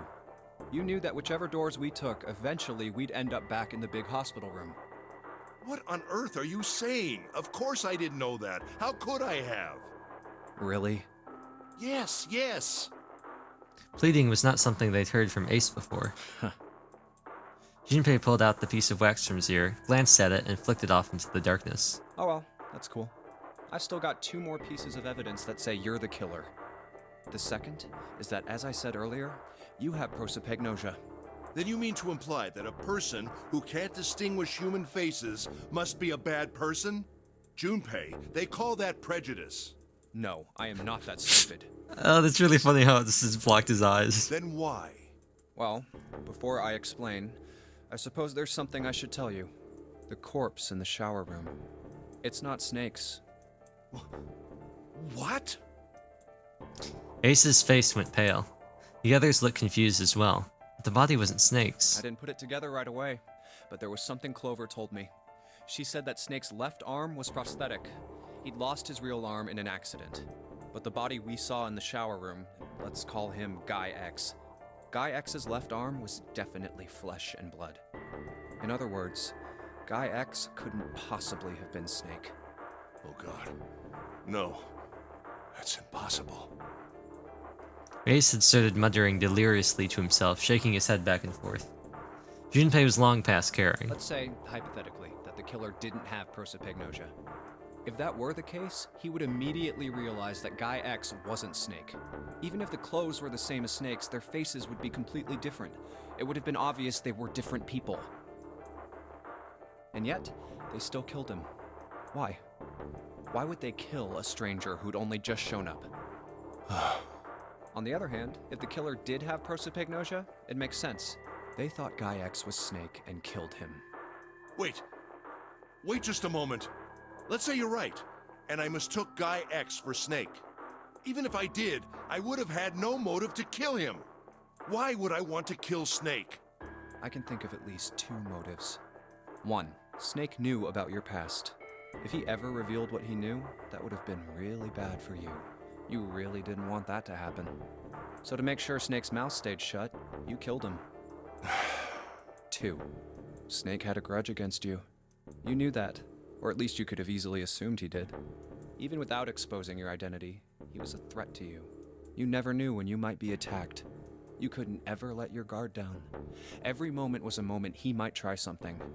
You didn't want that kind of danger hanging over you. So you... Hey, hold on a minute. For the first time since the beginning of Junpei's explanation, someone besides Ace spoke. What's the past that Ace wouldn't want us to know? Why did Snake have a grudge against him? Look at this. He handed Santa a small piece of paper. What's this piece of paper? Santa squinted at the paper and began to read. The nonary game was played once before 9 years ago. The person with the number 2 bracelet attended the game 9 years ago. It was planned by the following 4 people. Cradle Pharmaceuticals CEO Gentaro Hongo. What is this? Slowly, Santa looked up from the paper.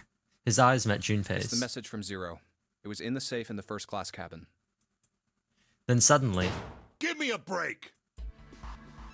Ace's face was red and shaking, and his voice was full of fury tinged with desperation. That paper is a lie! Someone is trying to frame me! Me. You said me, right?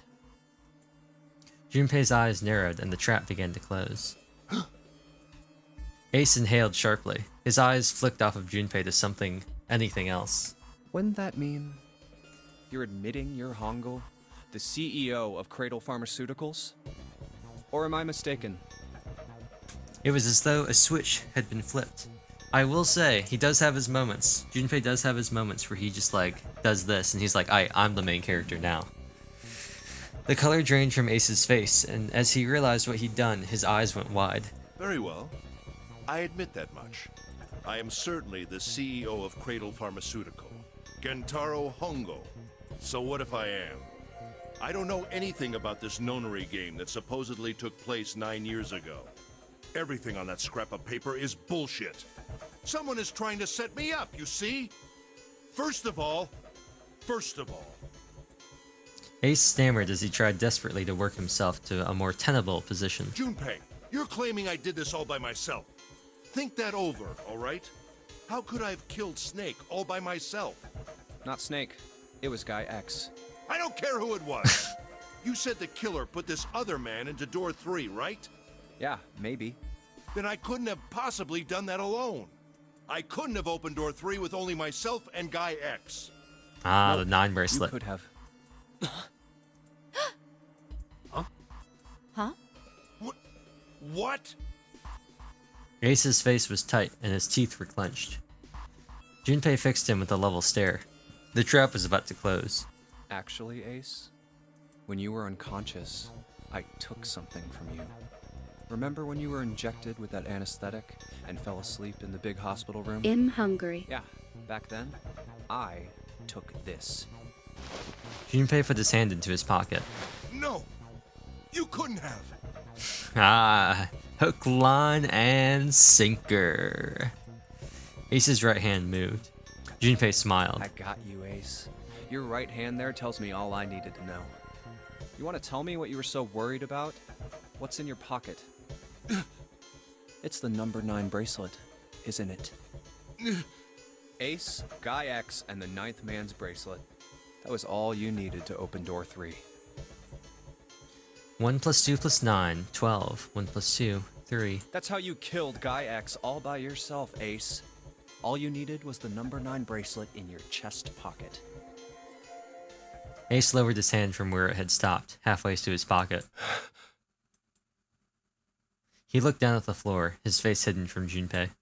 All he could see was the corner of Ace's mouth, twitching like a dying fish. If you want to play innocent, that's fine by me. Go ahead, tell me. I don't have the bracelet, if that's what you want to do. But if you could take off your coat and hand it to me, I'd really appreciate it. Otherwise, we'll have to take it from you by force. Right, Seven? Yeah, it'd be my pleasure. Seven cracked his knuckles with a sound like gunfire.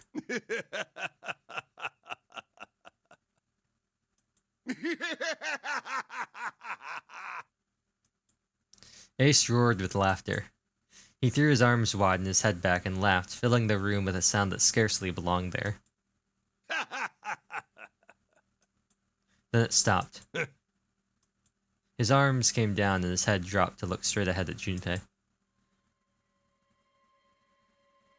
His face was flat and cold, devoid of any emotion. Well done, Junpei.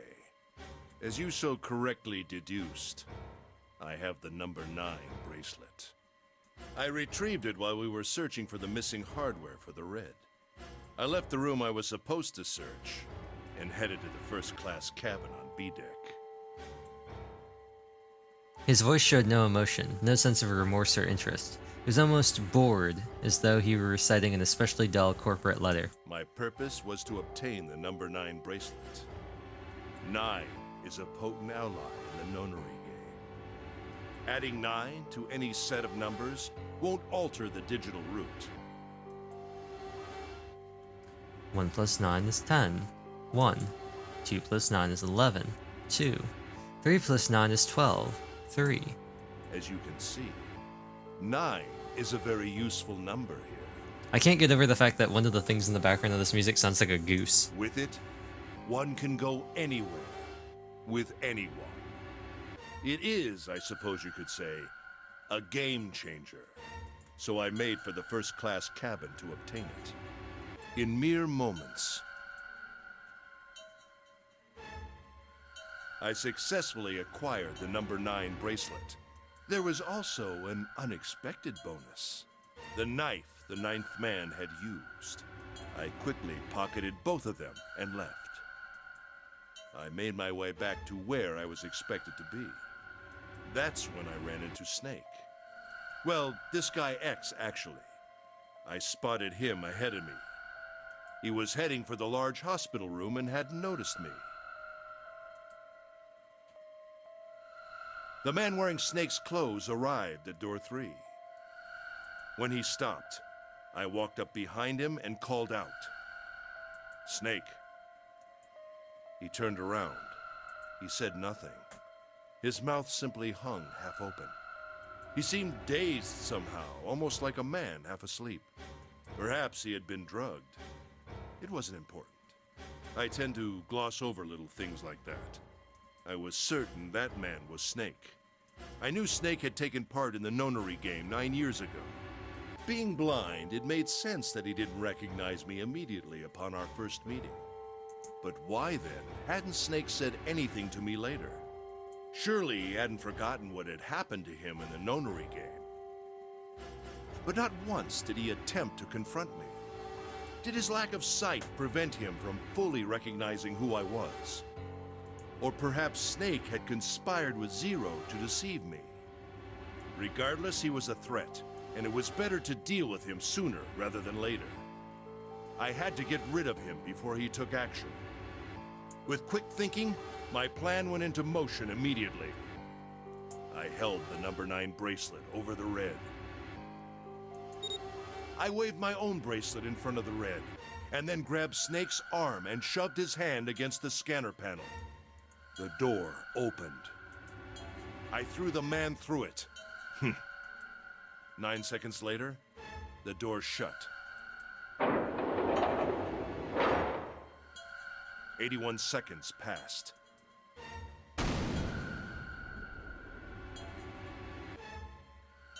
The man inside the door passed away.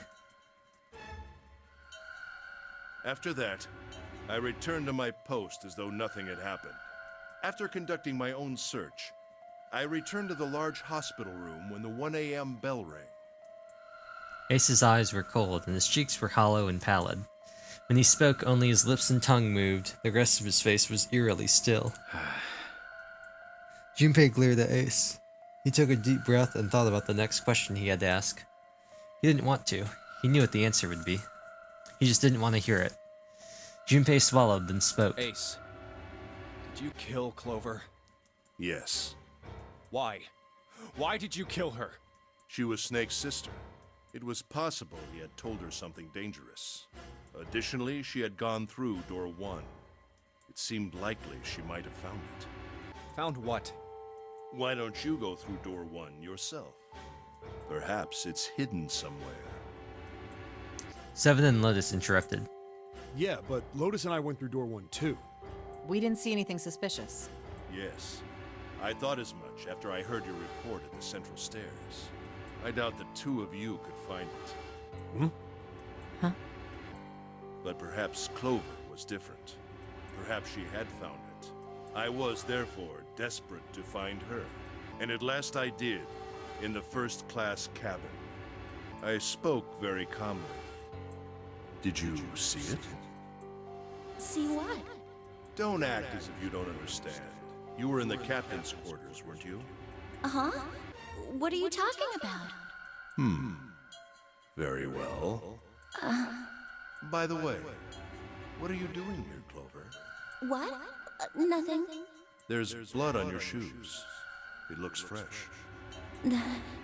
Did you go take a look at the 9th man's corpse? I see. Your silence suggests that you noticed. You saw something, didn't you? You saw that his bracelet was gone. No! Clover ran. She made for the exit, but Ace stood in her way. You aren't going anywhere. He caught her by the collar as she passed and threw her to the floor, hard.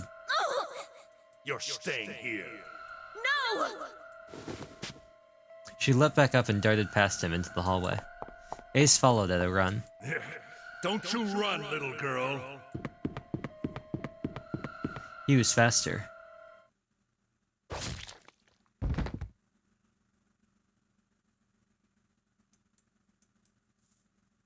That was how I killed Clover. His face hadn't changed. If he felt guilty or remorse or anything one might feel after taking the life of another human being, it didn't show. You son of a bitch! Seven's whole body trembled with rage. His voice rumbled with hate. Oh, and his voice. Santa's eyes were bloodthirsty, and Lotus and June's face were distorted by anger and hatred. Ace looked at them and smiled. It was a cold, cruel thing with no humor in it. He shook his head and sighed. I admit it. I've lost. I have lost. Completely and utterly. Don't misunderstand, Junpei. I didn't lose to you. I lost to Zero, not you. I'm rather disgusted with myself for falling into such a simple trap. I looked the fool. And it was a trap, make no mistake. I was trapped and manipulated by Zero. The man I killed in the shower room, if he wasn't Snake, then I have no idea who he was. But he was wearing Snake's clothes, and that was no coincidence. He had also been injected with something that reduced his cognition and prevented him from identifying himself or resisting me. And we can't forget the components that were removed from the red before we arrived. I have no doubt that Zero planned all of this. Zero made sure I would kill that man. It follows, of course, that Zero knew everything I would do. That I would try to take the number 9 bracelet. That I would try to kill Snake. Everything. Suddenly, Junpei remembered the paper he'd found in the safe. He remembered the last words Zero had written on it. I must punish them for the innocent lives they sacrificed. This is the only warning they will receive. That innocent souls might be saved, I now state the truth. Zero. And he remembered the other words he'd heard from Clover. I think Zero is one of us. Huh? One by one, Junpei looked at the 5 people standing in front of him. Ace, Santa, June, 7, Lotus. Zero is one of us? No. Wait. There's one more person. Snake. The man who died in the shower room isn't Snake. That means he's almost certainly still alive. Maybe Snake is Zero. Maybe he made Guy X wear his clothes so that we'd all think he was dead. Where's Snake now? What if he's off somewhere laughing at us? If he is Zero, he must have been lying to us about everything else. Is he watching us?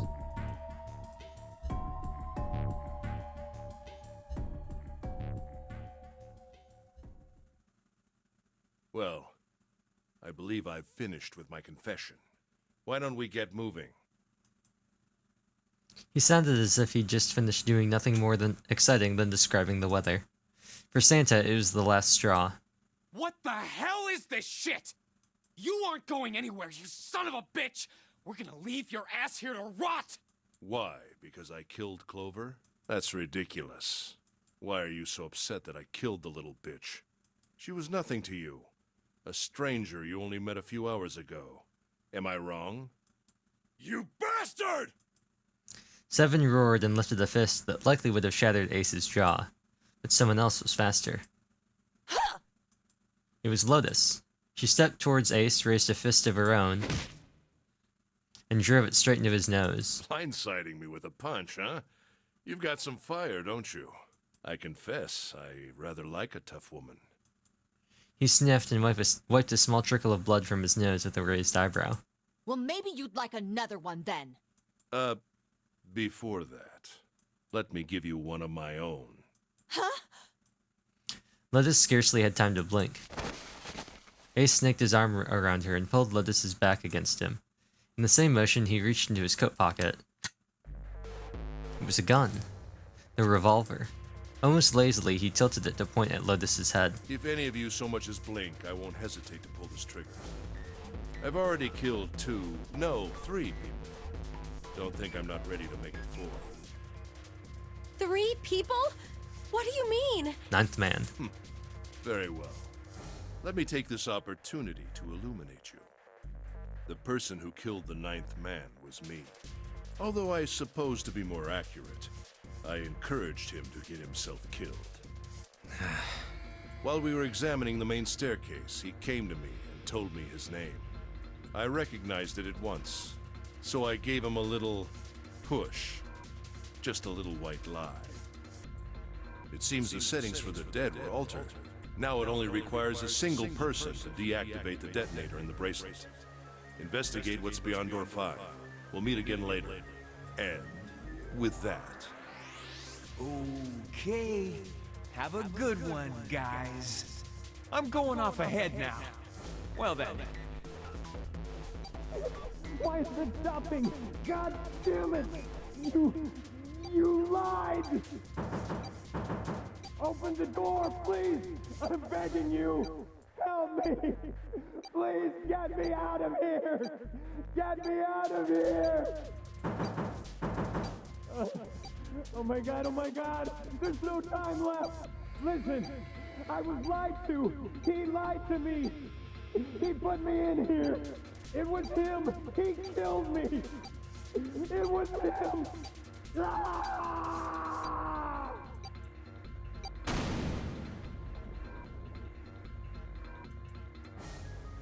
I had 4 reasons for killing him. As I said before, In the nonary game, the number 9 bracelet is of utmost importance. If I had allowed him to keep such a useful tool, he, or it, would have become a threat to me. As such, I decided that he should be eliminated early on.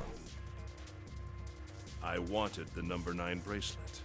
If I could manage to obtain it, I would be able to manipulate the game as I saw fit. I would be unable to acquire the bracelet unless its owner was dead. That's the second reason. Even setting aside his number, he would have been nothing but trouble for me. He was aware of my past. He knew what happened here 9 years ago.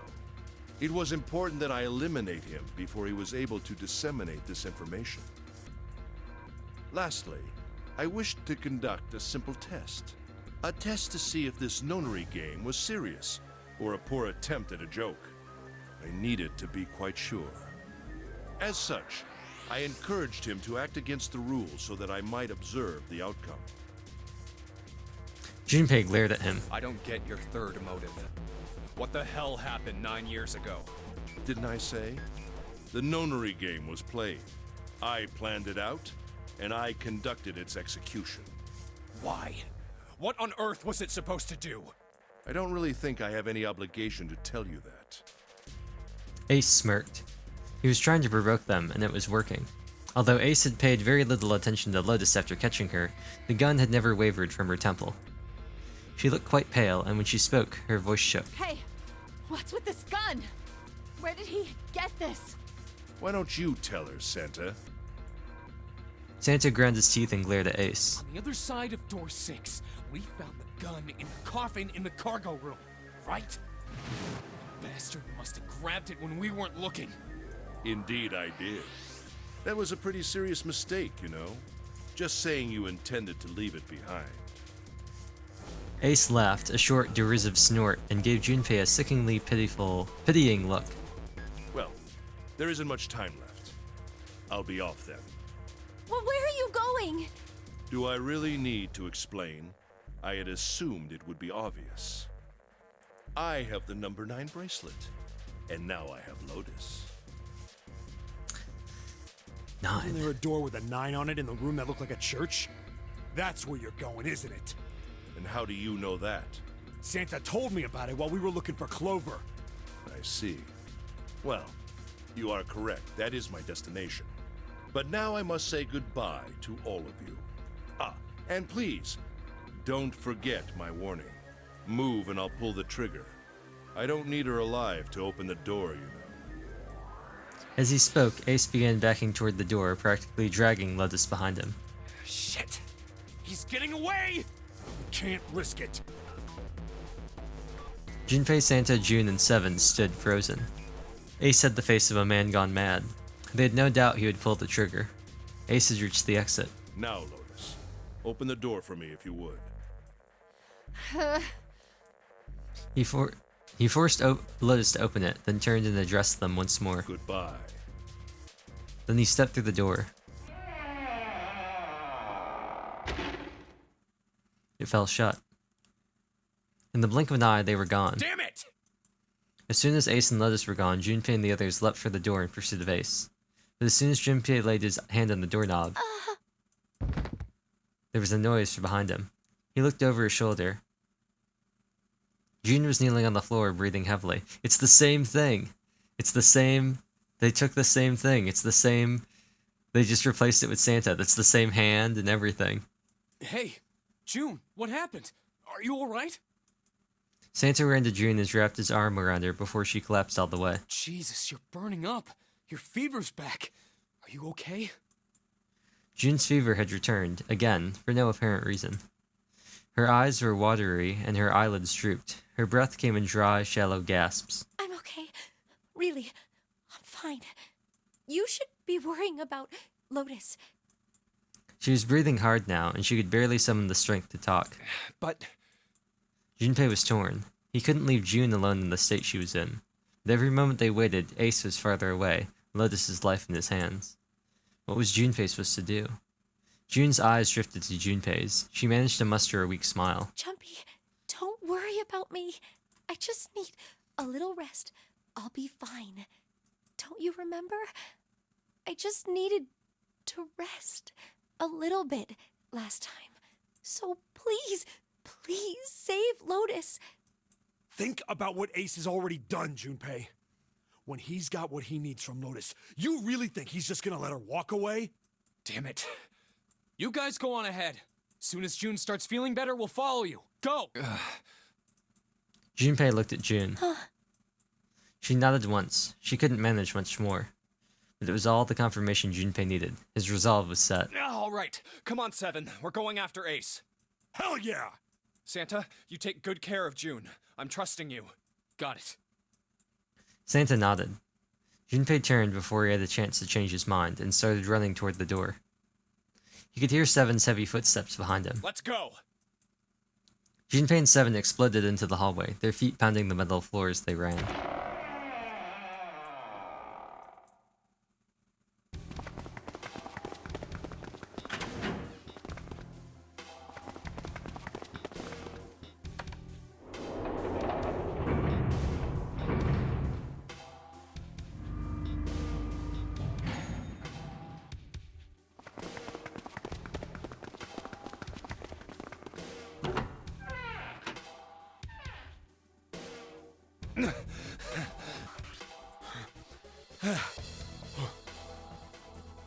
Junpei and Seven had finally arrived at the church, exhausted and out of breath. As their lungs struggled to catch their breath, their eyes frantically scanned the room. Where are they? I don't see them. You think they already went through? He reached up to wipe a palmful of sweat from his brow. Maybe. Even as he spoke, Junpei was already on his way to the larger of the number 9 doors. Let's check the red. I'm hungry. The display panel read vacant. He spun around and headed toward the smaller door. This read would tell him if Ace and Lotus had moved to another room. Engaged. It's occupied. That means Ace and Lotus went through here. Yeah, it seems like it. Junpei and Seven stepped away from the door. He retreated to the center of the room and began to talk. What do we do now? Yeah, what should we do? Well, the big door is still vacant, but... The two of us can't do anything with it. Yeah, not even counting how our digital route isn't 9. Just then, as they were pondering what to do next, there was a noise. A noise like someone hitting a thick wooden panel. What's that sound? Junpei looked up, surprised. Seven followed suit, his eyes jumping around the room, looking for the source of the sound.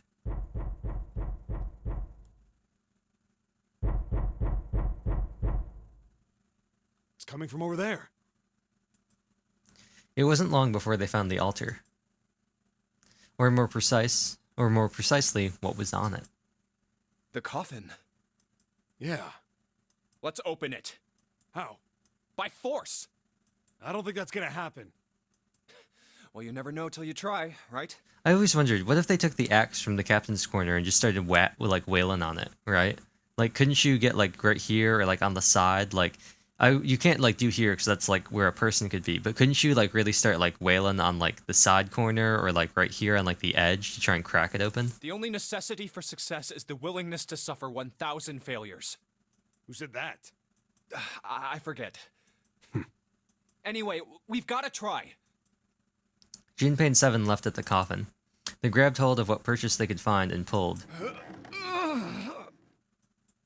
They should get the axe. They should get the fire axe, or whatever it was, from the captain's quarters. Damn it! See? Didn't I tell you? If you could just pull it open, why would it have something like that? Seven pointed at a keypad on the side of the coffin. Right. So unless I put in the right passcode, it's not gonna open. 1438, 1438, 3421. That's what it was, right? The noise hadn't stopped. In fact, as it continued, it had only gotten louder and more forceful. What were they supposed to do, Junpei wondered. Was there some sort of clue somewhere?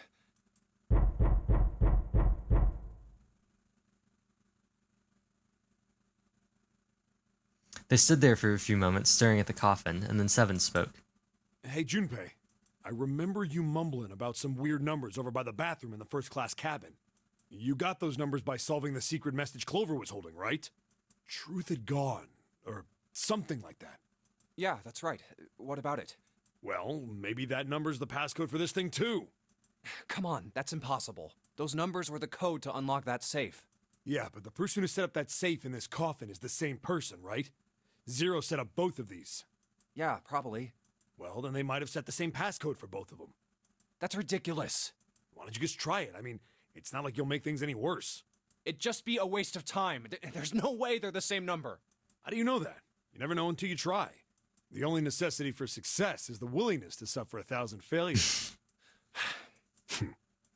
Who said that? You.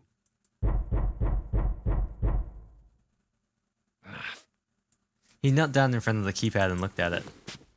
Perhaps because he'd repeated them so many times before, the numbers came easily to Junpei's mind. 1438. Oh, it was 3421. It was 3420, yep. Quickly, he typed them in.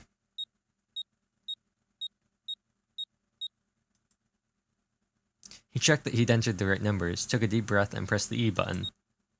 It only took a moment. What? You gotta be kidding me. There was a click. And with a heavy clunk, the lid of the coffin slid off onto the floor. Someone sat up from inside. Oh, Snake! look who it is. You? Why? Ah, those voices. Junpei and Seven, unless I'm mistaken. Where are the others? Are they elsewhere? Of course, there was no reason Snake would have known anything about where anyone else would be.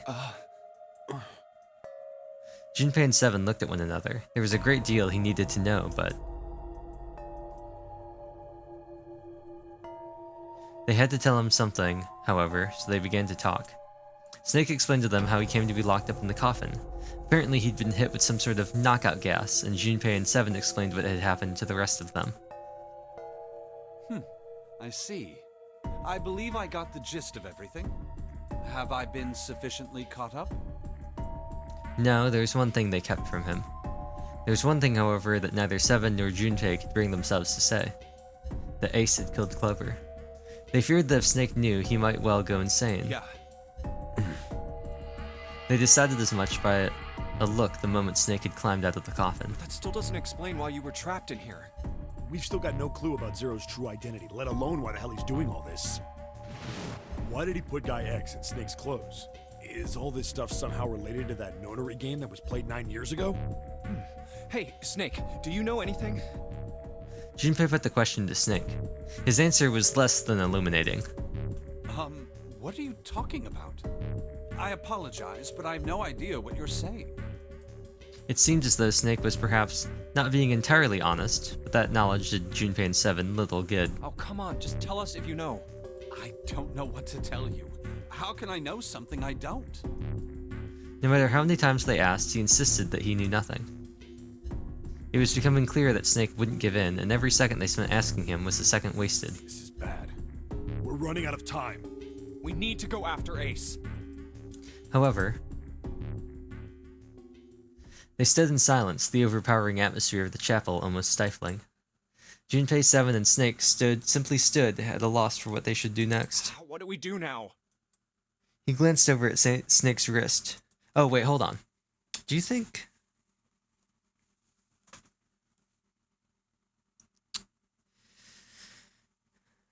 Do you think Seven took Clover's bracelet?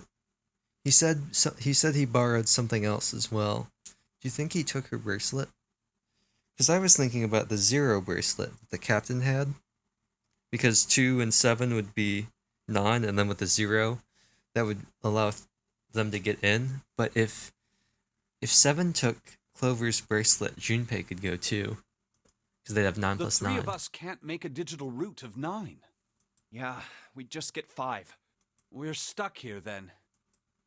Oh, hey, I just remembered something. 7 began patting his pockets as if he were checking to see if any of them held anything. What? What is it? I found something earlier. What did you find? This. He finally found the pocket he wanted, and his hand dove into it. 7 pulled out something round and metal. Oh, the captain. A bracelet. There was no mistaking the number glowing at them from the face like a cartoon eye. Zero. Zero's bracelet. What did you say? Are you saying that 7 has the number 0 bracelet? Yeah. Where did you get that? Snake's question was innocent enough, but if he learned the truth, if he'd been able to see, he would have noticed 7 looked away. Clover gave it to me. She did? Yeah. How did she come by it? Well, she found it. See, on the other side of door 1, A deck, in the captain's quarters. She asked me to hold on to it because it was too big and bulky for her to be lugging around. He's lying. Junpei could tell right away that 7 wasn't telling the truth. He even told us earlier. I haven't actually looked at it yet. Didn't want to disturb the crime scene, you know? Basic stuff. Well, I did borrow one thing. He probably said that so Snake doesn't find out about Clover. All right, Junpei. Been nice knowing you. Wait, what? 2 plus 7 plus 0 is 9. Come on, man. I'm just kidding. Still, just in case, I want to make sure the 0 bracelet gets picked up by the red. Snake, give me a hand, all right? Yeah, well, actually, no. They're still going to be okay. Even if they bailed on Junpei, they'd still be okay because they could just grab Clover's bracelet and then take the 3 and the 6 from June and Santa. Junpei and Snake followed him quietly. Before long, they found themselves in front of a larger of 2 doors. 7 and Snake put their palms on the red. Once they'd done that, 7 put the number 0 bracelet on the scanner as well. 3rd asterisk appeared. Now they just need to pull the lever and the door would open. Huh? Why isn't it opening? Well, the 3rd asterisk lit up, so it must have registered the 0 bracelet. Maybe it isn't actually 0. Huh? What? That bracelet may not actually produce the number 0 when scanned. That is what I'm saying. Why don't we try a few different combinations? Perhaps we can determine what number that bracelet actually contains. Oh, got it! Junpei nodded. They decided to use the following combination. Snake plus Junpei plus the bracelet, which would be 7 and then something. Junpei and 7 plus the bracelet, which would be 3 and something. And then Snake, Junpei, and 7 press the bracelet, which would be 5 and something.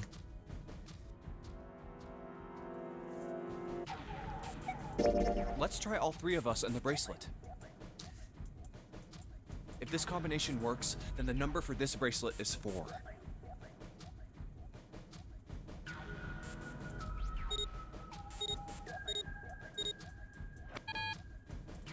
It didn't open. Then this bracelet is not 4. Then... let's try Snake, me, and the bracelet. If this combination works, then the number for this bracelet is 2.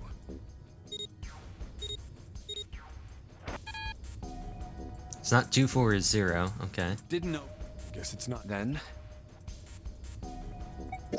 let's try... if this combination...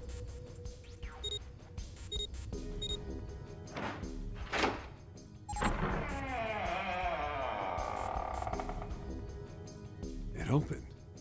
Yes, so it would seem. 7 clearly hadn't thought their experimentation would produce anything useful and looked rather confused. Snake was, as usual, calm and smug. The door slid closed. Junpei's forehead furrowed as he thought. That means the bracelet is actually 6. But how is that possible? The display on the bracelet clearly shows a 0. Suddenly, from somewhere far beneath them, they heard a creaking groan of tearing metal.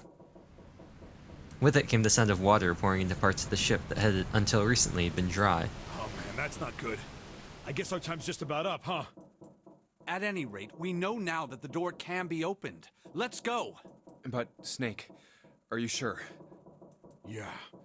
You know that only Junpei and I can go through this way. You needn't worry. I have a solution to this problem. My last resort. But if now is not the time for last resorts, then when? Last? Resort?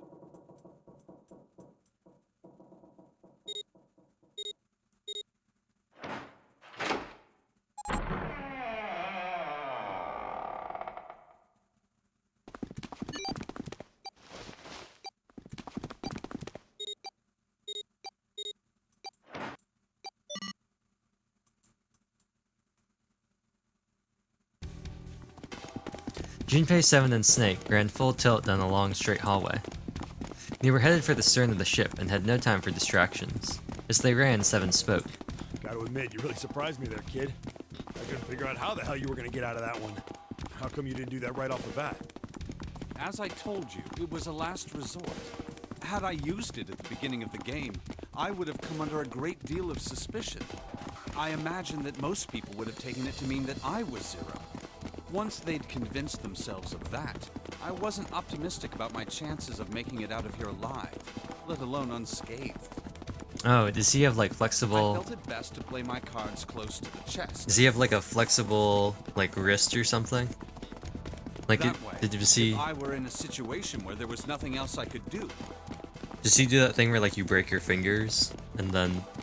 I'd have a little trick up my sleeve. I'd just take my bracelet off. Snake's plan had been simple but effective. He'd simply removed his bracelet. How? To Junpei, it looked as though Snake had simply crushed the bones of his hand until they were small enough to fit through the wristband. Of course, that would have been practically impossible, so... How had he done it? My brother's left arm is... Oh, yeah. It's not like Forgot a about normal that. person's arm. It's fake. It's not a real arm. Snake had slid the bracelet off and tossed it into the coffin. I know this is kind of a weird thing to say, but I'm glad that's a fake arm. Don't have to be afraid of the door if you don't got a bracelet. You are correct. He'd walked through the door easily without authenticating. He stepped out onto the other side unscathed and began running down the hallway alongside 7 and Junpei. They kept running for a while longer and eventually came upon a set of stairs leading downward on the right side of the hallway. They stopped and peered down the staircase. I think these stairs connect to the bottom deck. Doesn't look like it's underwater. They nodded quickly to one another and jogged down the stairs. It took only a few minutes to make their way to the bottom deck. There was a single hallway in front of them, at the end of which was a single door. Let's go through that door. Junpei threw it open. He threw it back. Inside was a massive iron gate. The plate was affixed to the top of a plate. It read Incinerator. Incinerator? Oh my. That doesn't sound very pleasant. Do you see a lever near the gate, perhaps? Yeah, right over here. How did you know that? Well, I'd be happy to regale you with the story. I imagine it should only take half a day or so.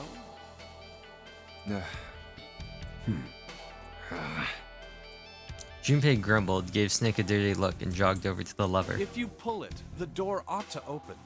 Got it. He pulled the lever down.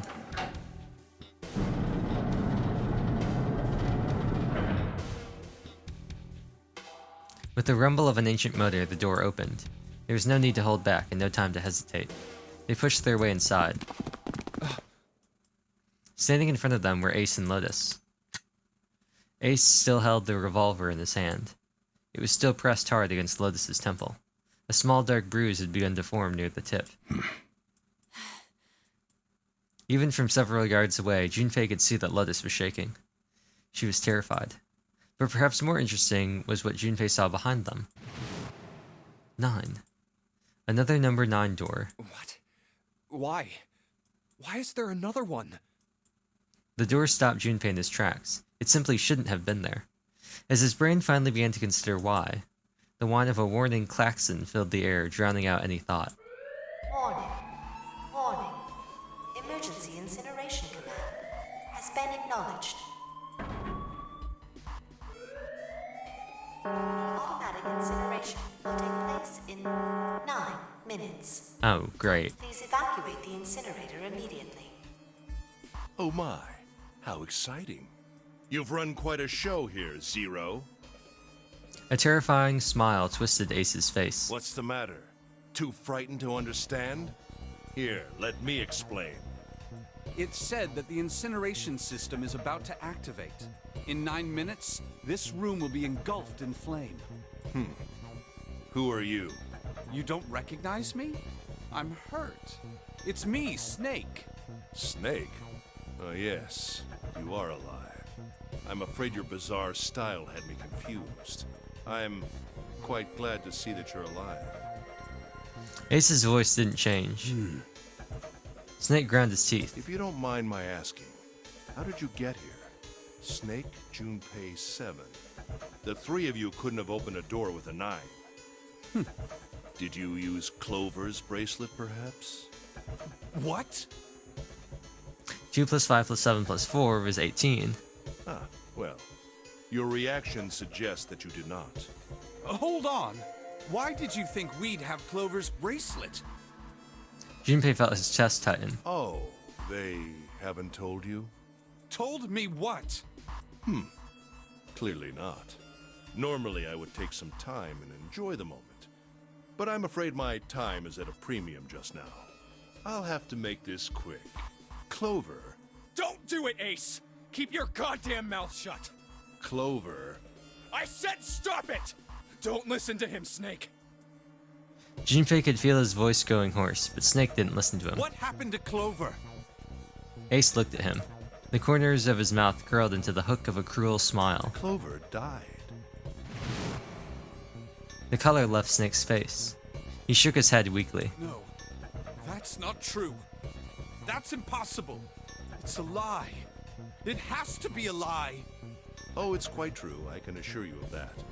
I killed her myself, you see. What? He's opened his eyes. I'm sorry, did I stutter? I killed her. Snake's face twisted into a mask of rage, mottled red, rising to dot his pale skin. His entire body shook. He looked to Junpei, disturbingly like a demon. I would have rather she died with less suffering. A bullet in her brain, perhaps, would have been ideal. Unfortunately, that would have made quite a bit of noise. Circumstances being what they were, I was forced to settle for the knife. The one the ninth man had, you remember. I believe I caught her just below the shoulder blade. I was rather lucky, in fact. My first thrust went right between her ribs. Her flesh was so soft. My knife slid in so easily. There was no resistance. That feeling was... I confess, I feel rather excited. It is a powerful memory. Someday, perhaps, I hope I can feel it again. Incineration will begin in 7 minutes. I'm going to kill you. Snake's words were a guttural growl, barely audible. What was that? I'll kill you. I'll kill you. Ah, so you're going to kill me. Please do. Come now. I'm waiting. Don't do it! Don't listen to him, Snake! Stop it, kid. He's screwing with your head. Is there a problem? What are you waiting for, boy? Don't you want me to send you to join your sister? Don't! Snake! Don't do it! But Snake could no longer hear them. Snake could no longer hear anything.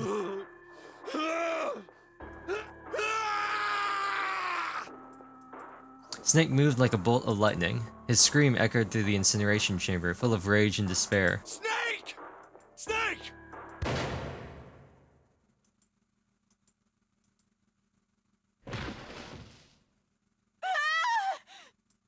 Another scream filled the room. It was Lotus. She ran across the room toward Junpei, her eyes wide with terror. Lotus! Hurry! This way! Snake's ill-fated attack had loosened Ace's grip on her, and she'd made a full run for it. She reached Seven and Junpei and ducked behind them. Incineration will begin in 5 minutes. Give me the woman. He raised the gun. I need her. Without her bracelet, I will be unable to open this door. 1 + 8 + 9, yeah. Quickly now!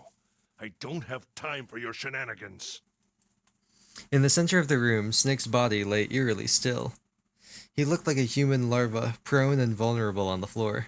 I see. Then it would seem I have no choice. The rest of you must die as well. Fortunately, I have 5 bullets left. 1 for Junpei, another for Lotus, and the last 3 for that lump of idiotic man you call Seven. I will take Lotus's body with me and leave this room. Incineration will begin in 4 minutes. Well, it looks as though our time together is at an end. I rather enjoyed playing with you. Damn it! Junpei could see Ace's finger tighten. He could see it begin to squeeze down on the trigger. His body tensed, preparing for the catastrophic impact of hot lead against human flesh. Goodbye. Then it happened. Kill you. Snake stood up. What? No, that's impossible. For the first time, Ace's composure broke. With obvious effort, Snake lunged forward one step closer to Ace, then another. He looked, for all the world, like a zombie. I'll kill you. I'll kill you. His voice was the mournful wailing of the undead. Stay away from me. Get back. Stop. If you come any closer, I'll... Get away from me. Little by little, Ace was retreating. Snake didn't stop.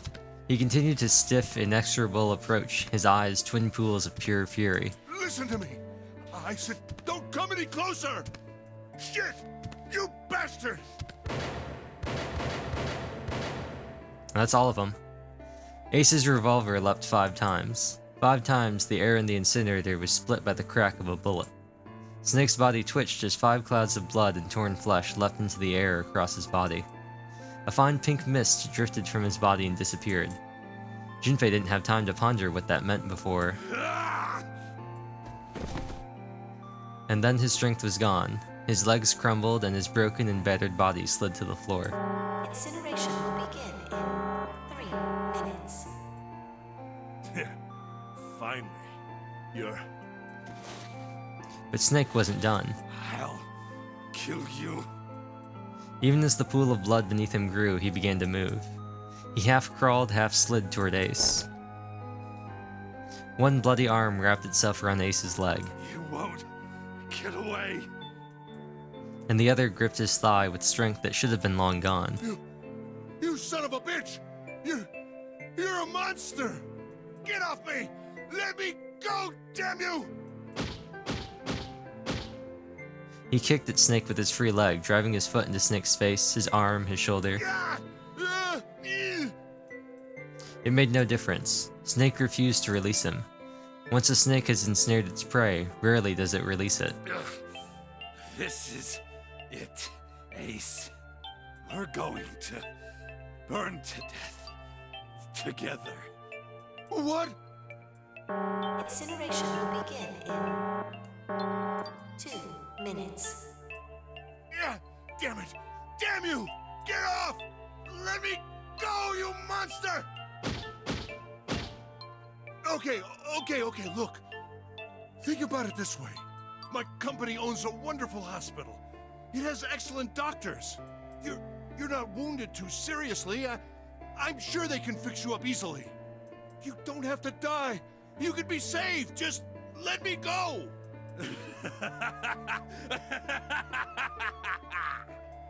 Pathetic.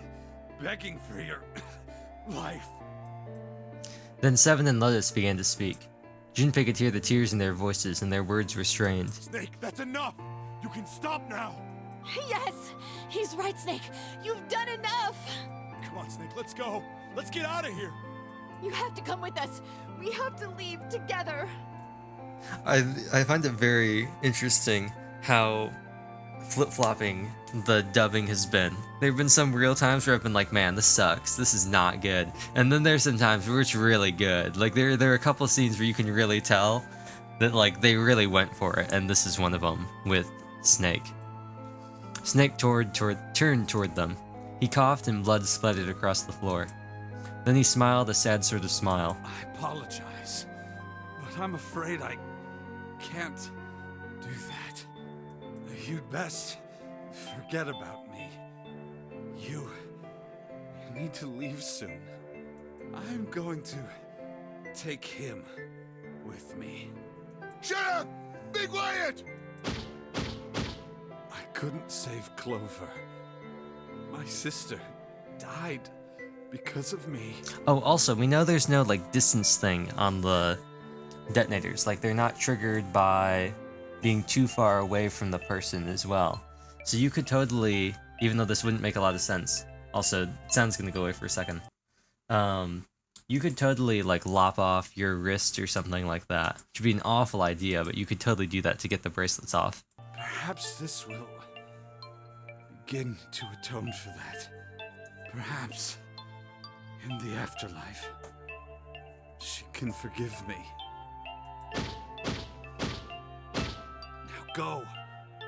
Go now. You have to go. How is everyone? Incineration will begin in 1 minute. God damn it! Shit! We're out of time! We gotta go! 7 ran toward the exit. Lotus followed him, but Junpei couldn't move. There were white lines down Snake's cheeks where his tears had washed the blood away. He was broken, body and soul, and Junpei felt as though half of his own heart had been torn out. His eyes stung, and he tried desperately to swallow the clear lump in his throat. Junpei, what are you doing? You have to get out of here now! Junpei's chest tightened, pulled taut by anger, misery, and a cold feeling of emptiness. Pure emotion surged through his heart, alongside the torrent of blood. He could feel it building, a tremendous wave growing taller and taller and taller. And then it broke, crashing down with thunderous force onto his shaken, unprepared mind. Snake! Snake! Junpei's rational mind was gone. He was driven by instinct now, and he launched himself across the floor at Snake and Ace. Or he tried to. Wait! Don't be an idiot, Junpei! He felt a hand grab him from behind. It was 7.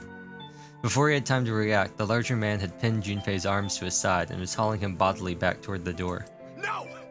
No! I have to help Snake! Snake! Snake! Get off of me! Let me go! Incineration will begin in 10 seconds.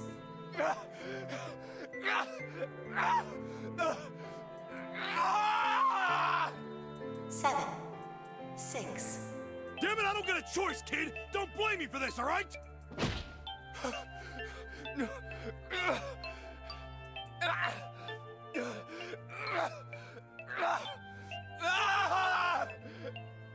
Five, 4, 3, 2,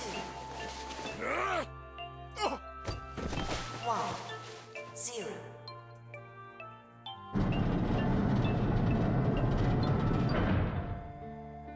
Gates 2 and 3 are locked down, beginning incineration. Junpei felt 7's fist bury itself deep in his stomach, and then his legs turned to mush. 7 scooped him up in the same motion and leapt through the door. It slammed shut behind them. Junpei struggled to shaky feet. He glanced over to see Lotus only a short distance away. Junpei ran to the door. He's... There was a small window cut into it. Inside, he could see Ace and Snake. Shit! Damn you all! Why? Why? Why me? I don't deserve this! Answer me! Answer me, Zero! Why? Why? Zero! Zero!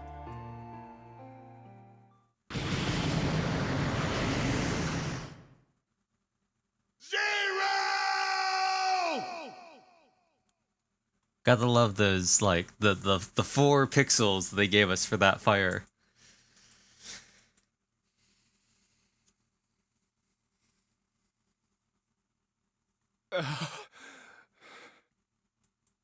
He didn't know how much time passed. He didn't know how long he'd stood there in front of the incinerator. He looked to the side. Lotus's face was ashen, and if not for the hand she'd put against the wall, Junpei didn't think she could have stood.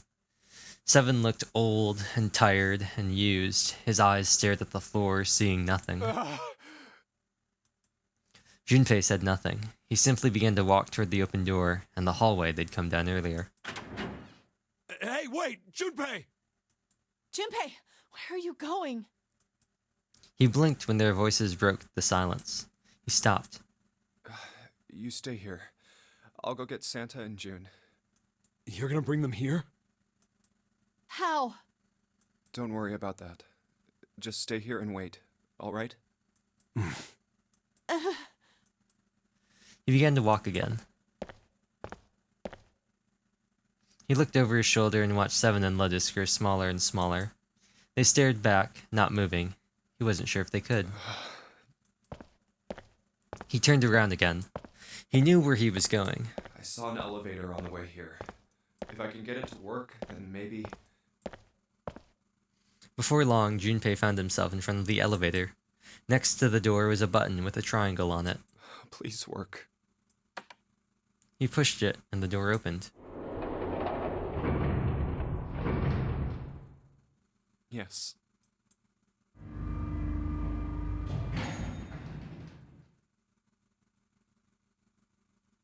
Junpei was in the large hospital room. June! Santa! He kept calling and walked to the center of the room. But try as he might, he couldn't find them. Damn it. Where did they go? Increasingly frustrated and increasingly worried, Junpei left the large hospital room. He had no choice. He would have to look for them. Junpei's heart was heavy. He couldn't shake the feeling, but there was a part of him that felt it would be wrong to, even if he could. With every step he took, his legs felt more and more like lead.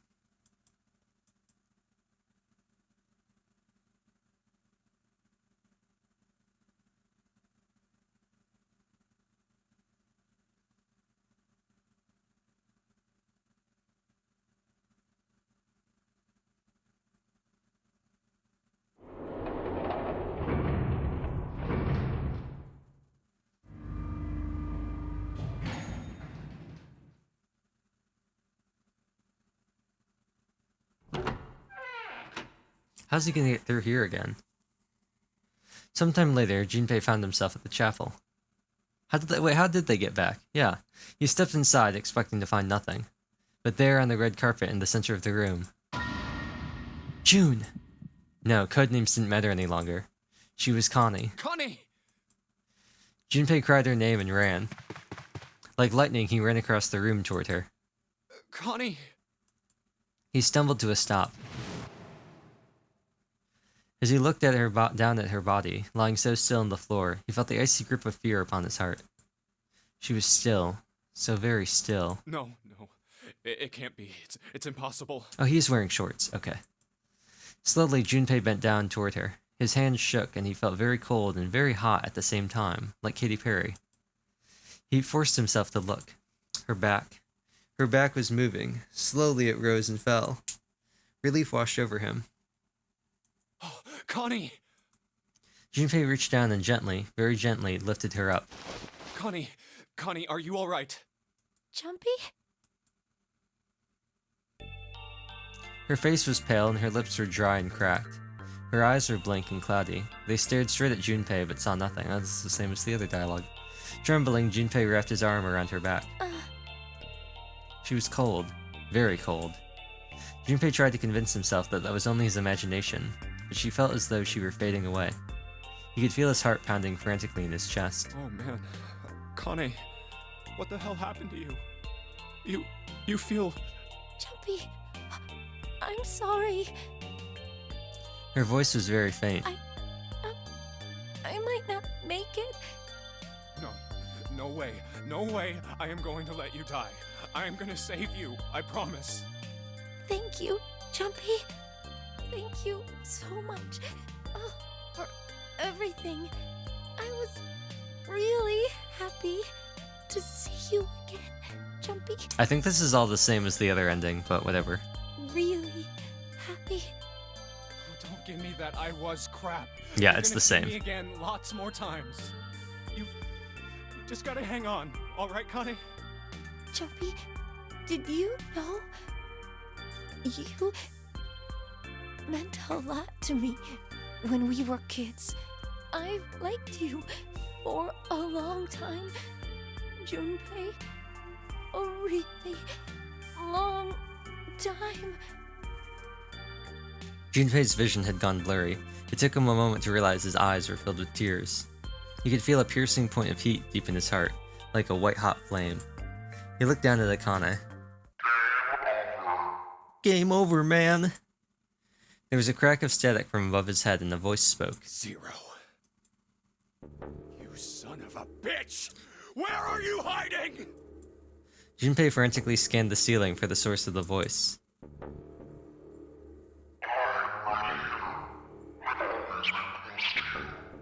What the hell are you talking about?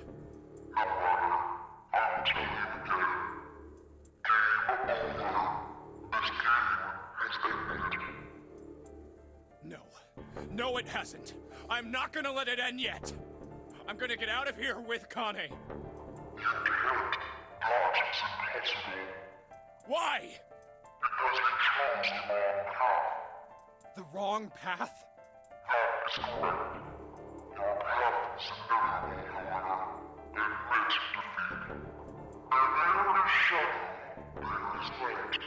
Where there is the absence of light, there is no shadow. So it goes. What are you talking about? I not. The loser has been decided. I told you! I am not gonna lose! Would you lose? Nah, he'd win. Keep getting notifications. No, you misunderstand. You have lost. I have lost. What? Junpei didn't have time to ponder what that meant before. He heard the door slam shut behind him. He spun around. There was no one there. Was it 0? Connie, wait here. I'll be right back, I promise. She managed a single nod. Junpei laid her back down gently and leapt for the door. He yanked it open and shot outside. No one. The hall was empty. There was nothing moving anywhere. Damn it. Where are you? It doesn't matter. I need to get Kane out first. He didn't want to leave Kane alone any longer than he had to, so Junpei turned around and headed back to the chapel. What? Connie! She wasn't there. She wasn't anywhere. She'd been lying there on the floor just moments before, and now she was gone. Oh god. No. No. Where is she? Connie. Connie! Connie! Connie! His cry split the heavens themselves. He screamed until his voice gave out. Then he screamed some more. But there was nothing.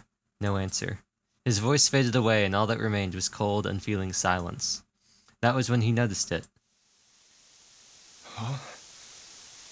A strange smell, one he'd smelled before. Wait. This is...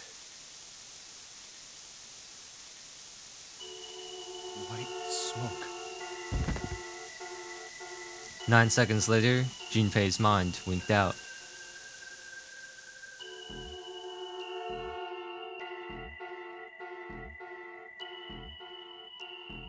Wow. That was a real ending. The other ones we've gotten had said bad end. But this has credits. Oh. Is there a way? Okay, there's a way for me to skip this. We've already seen it once. The end. Or is it? Chance of loss is not 0. Saw the 0 lost ending. Okay. Well. Seek a way out. Seek a door. Oh, it's gonna bring me back here. Okay. I'm going to be... Saw all previews in 999. Oh, I maybe shouldn't have skipped that. I will be right back, and we'll see where we're going to go from here.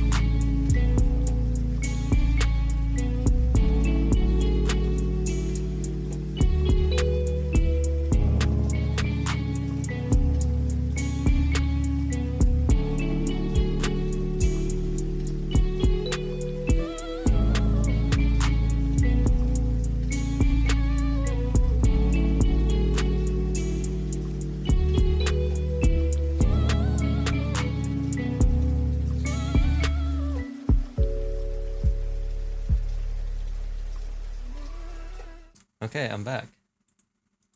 I would like to save.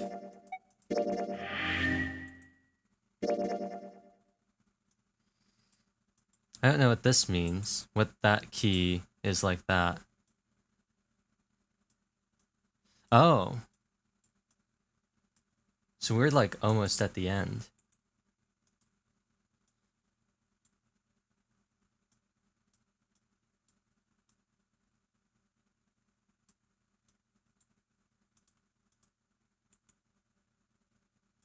Oh, and I can go right here now. Okay, hopefully this is short.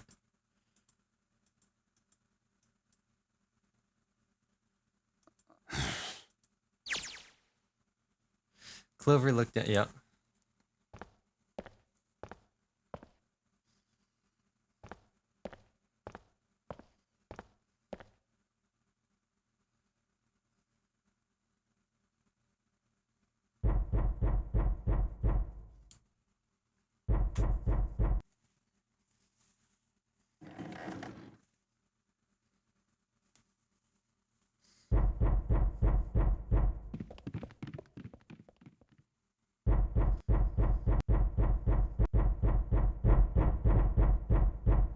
The world blinked.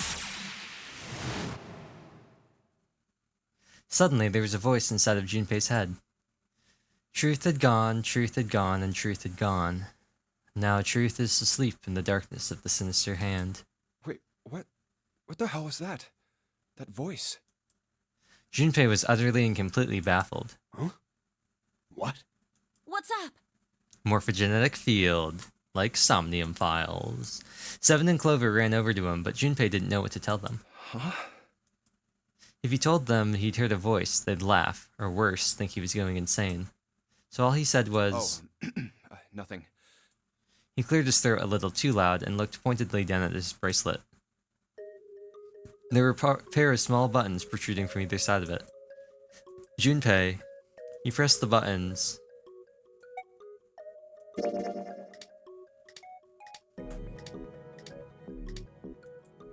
That was it.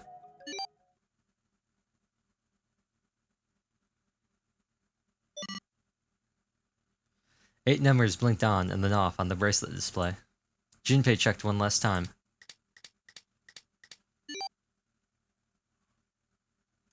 Yeah, I know. We know. 1 4 3 8 3 4 2 1. Huh? Huh? Hey, what the hell were those numbers?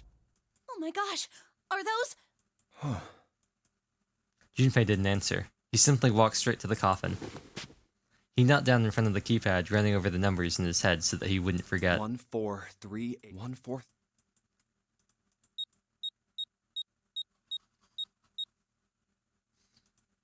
That was all of them. He punched into the E button. There was a moment of complete silence.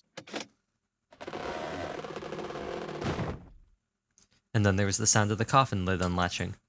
Someone sat up out of it. No way! What? Why are you...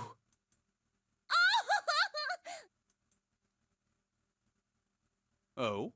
Is that you, Clover? I apologize for worrying you. Snake! You? Why? Junpei? And Seven? Is that you? Is everyone else there as well? Just like Rip Van Winkle. Still, it was very much like Snake to simply cut to the heart of the matter and ask. Jeez. Junpei and Seven shared a wry smile. Clover's eyes were filled with tears. You're back! With a cry of joy, she leapt into Snake's arms. Gently now. My body's still a little weak. Oh, you're back! Clover looked like nothing so much as the lost child who'd finally found her home. She cried and cried and cried. Her eyes were red and her nose was running. She hiccuped and gasped as if she were about to begin hyperventilating. You're back! You're really here! Her voice was happy, but almost desperate, as if she feared he would disappear again if she stopped talking to him. Tear after tremendous tear rolled its way down her face. Her small arms strained as she clutched Snake's body as tightly as she could. Perhaps she had to convince herself that he was real. Perhaps she was worried he'd be gone the moment she let go. Perhaps she simply didn't know what else to do. You're back! Come now, what's gotten into you? You're acting as though I've returned from the grave. Not as though. You did. I really thought you were dead. Huh? You jerk! Idiot! Idiot! Idiot! Clover broke into sobs so great she could no longer talk. It was a touching reunion between brother and sister. Even though Junpei knew they had little time and every minute they waited was a minute they wasted, it felt cruel to pull them apart. Junpei and Seven sat down in one of the pews, waiting for Clover to calm down before explaining to Snake what had transpired.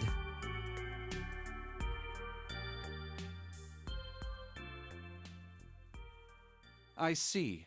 I believe I understand things rather well now, thank you. In the shower room, there is a dead body wearing my clothes. Because of that, you thought that I was dead, correct? He quickly and neatly summarized the events of several hours. Yeah. Junpei nodded. You also discovered a corpse in the captain's quarters, and Santa turned on you here, in this room. Do I have it straight? Well, the dead body in the captain's quarters is a surprise. Sorry, there wasn't a good time to tell you. Don't worry about it. Well then. I've got a pretty decent idea of what happened while I was indisposed. It's still something of a mystery who did all this, and why. The corpse in the shower room that looked like me, and the corpse in the captain's quarters. Why were they killed in the way they were? You don't know? No. Why would I? The guy in the shower room. We don't know who he is, so let's just call him Mr. X. Anyway, this Mr. X is wearing Snake's clothes. But you're wearing some kind of weird robes. That means someone took your clothes and put them on Mr. X. We need to figure out who that was. I apologize, but I have no idea who might have done this to me. I only just now woke up. I was unconscious during all the events you just described to me. They must have undressed me and changed my clothes during that time. When were you knocked out? When we split up to look for the red. Where did they get you? Do you... It was a small room in one of the hallways on C deck. What happened? The same thing that happened to everyone. A canister releasing some sort of gas was thrown into the room. I believe the gas is some sort of incapacitating agent. Then that means it was... Zero. Looks that way, huh? There's nothing else I have to tell you. When I woke up, I was in this coffin. Junpei crossed his arms and thought. Why? Why did Zero make Mr. X wear Snake's clothes? How would that benefit Zero? I don't get it. What the hell does any of it mean? And I have no idea how I got the passcode for the coffin either. Truth had gone, and truth had gone. Where did those words come from? Why did I feel compelled to push the buttons on the bracelet after hearing them? Seven had asked him about it while they waited for Clover to finish crying. He'd had no answer for him then, and he still didn't. All I know is my fingers moved on their own. It was like I did it subconsciously. I don't get it. What the hell does any of it mean? His mind was a maelstrom of mysteries, clues, theories, and more mysteries. He could barely think. Also, Snake and Clover had been subjects in a similar experiment 9 years ago. The ability to act the first and someone, a girl. Her name was... There had been another experiment conducted on this same ship 9 years ago, and a girl had died during it. Morphogenetic field theory. The two murders. Switching clothes. The nonary game. And whatever strange thing was happening to Junpei himself. The maelstrom in his head spat out words and ideas that disappeared back into it almost as soon as he grasped them. But as he struggled through them, Junpei began to realize something. There was something that tied all of them together. And the point connecting the dots. Zero. He's the ringleader. The person who trapped 9 of us on this sinking ship. Zero should know everything. If we can uncover Zero's identity, all of our questions will be answered. Who was Zero? Junpei had the beginnings of a theory. If he could only test it, or perhaps... At any rate, we'll have plenty of time to decipher the details later. For now, it is of utmost importance that we escape. Junpei, it was 4:30 the last time you checked the clock, yes? That means we have less than an hour. We must hurry. Hey, how are we gonna get out of here? Isn't that obvious? Through the other number 9 door. Oh yeah, you're right. With Snake, we can open the door. Don't tell me you hadn't figured that out. As they snaked back and forth, Junpei glanced at Snake's left hand. He was wearing a bracelet with a 2 on it. Come on, you gotta tell me these things. I, assumed you'd figured it out. Forget it. Let's just get going. 7 stomped off toward the smaller number 9 door. Clover, Snake, and Junpei followed. 7 quickly laid his hand on the red. An asterisk appeared on the screen. Junpei and the others followed suit and laid their hands on the scanner panel. Soon there were 4 asterisks on the screen. 7 glanced at them, then laid his hand on the lever of the red. All right.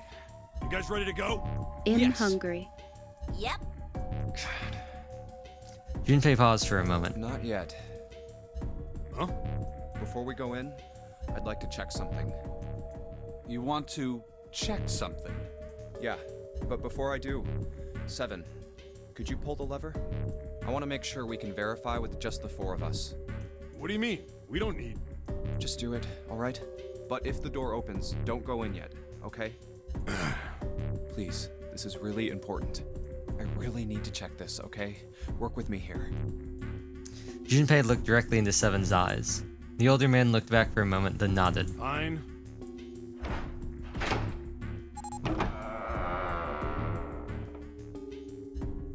Seven pulled on the lever and the door 9 creaked open. Then they waited. After 9 seconds, the door closed. Alright, that means the 4 of us can go into door 9. So, we knew that already. It's obvious. Obvious? Yeah, you're right. It is. Now, what happens if we add Zero's bracelet? What? Zero's bracelet? Why don't you take it out, Clover? For a moment, Clover looked surprised, but she recovered quickly and stuck her tongue out at Junpei. So you did know I had it. I picked it up because I thought it might be useful sometime. She reached into the pockets of one of her voluminous She reached into one of the pockets of her voluminous jacket and produced a bracelet. Junpei took it from her and turned to 7. This was on the left hand of the corpse in the captain's quarters. If you look at it, you can see it's got a 0 on the face. Just to make this a little easier to talk about, I'm gonna call the guy we found dead in the captain's quarters, Cap. Then I should be able to open door 9 with just me, Clover, and his bracelet. Though the big question is, if Cap is the mastermind of this game, would he really put one of these bracelets on? Anyway, let's just give it a shot. Clover, give me your hand. Okay. Now the captain's bracelet. And pull the lever. The door didn't open. The Red's display read error. I knew it. Now, what does this tell us?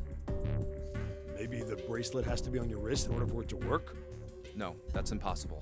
Did you see how the panel showed a 3rd asterisk when I scanned Cap's bracelet? Whether or not it's on your wrist doesn't matter. All you have to do is put the bracelet near the panel for it to register. 7 waved his bracelet in front of the scanner panel. Sure enough, a single asterisk appeared in the red. Huh. Looks like you're right. Excuse me. See? So what does that mean? There's only one Welcome possibility. Visualni 0N. That bracelet isn't the number 0. Is that what you're saying? That's right. Then what number is it? Let's find out.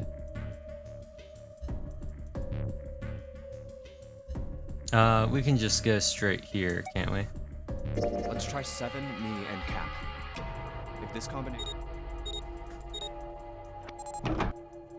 Hey, it opened! The door opened! What? Why? what does that mean? Both Seven and Clover seemed rather shaken. As they turned to look at Junpei for answers, the door slid heavily shut. Junpei Isn't raised it an eyebrow. obvious? Cap's bracelet is number 6. But doesn't it say 0? This isn't a 0. The symbol on here isn't a number 0. It's a letter O. Oh. Whoa, wait a minute. I don't get it. I mean, we figured out that Cap's bracelet is 6, right? Yeah. Does that mean there are 2 people with 6s? Before Junpei could answer, Snake spoke up. There is most likely only one person with a 6. But I don't get it. What about June?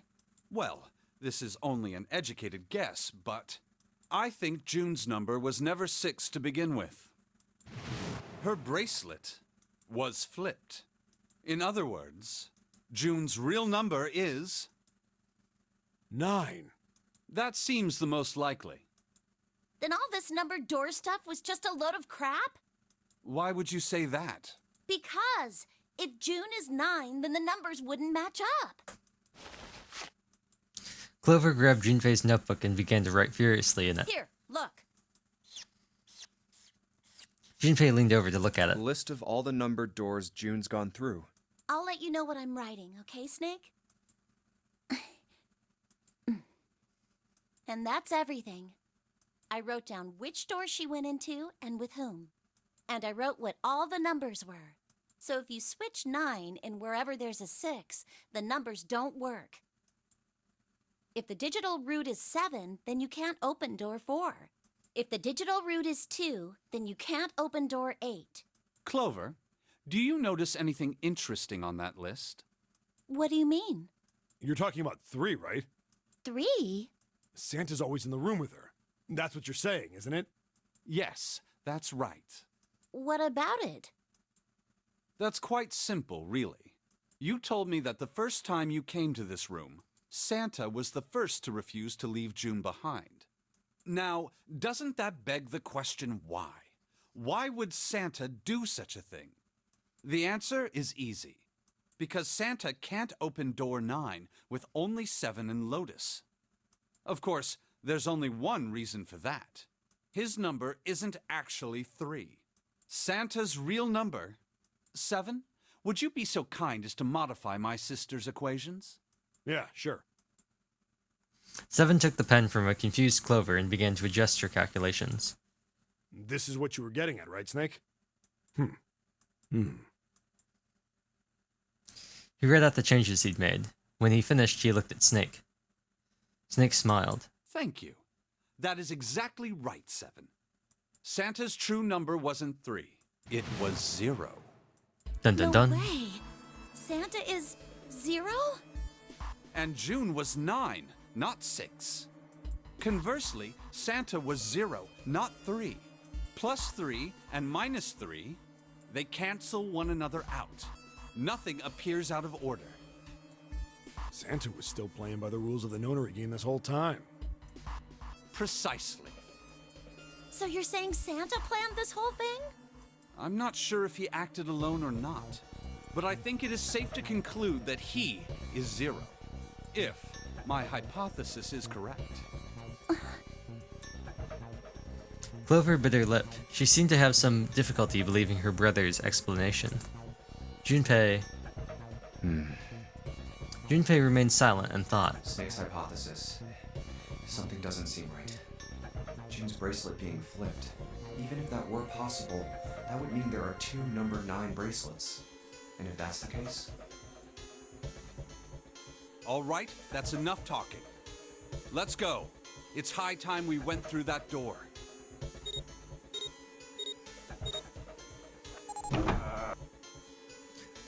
They leapt through. Oh, it's right there. The dead was directly in front of them as they came through the door. Quickly, they scanned their bracelets. And the detonator stopped. After pausing for a moment to catch their collective breath, Junpei and his companions headed down the long hallway in front of them. All right, let's keep going. At the end was a set of stairs leading down into the ship. I think these stairs go to the bottom deck. They leaned out and looked over the side. Looks dry. Let's head down. After deciding it was safe, they headed down the stairs. Before long, Junpei and his companions found themselves on the bottom deck. They turned left into another hallway, at the end of which they found another door. Hey, it's a... And of course, there is a symbol engraved over the keyhole. It looked like a sort of harpoon one would use to hunt fish, the kind with 3 prongs. Snake traced the shape of it with his fingers. This is the Neptune symbol. There must be a key around here somewhere. Neptune key. I only have the Uranus key card. Clearly, it wasn't going to open this door. It's a different planet. Plus, it's the wrong kind of key. Let's turn around and go back for now. Yeah. After examining the door for a few more minutes, they gave up and headed back the way they'd come. Hey, another door. With a little more searching, they found a metal door. And a card reader this time. A symbol was engraved onto the card It's reader. the Uranus symbol. This is the place. He muttered to himself and slid the car through the reader. Card. It beeped once and the light turned green. With a heavy metal groan, the door creaked open. Junpei, Clover, Snake, and Seven looked at one another, nodded, and stepped through. The room they found themselves in was full of books. Wow! It's totally full of books! The Garden of Knowledge. There's so many. I don't know where to look. It looked remarkably like a library. Not the sort of library where large numbers of people came to read books, more the sort of library that was simply a place to store books. He felt a little overwhelmed by the sheer number of books, but Junpei did his best to speak with authority. Alright, if we want to get through that door out there, we need the Neptune key. I say we split up and look for it. Okay. Very well. Sure thing. Good. Let's get started then. We don't have a lot of time. Hurry. Alice sleeps in a small chamber past the forest of knowledge. As he began to search for reasons he didn't fully understand, Junpei felt those particular words float through his mind.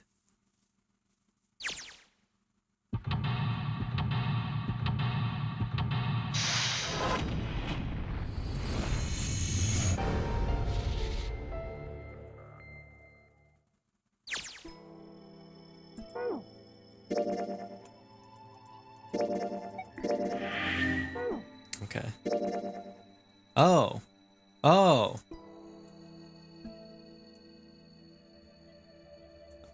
Oh, hell nah. I don't know what this is. Alright, let's... Map of the ship's interior for ADEC. Okay, we're definitely not doing that. That's definitely going to be a different stream. I was like, man, this is going on for something that was only one node. But no, that's like a whole thing after there. We're not doing that. No way.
Oh, I guess we're back here. Okay, well.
Okay.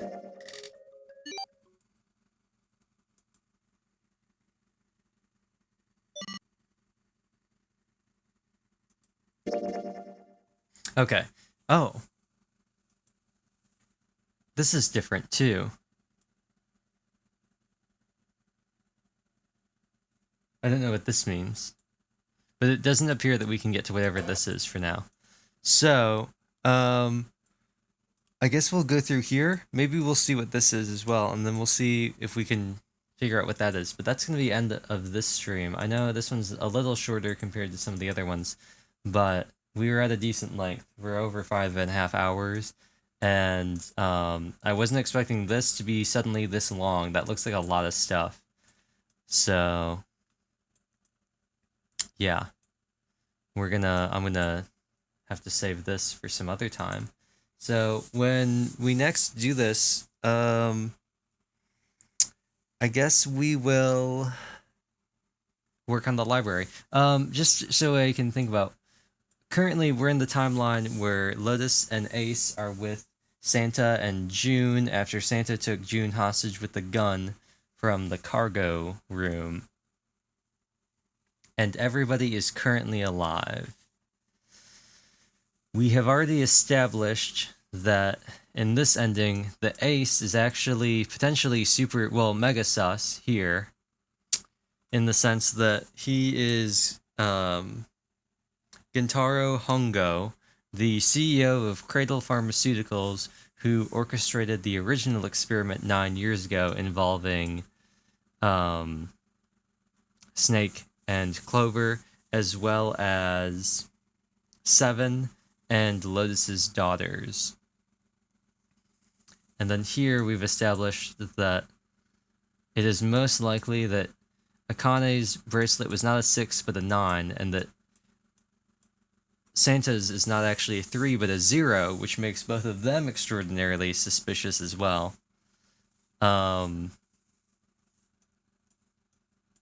Which explains why Santa is the one that makes it through some of these and not Clover and Lotus, because of how that would work out with the math.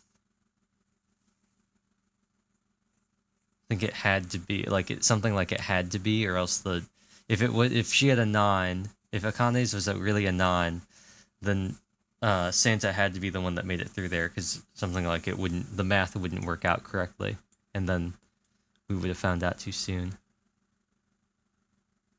I don't know what this is. Maybe this is just talking about how, we don't have these information locks. But yeah, the plot thickens.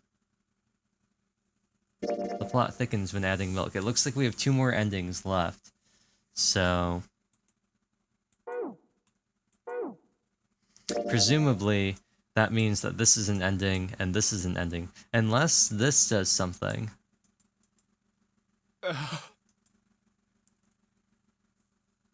Don't know what's up with this. I'm gonna switch back to adventure just to make it go faster.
Okay, I guess nothing.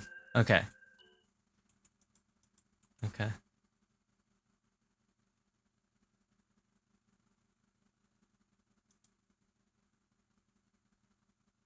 Oh, I guess I will watch this, because I skipped over it last time.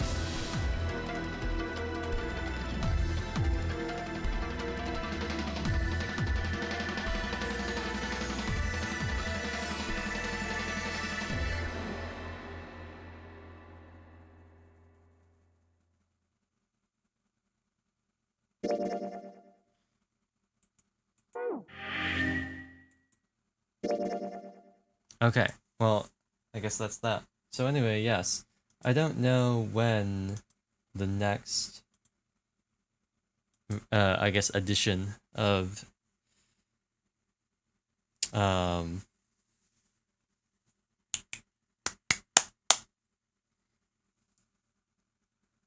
999 will happen, but we will see.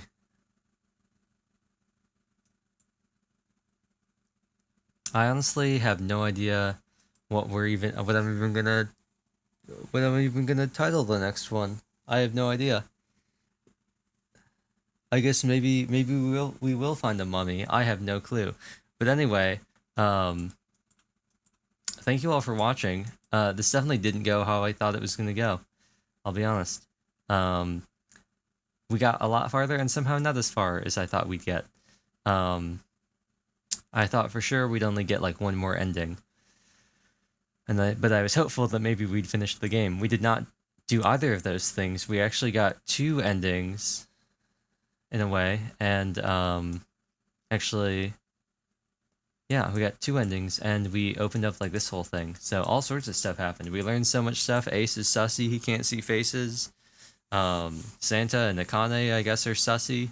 Or maybe it's just Santa that's sussy. Who knows? Who knows? She mysteriously disappeared. They had a whole thing about Persevoganosia. All sorts of stuff. But, yeah. I guess we'll have to wait until probably next Tuesday to see what happens here. So, yeah. I don't know. I will say, I do know that they changed the final puzzle, and I think I have a way to recreate the final puzzle. So, I do know what the final puzzle is of the game, and how they changed it. I think what I'll do is, I'll do this version, the Steam version, and then I have a thing set up to recreate the original puzzle in the original version of this, because they changed it. So I think I have a way to figure that out, so that'll be fun. Well, yeah, we'll see. So anyway, thank you all for watching, and I will see you all later.